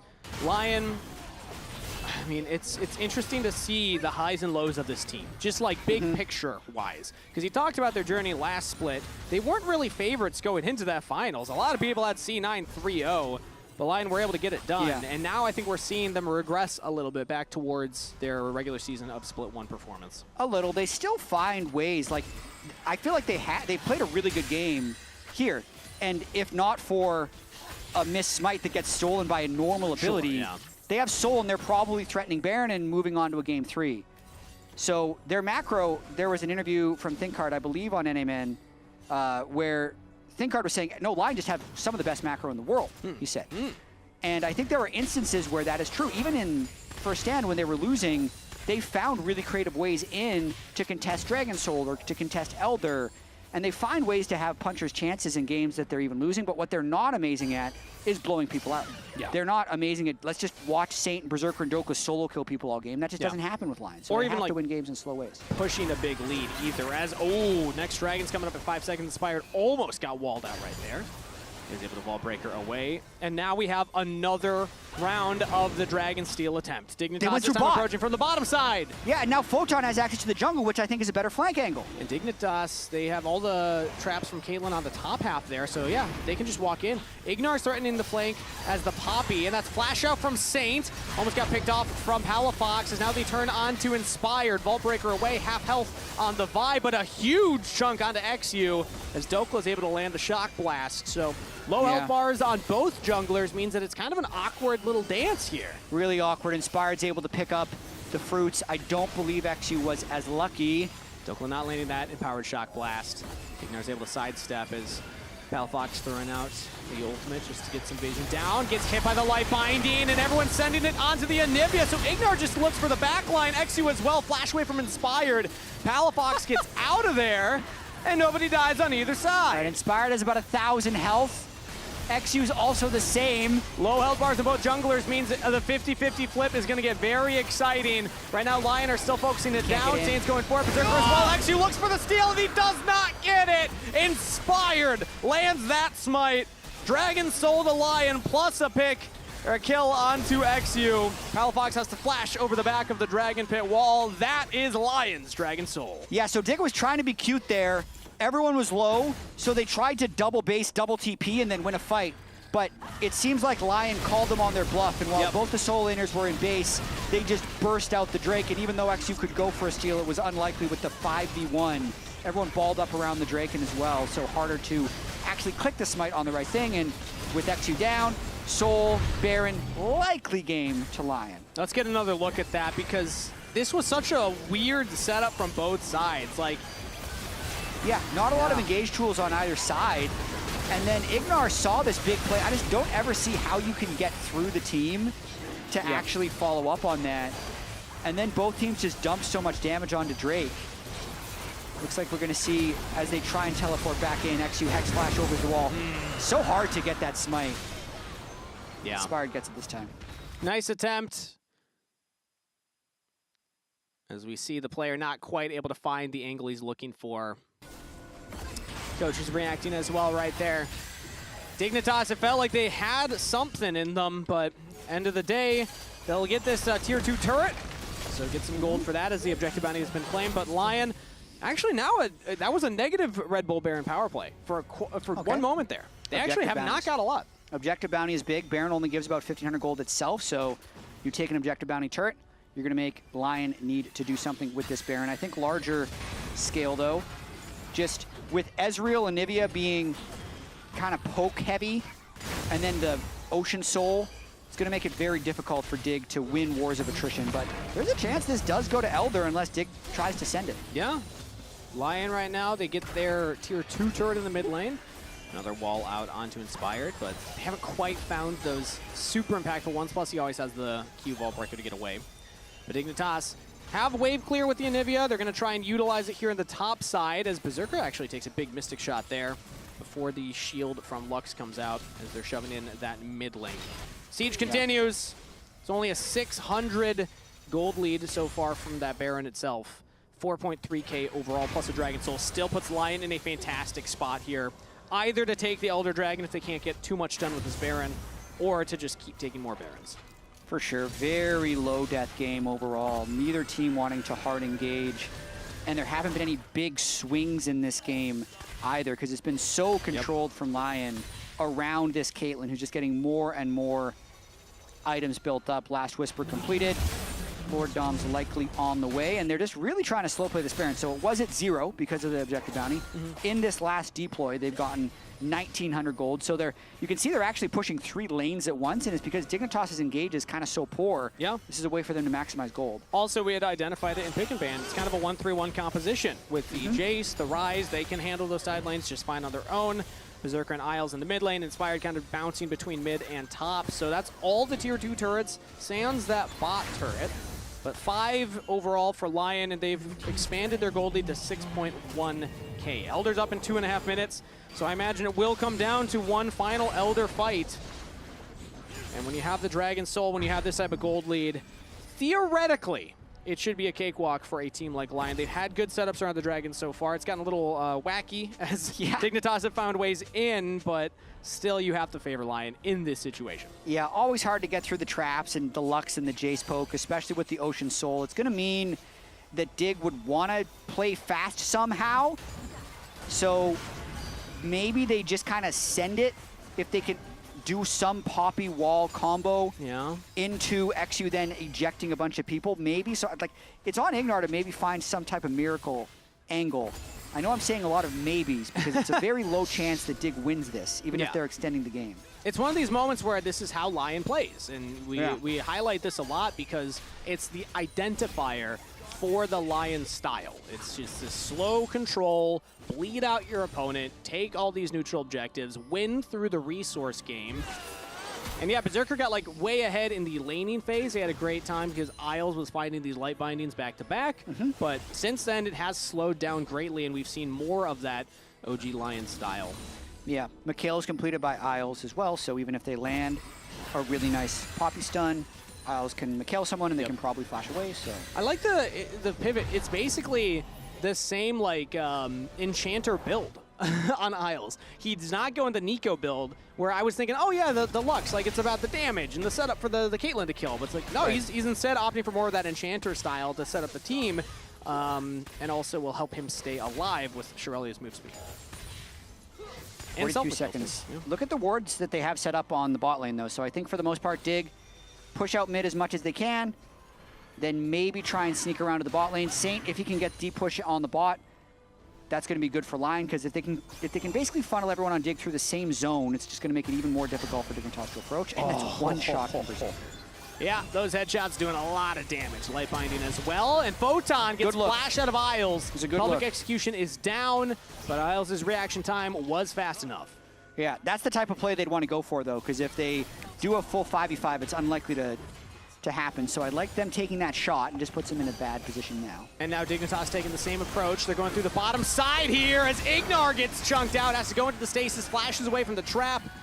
And now the Poppy engage, not really going to be an option here for Dignitas. Elder Dragon is up, and it's been started by Lyon. Dignitas, their support does not have time to go for a reset. Another light binding over the wall into Palafox, plus the shock blast from Dokla. Big damage from the poke. Inspired goes for the cease and desist onto Photon, trying to lock down the Embessa, but he goes into the stasis now of the GA, resurrecting back up.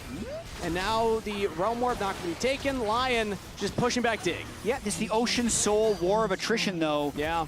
Dig's health bars aren't going back up. Lions are. Photon going for another reset TP play in, but he's not going into the pit. He's instead going all the way into the bottom wave. Dokla has a flank here, looking at XU. Knocks back Inspire, but no damage on the Dragon, so Berserker just autos him down. Picks up a double kill for his trouble. Another light binding lands onto FBI. Berserker flashes forward. Saint gets the kill. Lyon are slaughtering Dignitas at the Elder Dragon. They'll get the objective, they'll get the ace, and Lyon will take game number 2.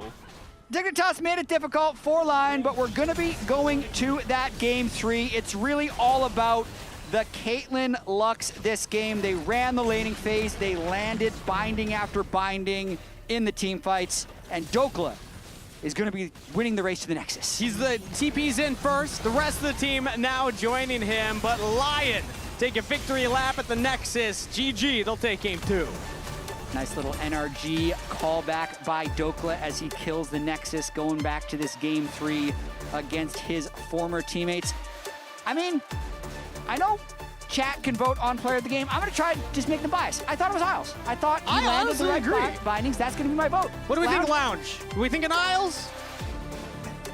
Oh my God, mind melding. We did the exact same thing. Wow. We voting blocked Isles. We would have voting blocked you. We've controlled the system. If you have not voted Isles. That was an Isles vote for everybody. I think we already got a spoiler on who wins this one. But at least let's talk about this, I think, pretty influential soul fight. I want to take it from the perspective of Dignitas at the beginning, just because A, Saint is on this side, and I thought they did a great job of being able to push Saint off.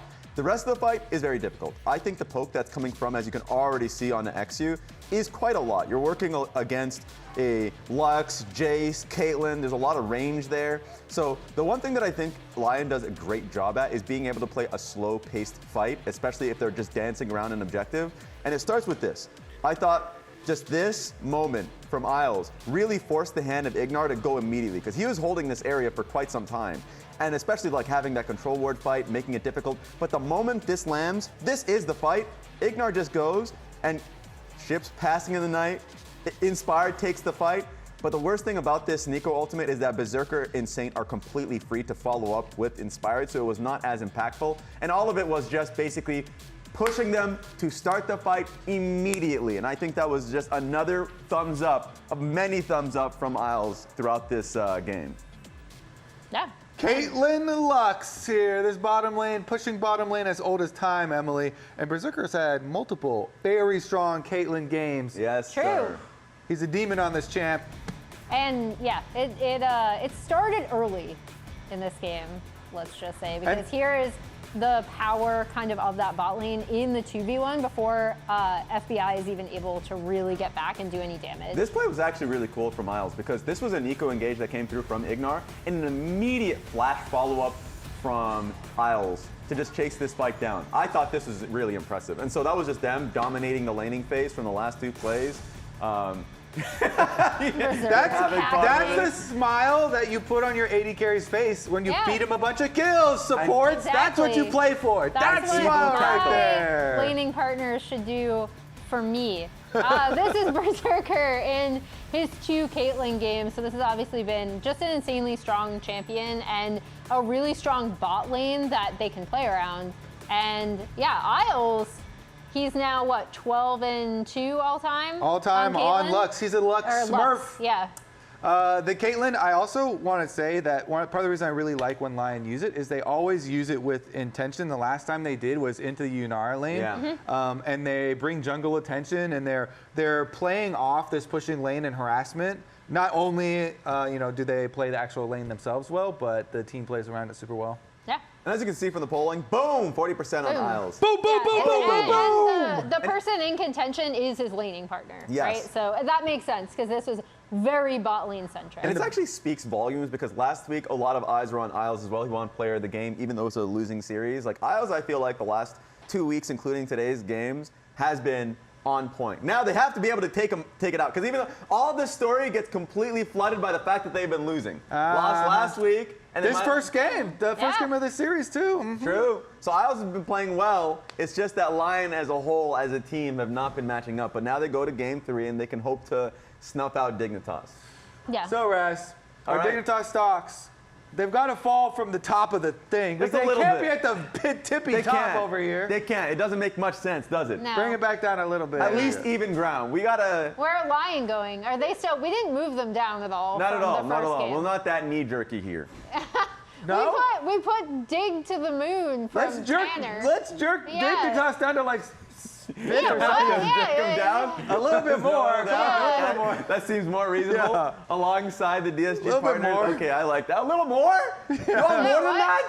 All right, that's good. Okay, there it is. That was a We're proper. very reactionary Nice, here well on done. LCS Before we stocks. head to break, check out how well Emily knows her LCS history. No. As she played games played blackjack with our socials team. All right. We're judging. All right, Emily, your goal is to get to 1,000 games played using North American players only. These are only games in NA. No repeats. Start whenever. Okay, so first one, I'll go Afromu. Afromu. He is the 6th highest on the list with 597. All right, so I figured that'd be like 500, 600. Okay. Yeah, okay. So we're gonna round up to 600. Yep. And now it gets really tricky really quick. You just need someone to take the bulk of the games for you.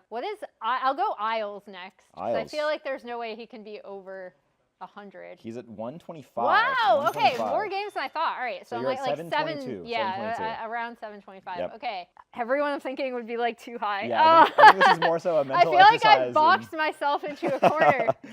You got like 275 to play with, so you're within reason, you know? I'll go XU. Whoa, okay, XU. XU has 71 games played. Okay. So you are at I was wondering if he was close to 100 or not. 793. 793, okay, so about 800. If XU's there, then I have one in my pocket that I'm saving that I know hasn't played a lot of LCS games. Just, for the very end. break in case of emergency. Yeah, exactly. Let's go Jan. Jan has played 193, so you are at 986. If you want to flex, you can like maybe try to hit a perfect blackjack. Wait, let me try to do it in my head. You have 14 games. 14 games? 14. Yeah, there's...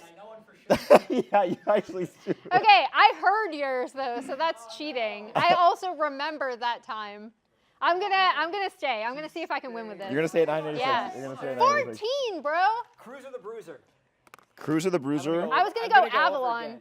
would have put you at above. He played. Yes. Okay. Get out of here, Jet. All right. I'm gonna win this.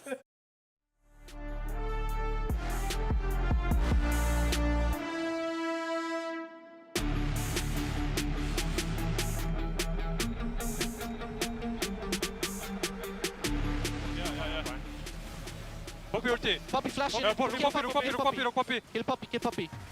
I'm fine, And I'm take fine. it slow, we will Okay. finish there then. Yeah. I'm going Ezreal around. bound, Ezreal bound. I go around. I'll give Elder soon and we can end. Yeah. You can tip it to base top. We can go. They'll get the objective, they'll get the ace, and Lyon will take game number 2.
Hello, my name is Fox, and I play mid for Dignitas. So my favorite tip is actually Yasuo to get in a bit more damage.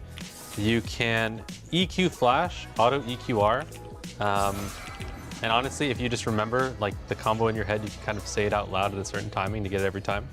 And for me, it's just EQ flash, auto EQR. And if you do it at that pace, it's like really simple. That's about it.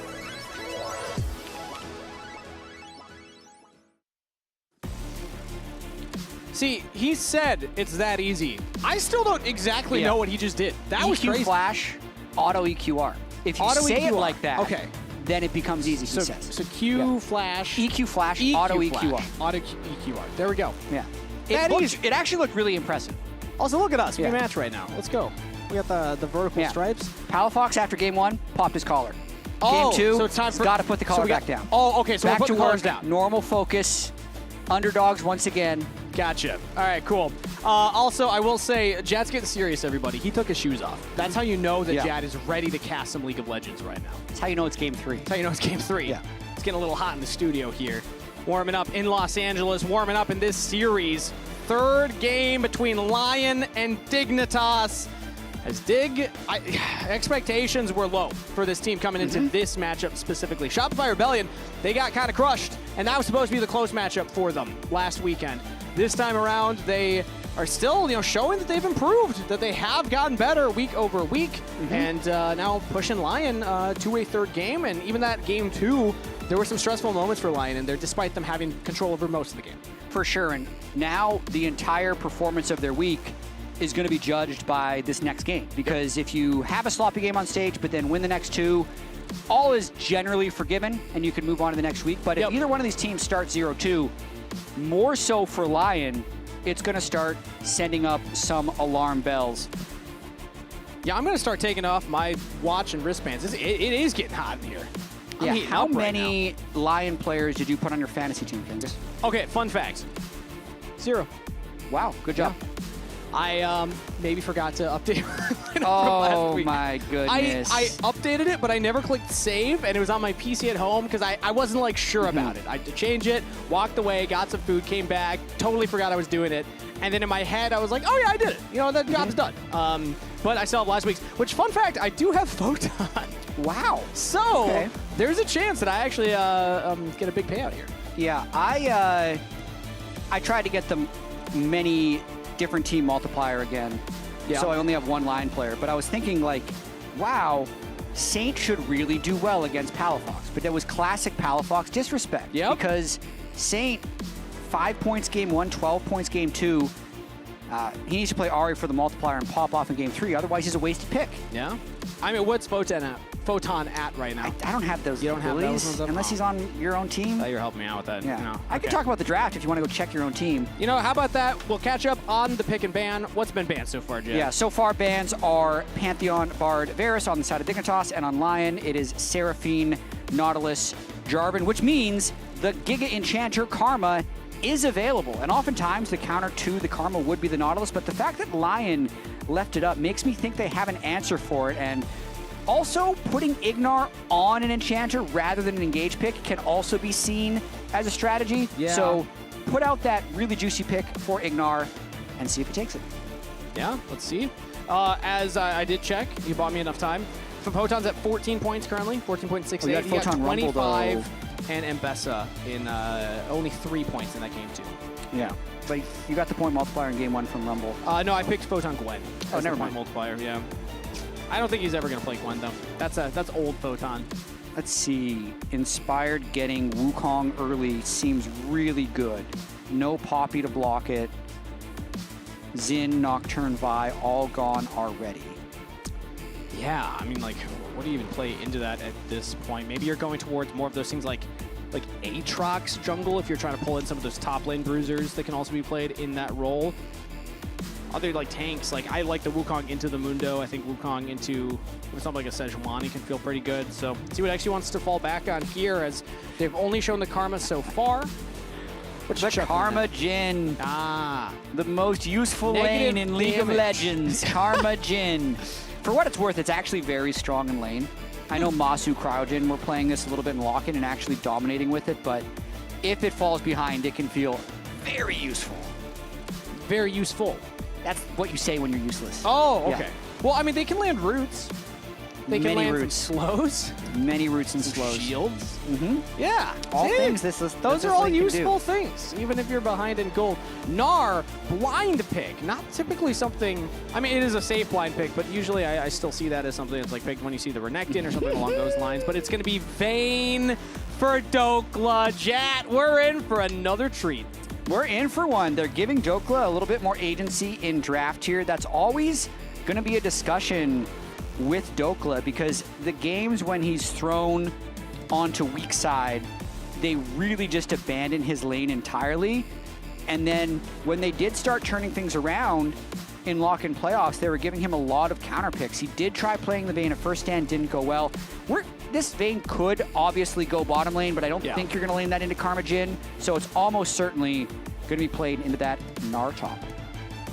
But keep your eyes open, because like maybe they want to go crazy. Maybe Berserker's saying, lock me Vayne versus Garbage-In. Don't expect that one. They get to ban some more junglers away as Skarner, of course, that is one that makes a lot of sense here. Expecting something else targeted towards XU, because with J4 banned, with Pantheon banned, and with the fearless bans of Xinjiao, Vi, Poppy, Nocturne, there's not a lot left that's going to be able to step up to the Wukong. Dignitas, I mean, they could lean towards frontline. Gnar can be frontline for them, especially with the Karma giving him the shields, but they still don't have kind of that dedicated frontline right now. Yeah, I mean, to your point, the Vayne would also kind of block the Mundo jungle if they were thinking of going for that. And Bessa would be another jungler, but it was taken earlier on in Fearless in the top lane. So you're kind of left with something like Aatrox, which I don't know if that's something XU is down for. I really like those two bans there of the Skarner and the Malphite. Sejuani's another one that is decent into Wukong, but not good into Vayne. And then also, you start to question where your damage will be coming from if you're running Sejuani Jhin. And you're not going to have that melee matchup top lane to help out the Sejuani. I guess Gnar sometimes can be, but you don't have a lot to help set up the Sej. So let's see what XU wants to lock in. It's Lyon's pick next, though, as, we're expecting Vayne top, which means that it will be an 80 carry focus, hovering the Sivir as Berserker is giving himself a chuckle here on stage, feeling good after that last win, and also just how the lane went in that last win as well. Really dominant for them. Okay, Vayne's locked in, top lane for sure.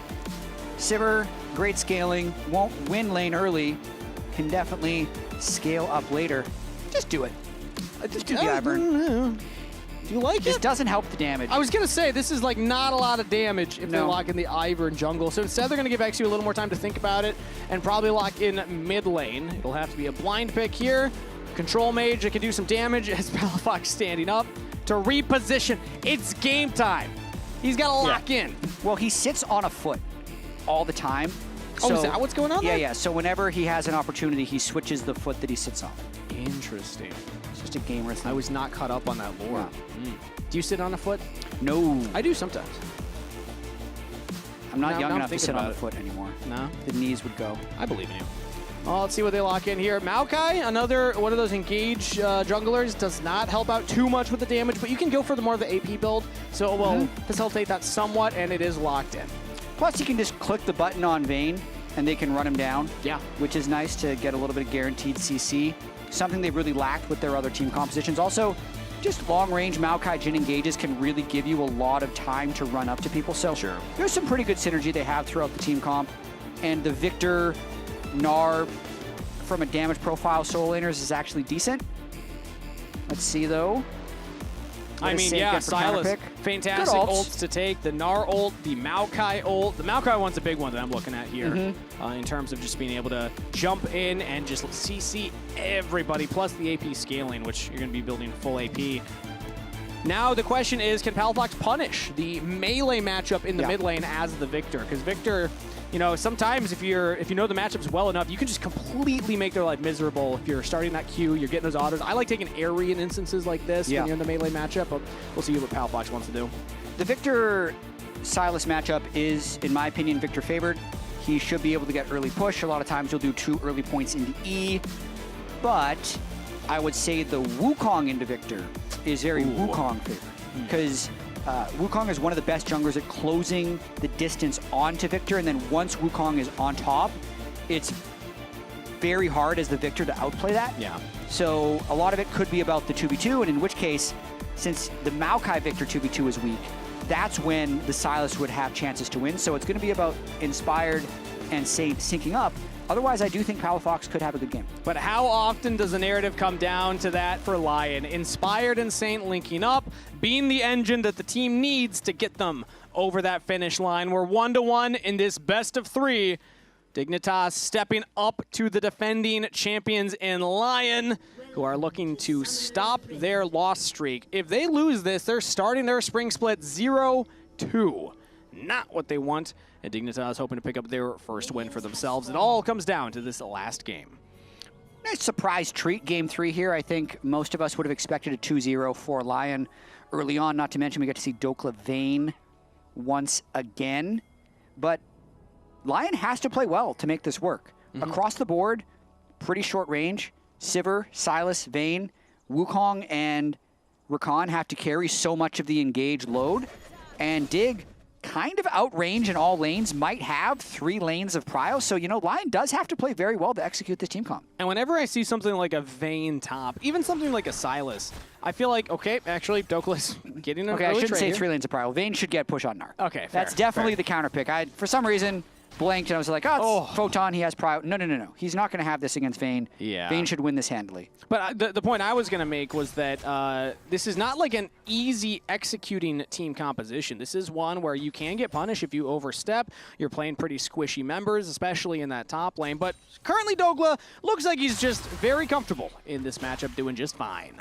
Yeah, cutting the wave early on. Photon with Dorn's shield, second wind, trying to withstand as much as possible.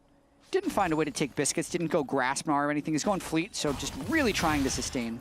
Yeah, just wants to stay alive as Palafox. Ooh, big chunks onto Saint. Did not take the area, took the phase rush instead. So this will help you scale more, especially against that Wukong. He You're needs able it to against the stay alive. Wukong, absolutely. Otherwise, every time Wukong presses R on him, he's probably dead. See, usually in my experience when I play Victor, it's in a solo queue in Emerald. So you just don't think about it. A different, you know, priority there. Yeah. Jungler sees losing mid lane. Jungler goes elsewhere. I mean, I see losing mid lane, and I see Saint getting absolutely bullied by Palafox as Dokka pops the ghost, getting aggressive onto Photon, who hops into the wave, flashes, Dokka waiting for the autos, but he doesn't quite have it! First blood to Photon as Dokka botches the dive. And Photon has teleport, Dokka doesn't. Photon's going to be able to go back, catch that whole wave, and probably have the advantage onto Dokka. That was an oopsie, as he's picking up the dagger plus some armor. Dokka picking up the coal and boots, signaling, yep, it's going to come back down to farming up these waves. Let's get another look at that, because I guess he just didn't have the condemn. I think he used it earlier. Yeah, I was locked into the mid lane, so I'm going to watch this one again. Crashing this huge wave, if he's able to kill Photon here, can deny a massive amount of experience. Really just doesn't get the E. That gets turret aggro, and then goes back in for more. But Photon just flashes to buy time.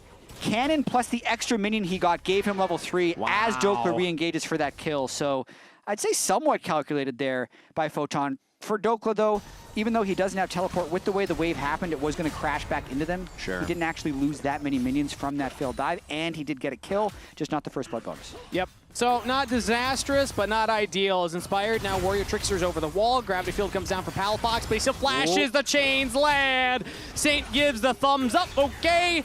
And a kill to Lyon's mid laner. And that happening pre-6 and getting the flash, very beneficial for Saint's lane. He'd already been bullied out early, had to reset, was on his way back with no teleport, so now gets another free base. That's the saddest Sylas base that he was on. He was on glowing moat refillable. That's a very sad time. But Inspired manages to come in, perfect timing on the gank, gets him out of a bind. An incredible abduct there from Saint, landing it. That had to have been like a max range one. They waited out the gravity well so well as well. Yep. Exactly. There's a lot of wells. Yeah. Well, actually, fun fact, they name changed that one. Yeah, now it's Gravity Field. Yeah, it's one of those ones where I'm like, I missed the old one. Oh. Did you say Gravity Well earlier this cast? Can I blame you for this? I don't think it was me, no. Okay, I think it was my fault. All right. Okay. It's okay. They changed a lot of names. You've been calling it Proto Belt. It's Rocket Belt, Jet. It's okay. I wasn't going to call you out on it, but now it's Ninja Tabi as well. Yeah. That's like an 8-year-old name change to the plated steel cap. Yeah. That was a while ago. Some of those ones, though, it's hard to keep track of. I can't get the pronunciation on the old Luxalt from last game. I called it the Final Spark, but I wanted to say like Finalis Flukenin or whatever it's called. Oh, what? Yeah, it used to be that name. Yeah, the Latin name, I think, is something they had for it. Was it real Latin or fake Latin? I don't even know. It was better. You know what? I'll send along the word. I'll send along Jat's opinions of some of these ability names. Yeah. The people that can make some changes here. Yes, classic ability namer Jat. He's just, he's known for having great ideas. You're really not beating the Boomer allegations right now, Josh. I'm not going to lie to you. As Isles is currently hovering in the mid lane, but he's spotted on that ward, so Dignitas are wise to the roam. Dokka finds another shove here. Photon this time around is actually answering back with his own hyper procs. Man, I love these on-hit passes. Photon's good spot. Yeah, he's close to Mega Gnar, so he's going to jump in, gets flash out of Dokka, who now pops the ultimate. Photon will smash him back, and actually wins out just slightly on the health bar trade. And also, that's a flash down for Dokla. I mean, that's huge. Flash and R burned on the Vayne, plus Photon, big health advantage, able to shove this wave in for free. And then honestly, Dokla has to be a little bit careful around this turret because Inspired's on the bot side of the map, and XU can just make a run over. So good read by Dokla, knowing he has to just kind of give up this entire wave. XU gonna pop a sapling over the wall, realize he's not there, and go back to his jungle. But yeah, really well played sequence there by Photon. All in all, though, Dokla, despite not having that teleport, Ghost is back off cooldown, so he loses the flash, but he's able to get back to the lane and is still up half a wave of CS. Meanwhile, Inspired is taking this dragon here on the bottom half of the map. XU's not going to be able to stop him there, so I'd say the thing's still looking pretty positive for Lyon overall. They have a slight gold lead, they get the early dragon, and their counterpick top lane is still technically in a lead despite giving over that first blood to Photon. That was an oopsie, but I think that Dokla is the type of player that's able to bounce back from that mentally and still, you know, run through this counterpick matchup. As again here, yeah, he's just anytime Photon walks up, Dokla's punishing him. Yeah, gotta get those quick trades in, maxing the tumble as well. So winning the short trades a little bit better rather than a W max for a long-term DPS. I'd also gotta say this game, like the fact that we're not talking about the Jhin Karma is bad for Jhin Karma. Yeah? I feel like they're gonna fall off. And from not doing much. Okay, so okay. Not getting punished, not losing lane just by doing nothing. Yeah. And even having said that, Isles has roamed multiple times. He can even now. leave. There's no pressure on bot lane. Like Isles went mid, now he's topside. Photon saw him. Ooh, didn't get the ward over the wall.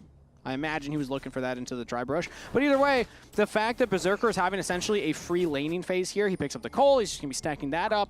And FBI Ignar have not been able to even get a plate in that bottom side.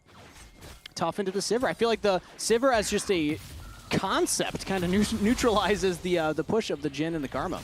Yeah, really able to clear the waves out pretty easily. Isles and Inspired engage duo. Onto Palafox Jhin is going to be pretty potent come mid to late game. So I think Lyon is really comfortable with how this early game has been going. Once they got the kill onto Palafox, it means Saint's lane is in an okay spot.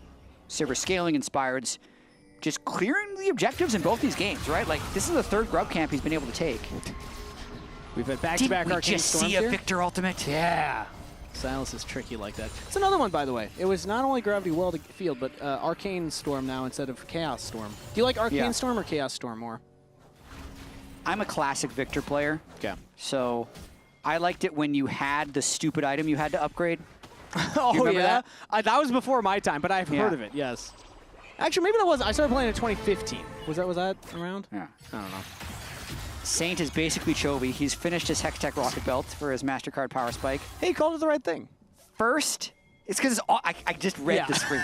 So that saved me. If that said Proto Belt, I would have said Proto Belt. Yeah, true. And I'm you'd be 11. within your right. Yeah. But he picks that up. This one is pretty standard for Silas, I would say. I'm glad they brought that up because I was about to just tell you all about Victor's history. Yeah. But now I can't. Now, you know, clearly the moment has passed. There's at least a few people in Twitch chat or YouTube chat that are disappointed. I feel like you got a group that enjoys it when you There used to be a time, this is pre-first Victor rework, where you could only upgrade one ability the whole game, and it was tied to specific stats. So, like, that doesn't make any amount of sense. If you built the W upgrade, you were reported, man. So, like, the W upgrade pulled them towards the center and made it a longer range cast, so you could cast from like 1,000 units away. Like ASOL almost. But then your E wasn't upgraded and your Q didn't give you move speed. So you just were useless. What about support Victor? Can I sell you on that? That was also still useless. Yeah. So man, I'm learning so basically much. top laners would sometimes do Q because it was this like health thing that you could like max Q and bully people with. But generally, if you didn't upgrade your laser, you were trolling. Yeah, I mean, laser is just synonymous with Victor. It's one of the best dopamine abilities in the game. Throw it at a wave, one-shots the wave, profit. Similar to Sivir, we got a lot of wave clear on both of these sides, and we're kind of talking about whatever because right now there's not too much happening in the game. The matchups are going kind of how you'd expect it, although as I say that, Photon's actually doing just fine in this 1v1 topside. Dokla has not gotten a noticeable lead. No. And even with Isles hovering here, I mean, Photon, he doesn't have vision to spot this right now, so this could be an actual dive. Level 6 available on Isles, so the quickness available, but Photon's hitting the wave. Doka pops the final hour, getting some damage in. Silver Bolts plus the Condemn. Photon's looking for the ultimate, and now in comes Isles for the kill credit. Doka sets it up, Isles knocks it down. Lyon find a kill in the top lane. Inspired here to cover a dive on the bottom lane as well, plus Berserker's been able to prevent it from getting to the turret, so really well dove on the top side, and then well defended on the bot side by Lyon. I feel like Photon was so paranoid of not letting that wave crash for the dive that he took too much damage. Maybe he actually has a chance of living it if he lets the wave crash and maintains his health bar. And that's also why you take the Combat Summoner spell, as XU's going to go for a play here in onto Saint. Pulls up the Nature's Grasp, lands it onto 2, but Ignar joins up. And they're trying to give the kill over to the Jhin, but shut down instead to Palafox. Dignitas will find a kill mid lane. I'll take that as Palafox for that shutdown. No Dragon up currently, but Cloud Drake on the way with Saint being down, but there's a lot of tempo on the side of Lyon. Inspired is already in the jungle, and Dokla has actually ran to support this, so Dig gets the kill. Really interesting tempo here because Gnar is going to be getting played, so Dig would want to make this hard. Positive tempo marker here as Inspired takes away the Grump. You can't bring that back to NA, it's I gone. don't think. I think that stayed in Brazil. Okay, all right. Tempo tokens and tempo markers are in Brazil and Korea. That's the only places they're allowed to be now. XU's going to have to walk away as Inspired will use that tempo to his advantage, takes away the objective as well as a cheeky little Grump steal. Yep, Drake stacking for Lyon. Inspired with Trinity Force. He's playing a slow game on his own pace, knows he is ahead of the Maokai, knows his Silas, despite dying, is still in an okay spot. And he's got camps up, so he's got to get back to that. Yeah, I mean, Inspired has had a much better performance in games 2 and 3 as opposed to that game 1. We were surprised to see on the Nocturne him falling so far behind XU, but since then, it's kind of back to normal form for Inspired. He's getting to that Trinity Force. This is when Wukong really starts to come online. Also having first items picked up by Berserker, by Saint a little bit before, so I feel like Lyon are getting to that point now where if Dignitas actually want to contest them, they'll be happy to answer those fights. It's just that Dignitas have not found those windows yet. Definitely not. Dokla getting stronger and stronger. Won't finish his call on this wave, but we'll be able to get it on the next. And also, I mean, he just wasn't really punished much for taking the Combat Summoner spell. I feel like there's windows where maybe XU could have looked topside, but you take the Ghost Flash, that window where you can punish it's gone. He's got the upgrade, quest is complete, so TP is available for Dokla. So he really got out of that part of the laning phase really unscathed in the counter matchup. Yes, again, there's kind of that blunder going for the dive, giving first blood to Photon, but I think from this point forward, the Vayne gets very scary to control. I think also, XU almost got it stolen.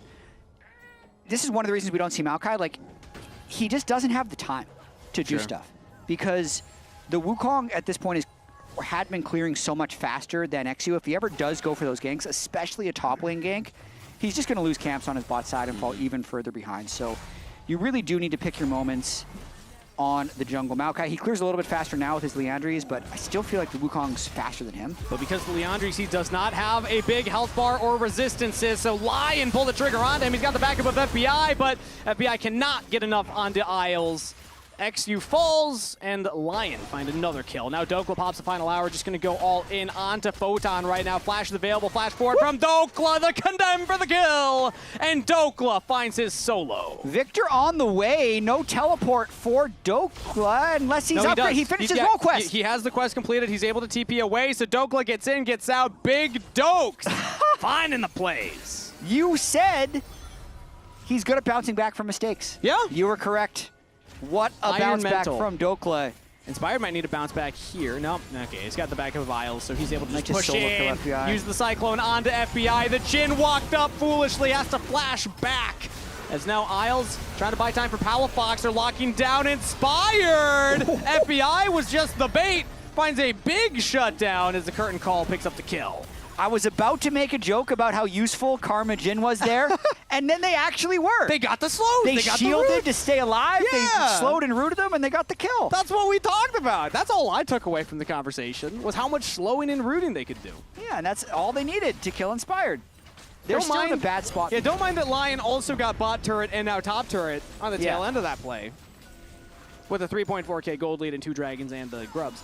Just pay attention to the fact that FBI got a kill. And he's on his way to RFC, so he's about to get so much more useful on this Jhin. Yeah. You won't believe it.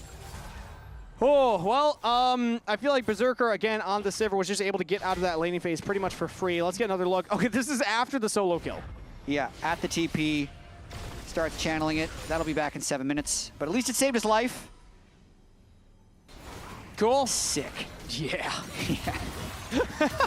All right, Lyon currently onto the Herald. XU's throwing out the Nature's Grasp. Roots up only onto Isles. There's Inspired and Saint. We're both able to walk around it. Inspired claims the Herald, and Dignitas cannot lock down members of Lyon for long enough. Saint has taken the Gnar ultimate, and now Lyon turning back on a Palafox. Dokla on a killing spree. XU can't even take down Isles. A double to Big Dokes as Lyon continue the forward momentum. FBI barely limps away as Photon hits Mega under the turret. Lyon find 2. And they are really starting to run away with this game. They can pop the Herald now when no one on Dig can defend it. They just had the numbers advantage. Everybody was there. Photon was in bot lane when that fight started, and kind of everyone just pressed R, and they've blown open a 5,000 gold lead. Let's get another look at that here, because like if this ult hits onto multiple people, sure, but they don't have damage yet there yet. Yeah, I am perplexed of what XU Ignar thought was going to happen as Karma Maokai against the team. But as they walk in, Palafox kind of gets one shot. This is probably the worst play Dignitas has made all series, and it might end up costing them this series, because I think the game was fairly playable before this, but they've just lost so much. Yeah, their coaches are also. Yeah, you can tell Swiffer and Emmy just like, yeah, that was not it. Why? Oh. Also, Palafox just kind of being all on his own in the river. Everything kind of falling apart. Comedy of errors for Dignitas, and Lyon will happily laugh along. Dragons up, and they can pick up their third right now, putting them at soul point. Dignitas are looking to contest, but you mentioned it, 5,000 gold lead for Lyon. So it's going to be hard to beat through the wallets of this squad right now. But don't want to give away soul point. They're losing sides. They're just hoping something good can happen here. Photon already expired on the Mega Gnar.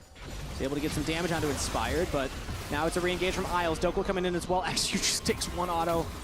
A couple of damage from the Rakan. And yeah, I mean, this Maokai is just not tanky in any sense of the world. That Boomerang Blade also chunking him heavily.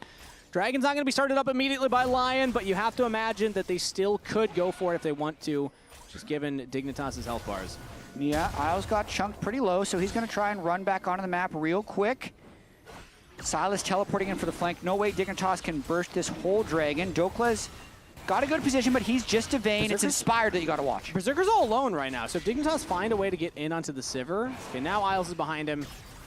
Inspired walking in as well. Flash out from Palafox. Early Cyclone from Inspired, but will still land on XU. Saint looks for the flank, but it's Isles that finds a big engage, but the team's not quite ready to follow it up. Saint will find it for himself as he picks up one. Dokla unstoppable. The curtain call will try and answer something back. One last hit onto Saint right there, but Berserker still confident to walk forward. Dokla gets chunked out.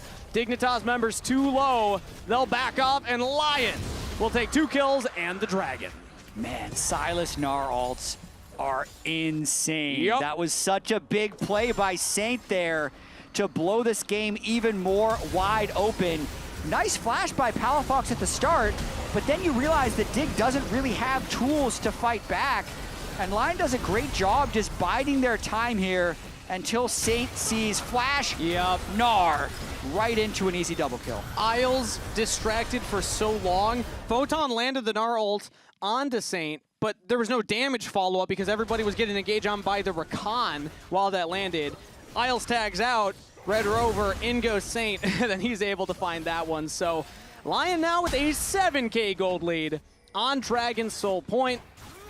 And this one's looking much more one-sided than last one. Jad, a lot of our time in game 2 is spent on, okay, maybe Dig can find a way back. Like, how are they going to do it? I'm not seeing that angle anymore. Yeah, I mean, based on the results here, Saint has Proto Belt. Dig doesn't have any Proto Belts. True. So can we look at global Proto Belt? There are 2 players Rocket that Belt. could build the you belt. did it to me. Can we look at global Rocket Belt win rates? Can we get Leo, our stats guy, on that real quick? Just I mean, it's interesting. In LCK, both mid laners build it every game, so it's got to be 50-50. It's got to be at least not going to show us much. At least close. But yeah, I'm curious. Like across the world, what the Rocket Belt win rate is for any team that is brave enough to build that. You need to check Xpetu's WPA on Proto Belt. I'm just saying, I'll do that Palafox doesn't after. have Flash. If he had Protobelt, it's kind of like another Flash. It's like a really bad Flash. Just think about it. Yeah. Lion mobility. are going to start up the Baron. What's weird, I don't know why I'm memeing this. I was the Protobelt defender when everyone else was memeing it. Because I'm like, it's cheap. Maybe it's good. Maybe you could get some mobility.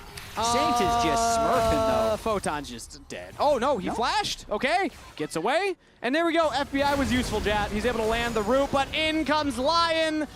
They peel off the Baron and find a kill onto XU. No jungler for Dig means that Lion should be able to clean this one up. Yeah, Lion looks to be in full control here. They win both sides. They win team fights. And they have really strong objective damage. This will be the last-ditch effort, though, for Dignitas to try and get some type of team fight. They don't even have the jungler, so they just kind of got to run into fight. They have curtain call. Now everybody turns on to Palafox! Dignitas' mid laner in complete Narnia there, as now the top laner and support maybe find more. Shut down as FBI threads the needle, finds another kill, and Dignitas actually get 2. All right. Palafox was the distraction Dig, to take buy those. space. Dig find an actual play. Yeah, Dig, take those. 2 kills. It's just Palafox who goes down. FBI, incredible patience with this Jhin ultimate. But the Baron debuff is alive here, so it's actually a 2 for 2 since the Maokai died earlier. Sure. But yeah, Palafox does go in, gets a good chunk onto Inspired, and Baron chunks out Berserker. And then really nice shot as FBI needed to send that one out of the chamber too, since Dokla was flanking and was about to assassinate him on the backside. And you know what? I'll apologize to Palafox right there. That Arcane Storm, he's able to lock it onto Berserker, and that's what did so much of that damage. Baron hit him with one attack as well, but like that Arcane Storm is what did the majority, which allowed FBI to find that snipe, allowed FBI to get that shutdown. And now that 7K gold lead is only a 6K gold lead, Jet. Ooh, a bit of a comeback. A comeback, maybe? Jhin about to get an Infinity yet? Yeah. Jhin about to tickle a little harder? I mean, no, but if it happens, it's good that we said it. True. Because it would be good foreshadowing. And again, I do want to, I'm making a joke out of it, but there's no dedicated tank that's building full-on armor. So in a traditional comp, I don't like Jhin's in late game, but like against a Vayne, like a 4-shot on Dokla is going to be crazy. Even on Saint, who doesn't have armor, just some magic-resistant health. Like, we're making these jokes, but I think there is a legitimate, argument to be made that FBI can do a lot of damage against this type of composition. Yeah, the biggest thing would be to get the Dokla shut down. If they can somehow do that, that is not even in the context of a team fight, because I think if they spend a bunch of time killing the Vayne, like Wukong, Silas, Sivir is going to run through them.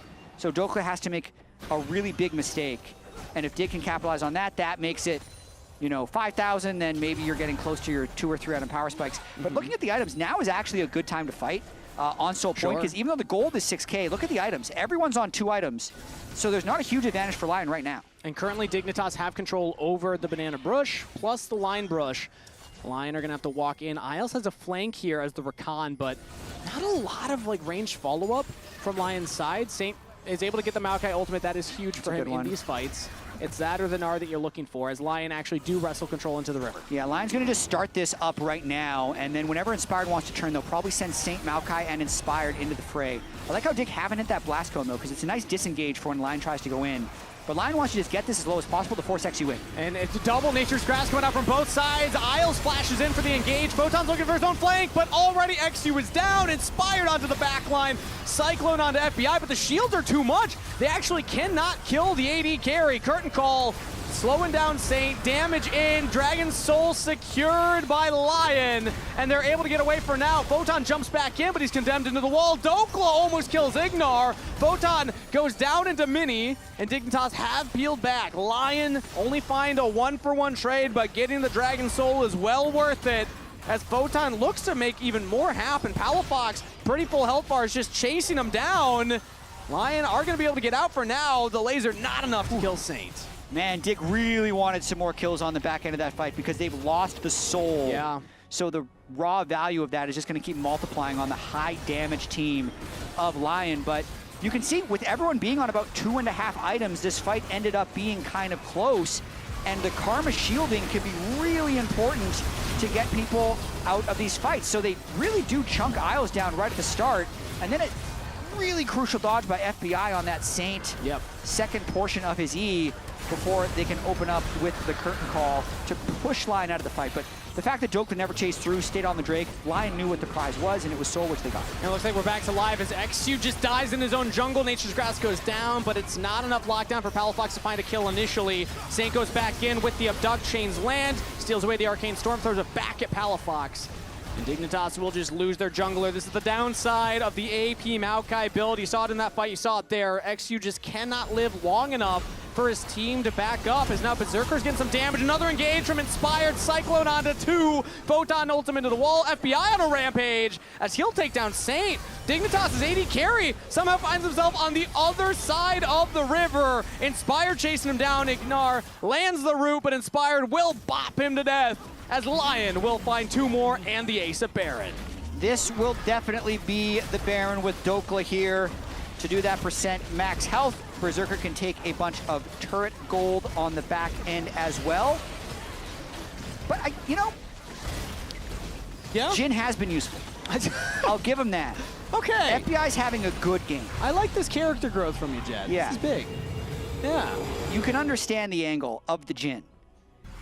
I don't understand how he got at that angle, Yeah. at that end there, but still, he's able to do damage, he's able to find kills, he got the kill on the Saint, but the problem is, it was a 4v5 to begin with, and it just feels like they can't find ways to approach Lyon safely. For sure, that's the thing, is XU felt like they probably needed a little bit more damage, has gone with a more AP build. Even if he goes tanky for what it's worth against Sivir Vayne, he's still probably not going to be that tanky anyway. Yeah.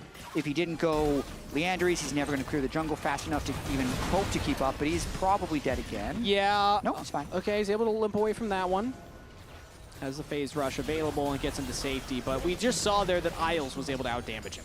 Just the Rakan alone going for the full combo. And then the team forcing out the retreat. Dignitas in full defensive mode here, trying to turtle up.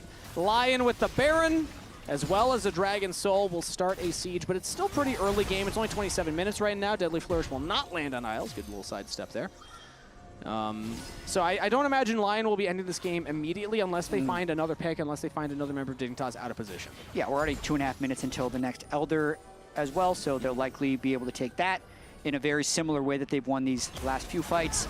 Inspired GA up as well. He can really just freely fly in. Oh, yeah. Saint with his Seeker's Arm Guard.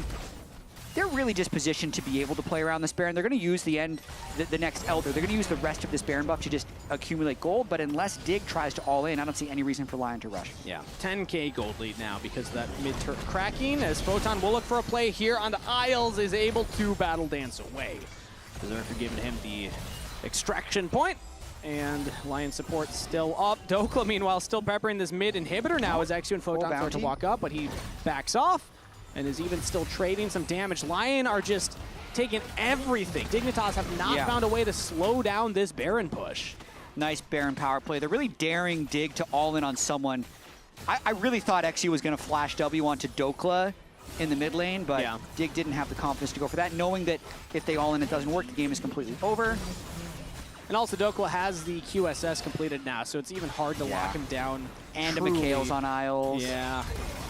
Along with the shield from the locket. So Dignitas are gonna have to find a miracle here. They'll throw out the Nature's Grasp. Saint goes into the stasis, but now straight out of it is into a Twisted Advance. Actually not have enough damage. Flash away from FBI and a follow-up from Inspired. Locking down everybody on the back line. Inspired goes legendary. Dokla with a triple kill to close out this game. They didn't need that Elder Dragon. Lyon will make the comeback happen and win this series 2-1. Big Dokes, top lane Vayne, ends it with 10 kills. And even though Lyon started slow, they finish fast. Sub 30-minute game.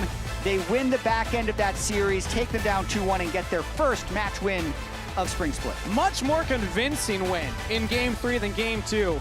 That Game 2, they were winning the bot side. They weren't able to transition it into a snowball.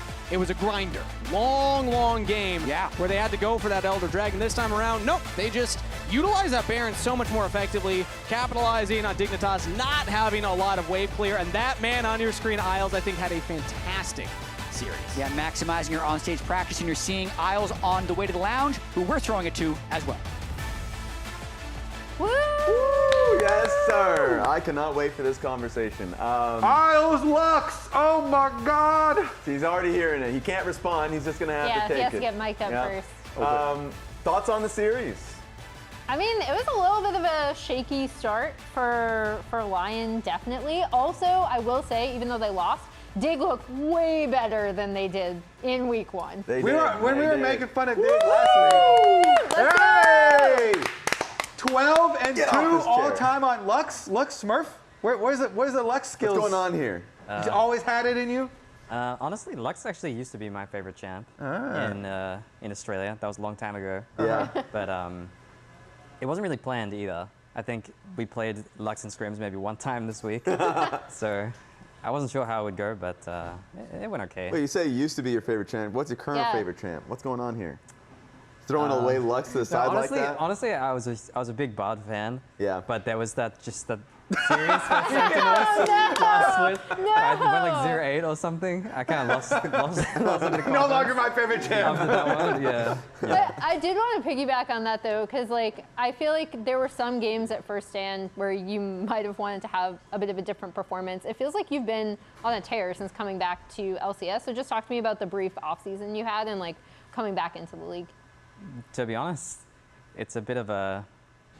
It's never actually been this way. Usually it's been the other way, where I play well in scrims and bad on stage. But now I play bad in scrims and well on stage. Oh, nice. What? That's better though, That's the better right? angle, Let's go. Since JDG, I think my stage performances have been still like there's a lot of micro things to improve on. I think even in that last game, I wasn't always where I think I should have been.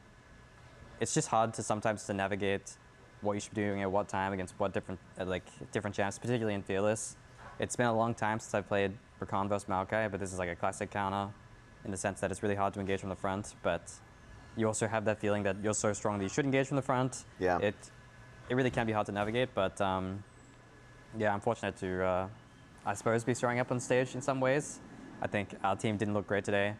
There's probably going to be some long discussions about losing one game to Dignitas, but still happy to get a win, of course. How do you navigate the feeling of you feeling like, I mean, you're really self-critical, so you can even, cut this part, but like, you feeling like you've done really well throughout this last 2 weeks, but obviously the team as a whole looking worse, obviously losing to C9, but of course you even just mentioning like losing a game to Dignitas. Like, how do you feel about your personal performance and the overall team performance?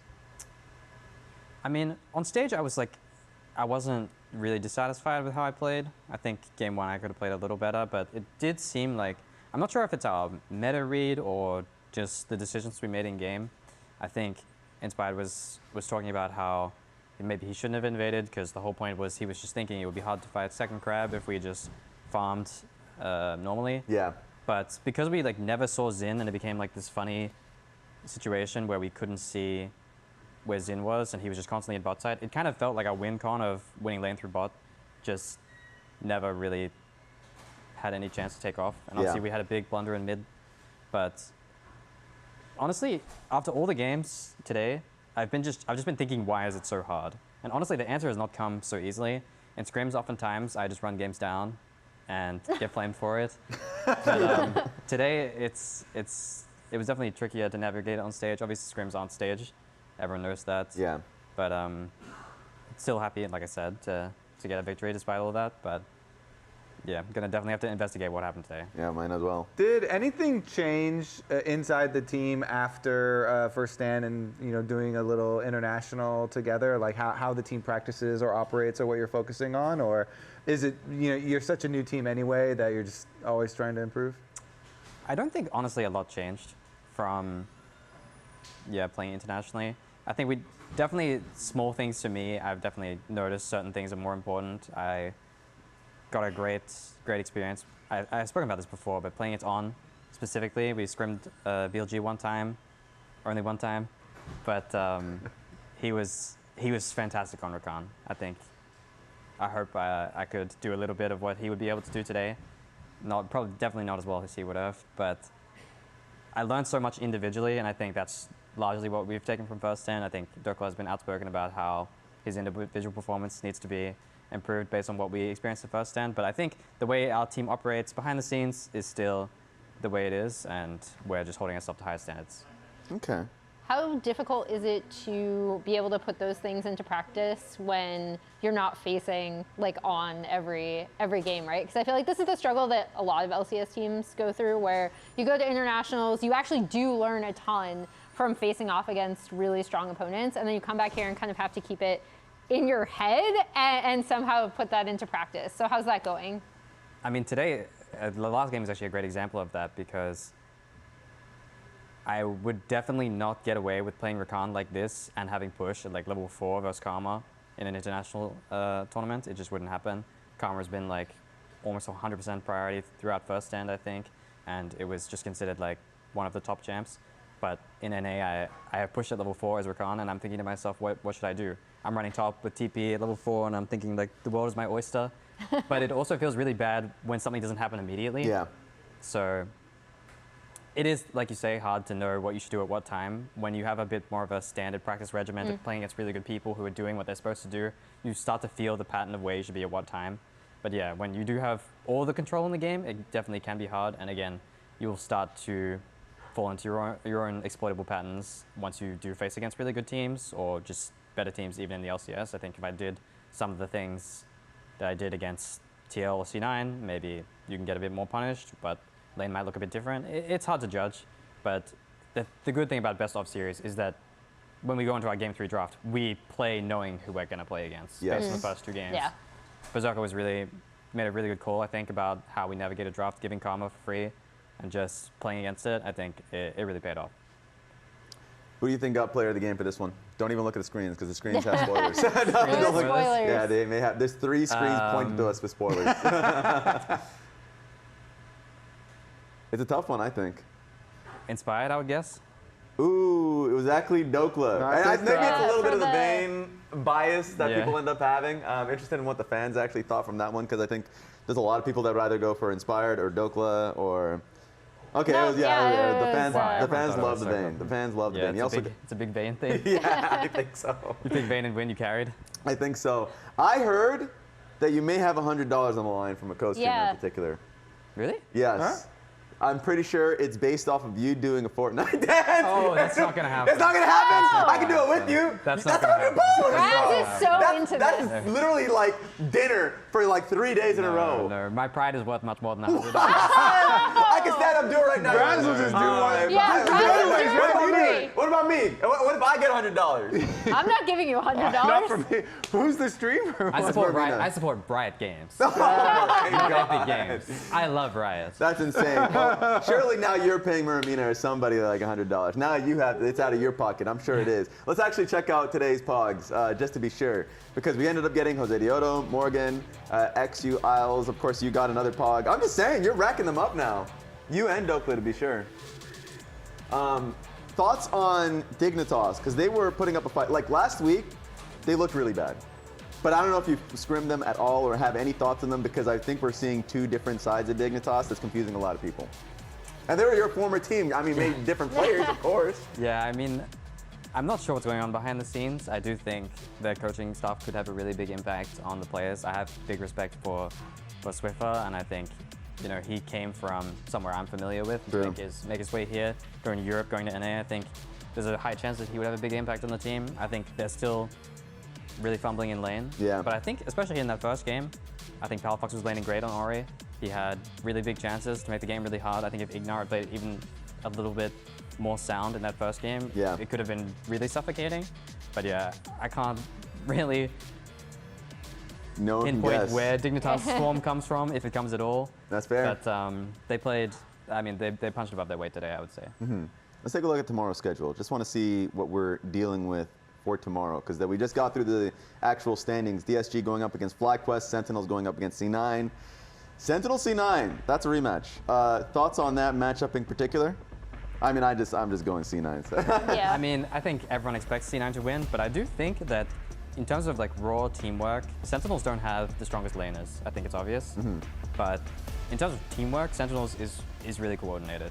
I think Impact has been playing great, particularly on his signature picks, whether it be Rumble or Cassante or Renekton. I think he really does have fantastic instincts. Yeah. To just click flash W on Renekton or just be where he should be on Rumble in a place you don't expect him. He really reads the map well, and I think the veterans on that team seem to be tying the team well together. I think they don't have the lane results always, but the way they move around the map, even if it's slightly suboptimal at times, is very, very coordinated, and that's where they shine. Okay, I like that. That being said, that's a lot of LCS talk. NACL is back in full swing for Spring Split. So here are the standings after week 3. The top 2 teams at the end of the year will face off against DSG in the promotion tournament for LCS guest slot in 2027. Catch the NACL each Wednesday, Thursdays, and Fridays. 3 days.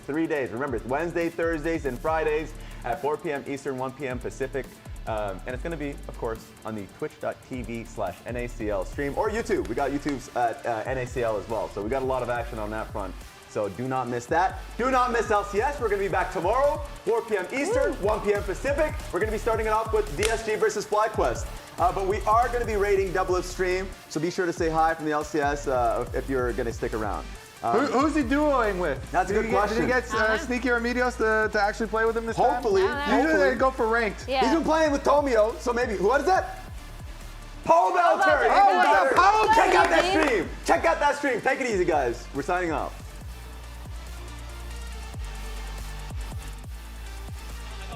Okay. I think we should sim it. Keep going. Not bad. 0 1 HP. 0 1 HP. I did 1 HP. I did 1 HP. I'm coming as well. Not bad. I'm going on 0. 1 HP. Ezreal 1 HP. Ezreal no flash. Ezreal no flash.